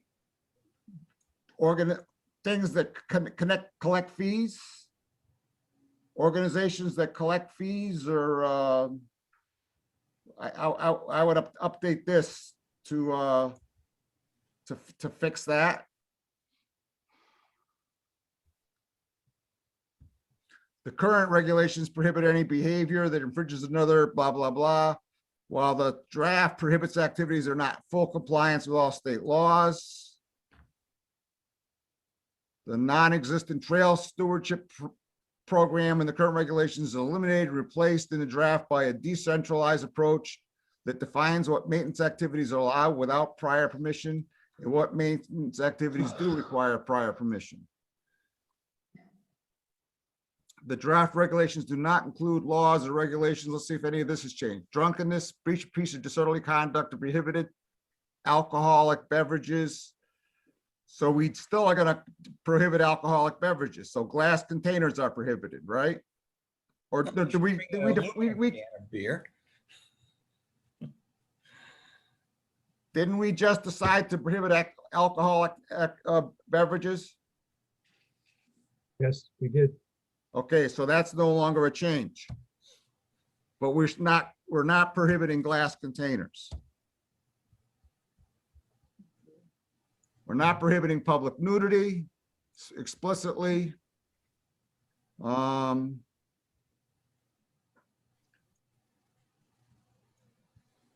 We didn't say that. Fires, grills, or fuel stalls are prohibited.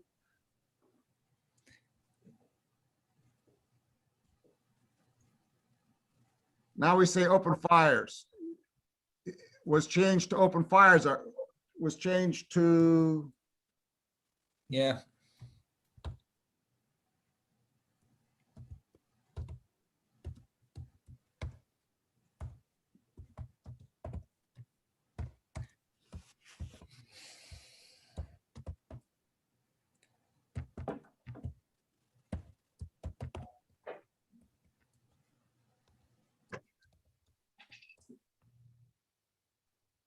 fires, grills, or fuel stalls are prohibited, was changed to prohibiting smoking in open fires.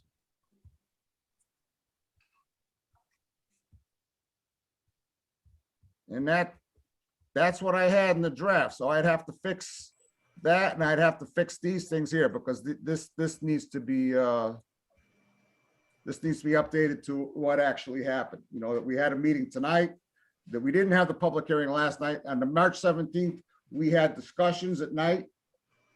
And the public hearing was postponed. And we're going to have a public hearing on a public hearing is scheduled and advertised, because I saw the ad. There'll be another ad that goes in the ledger for our next meeting. So I'd add 2 more dates, and I'd say that and that we will be posting the draft in these regs in this Q&A document, probably by Matt doesn't work tomorrow, so it probably won't get posted till Monday. Because Matt's not working tomorrow.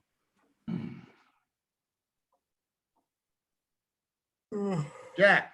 Yeah, Mr. Chairman, this is good, Mr. Chairman. Just to kind of summarize, I don't know if I ever really was able to get a complete answer. So the way our group is voting, regardless of the public opinion with regard to no, we don't want firearms, and no, we don't want hunting.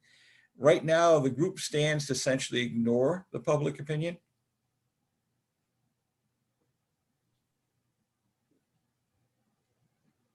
I'm not ignoring. Jack, you're trying to Bob, I'm just trying to make it real clear to folks that we're going to have to. Right now, the committee is not inclined to make any changes based on what would come out of that town warrant meeting. Is that what they came down to? Because nothing. You moved in a position with regard to approving the firearms. Katie changed, so that did not change any of the positions, right? And the hunting did not change. So essentially, right now, and that was the question: would they change? And no one's going to change. That's your interpretation, Jack. Well, I'm asking you, Bob, and the other members: is that what we're saying? I don't agree with that, Jack. Okay. I mean, we've heard from, again, 1 to 2% of the populace. Mm-hmm. There's more people that have hunting licenses than people that have come forth. There's been very little reason giving. Again, this is my position. Mm-hmm. People that do have an unrealized fear, even though there is no proof of hunting being any less safe than any other activity, certainly have more than ample access to lands in Lunenburg that are very close to the 2 lands that we're proposing that we add hunting to. Yeah. Rich, again, I do realize people's fears, but we've heard from 100 some odd, and not all of those people are hunting or don't want to be on the property because of a fear, or it could be unrealized. They're talking about other properties, not the properties that we're putting forth. So I don't think that we've really, there hasn't been any will of the people per se, in my opinion. Again, Okay. I don't, out of 10,000, we've heard from 100 some odd. Okay, so if there is an overwhelming demonstration of the will of the people, would you change your position? I'm not gonna speak to a hypothetical, Jack. Okay. To this date, no, I have not seen anything that would change my mind. Yeah, because the data would suggest that, if you just look at the write-ins, what is it, about 6-1? What data? The letters to the Conservation Commission. Yeah, how many letters? What do we have, 60 or that was 3 weeks back. I think it was like we had 65 or 63. If we throw out the snowmobile only letters, we've got 84 total letters. 81% of them, or 68, were against it, and 13% were for, or 5 or 6%. Others who had a comment but no, expressed no opinion. So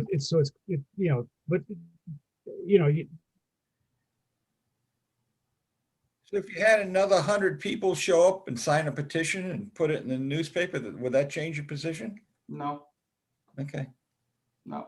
Again, I mean, we're talking the town of 10 or 11,000 people. that's You know, correct. to hear the minority, the overwhelming minority. I mean, I don't even think you have enough people that would qualify as a quorum at town meeting. So again, I mean, there are certainly a very silent amount of hunters out there that I think are greater than or equal to the people that are against it. And the people that are against it still have ample access to other properties. Hunters have no other access. So I don't know how else to express that. I do feel for people that do have the fear. There are more than ample opportunities for them to get out and enjoy properties. So you're closing off all properties to hunters in favor of people that have an unrealized fear. And I don't think personally that that is a fair treatment of townspeople. As one person that gets out of work at 5 o'clock, I can't drive to Templeton, Jack. You can't hunt on Sundays, so you're, as a townsperson, you're restricted. Okay, gentlemen. Just a couple pieces of property. Gentlemen. Yes. I'd like to stop this wonderful conversation, which I've heard before. A couple times, maybe. Yeah, 2 or 3 times, and ask Matt, do you have anything new for us on enforcement? Bob, is Jeff still on? Jeff? Yep. Okay, I don't know, I just lost Carl's picture, so I don't know if he's still around. Yeah, where did Carl go? Yeah, Carl's not. I heard something that exit Carl's computer may have been thrown off. It's been doing it to everybody all night. Just wanted to make sure we still have a quorum, that's all. 2, 3, we still got. We're missing Carl. We still have a quorum. Okay. Anything with, we should know about enforcement? Well, I have 2 new items. Ken had brought to my attention over on 467 Lancaster Ave. Gentleman that owns property abutting a wetland rode his ATV right through the wetland. That gentleman would have been here tonight, but he works a night job. I spoke with him at length on the phone today. He didn't realize he was doing anything wrong. He actually even called his lawyer, and his lawyer basically, from what he told me, told him, yeah, no, you're not supposed to be doing that stuff. So, I had looked at the area, and he is going to not do that again. The area in question, I mean, it was just basically a field marshy area. It'll grow back on its own by the end of the season. So, I mean, at this point, he's acknowledged he acknowledged that he's learned he's not supposed to do that. He said he won't do it again, and he's going to allow the area to stabilize and grow back. The second one is a complaint I received basically on Arbor Street. I have a gentleman that has a paddock on Arbor Street. It appears it may meet the agricultural exemption. However, his manure management consists of essentially he abuts that large swamp or the large wetland system that goes between Arbor Street and Butterfly Lane. and he's, basically historically put his manure pile basically over the slope within 100 feet of that swamp. So I have a call, and I actually have an email and a couple of calls into DEP to consult with them on the agricultural exemptions and what is proper manure management. So I'm going to hold off until I hear back from DEP, just to make sure we don't, despite the fact that it looks bad, I want to make sure we don't step on an agricultural exemption that we have no right to regulate. So I will update the commission as soon as I hear back from DEP. Yeah, that guy actually was, while you were gone, he was chatting up is there a public hearing on this tonight and stuff? Like he was ignoring the email you sent him today. So he was on the meeting tonight in the chat. So just FYI. We lost Ken now too, huh? Yep, Ken's gone. Yeah, we're down to 4 members. Four. 4 members. No, Is that 3. it, Matt? Yeah, 4. Oh, by the way, on the issue with Keatings, I actually, by happy happenstance, have come up with a connection directly to one of Keating's representatives that is being forwarded to me. I actually had an email exchange with a member of the Lancaster Concom asking me some questions, because apparently Keating's has a large bulk of their operation in Lancaster, and they went to this Board of Selectmen for their earth removal permits. So I'm getting the names of the actual engineering representatives for Keating's. So I'm going to contact them with the enforcement order.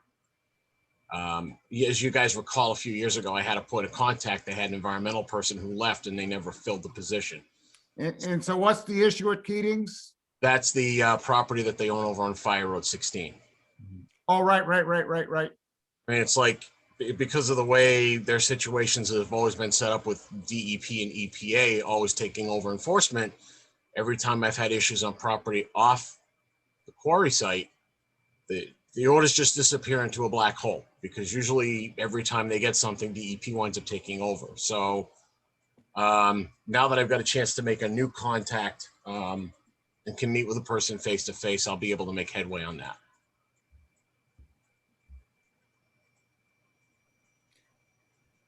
Matt, anything on that illegal, the Leominster Road, that secret dump they just uncovered?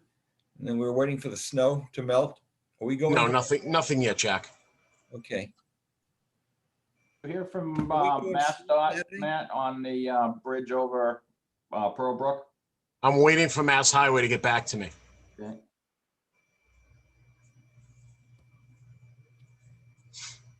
Anything else on enforcement, Matt? No. So I'm hearing you say that the ATV that can activity that can cause you're recommending that we just let it go? At this point, I would say remove it from the agenda. Okay. Would it make sense, Matt, to just confirm your conversation to that individual and send him a letter and keep a record for ourselves? Yeah, no, that's fine, Jack. Yeah, I think that's why we have a record of him having been warned. And if I could ask, what's happening with the Townsend Harbor Road intrusion into the into our wetlands? Bob? Not much. If you'll recall, Ken and I were supposed to take and talk with the person. And I don't really want to say anything more about it until we have another executive session. Okay. Some new developments have come up, which I don't really want to talk about now. Fair enough. Enough said. Yeah, okay. Oh, Carl Luck's in the waiting room. Oh, he's back. Back. Back for more. Ugh. And we have somebody on the phone too. Yeah. It's Jeff. No. See his lips moving. Yeah, I gotta ask him to unmute. His lips are still moving. I'm asking him to unmute. Yeah. I'm back. Oops, sorry, that was me on the phone. Oh, that was you on the phone? Yeah, my computer crapped the bed here. I think I lost power. Uh, I was trying to call in and nobody knew I was there. And you've moved on from the sounds of it. Yeah. If I could, Mr. Chairman, because I was just about to chime in there. I think what you have on the questions is good, but it doesn't really address many of the questions that were sent in the letters or asked in the public here. So, and so, Kyle, are there I'm not sure that's questions gonna that you think we should address that aren't addressed here? Absolutely. And so what are these and more questions that important, you think we should address that aren't addressed? Because I gotta tell you, I well, don't, you keep using words that are putting me in a corner.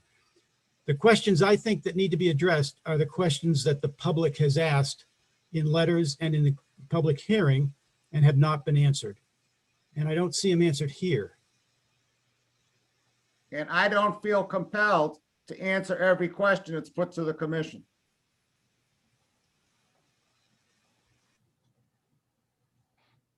Well, I guess that's your opinion. That is my opinion, but I'm asking you, Kyle, if you have other questions that you think we should be answering, what are they? Suggest them, suggest the answer, we'll include it. I'm not going to suggest the answer because I don't know what the answer is. But I will be happy to share them.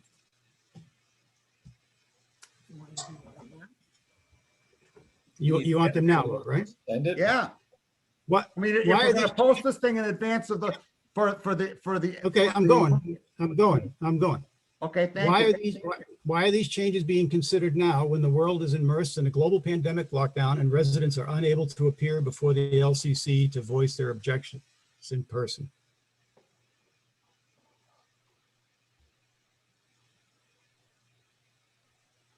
The question is,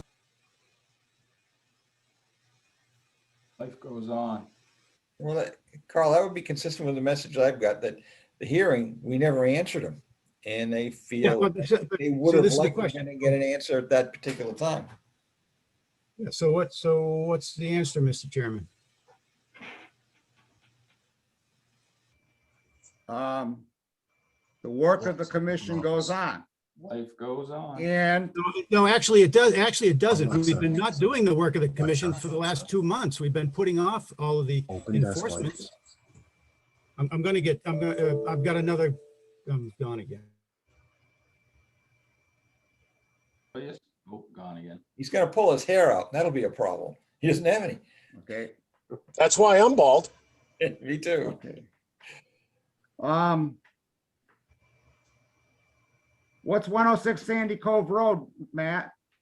That is an administrator's determination. I actually took the guys out, Carl, Jack, and Jeff, and it was basically one large tree right next to a shed that is, it was about 65 feet away from the wetland area. Kyle and Jeff, do you have a recommendation? I mean, Jeff and Jack, do you have a recommendation on that large tree? I'm trying to help me. Which lot was Yeah, it? which tree? That was the one over on Sandy Cove Road.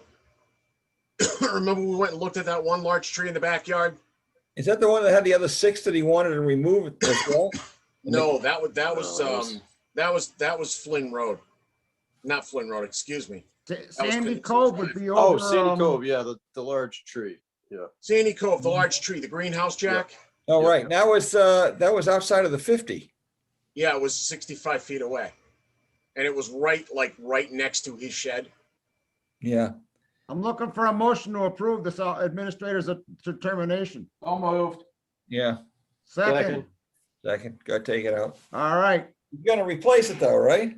No, he doesn't have to. Doesn't have to. Okay. Roll call vote. Rich Birch.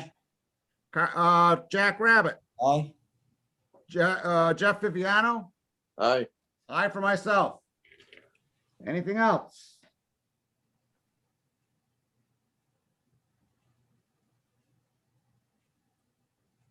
Any other business to come before the commission tonight?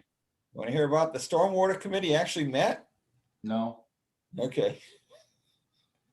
I'm looking for a motion to adjourn. So moved. So moved. Second. Thank you, people, for sticking with us until 11:37. Carl's gonna be upset. Just. You're gonna leave without him. All right. Good night, gentlemen. Oh, no, Good night. so we gotta take a vote. So a motion to adjourn, so, Rich Birch, Aye. Gage, Jack Rabbit, Aye. Jeff Viviano, Aye. aye for myself. Good night. Good night. Good night, everybody. Good night, Mike. Good night. Thank you. Thank you, Mike, for sticking with us. Okay. Mike, you're my hero.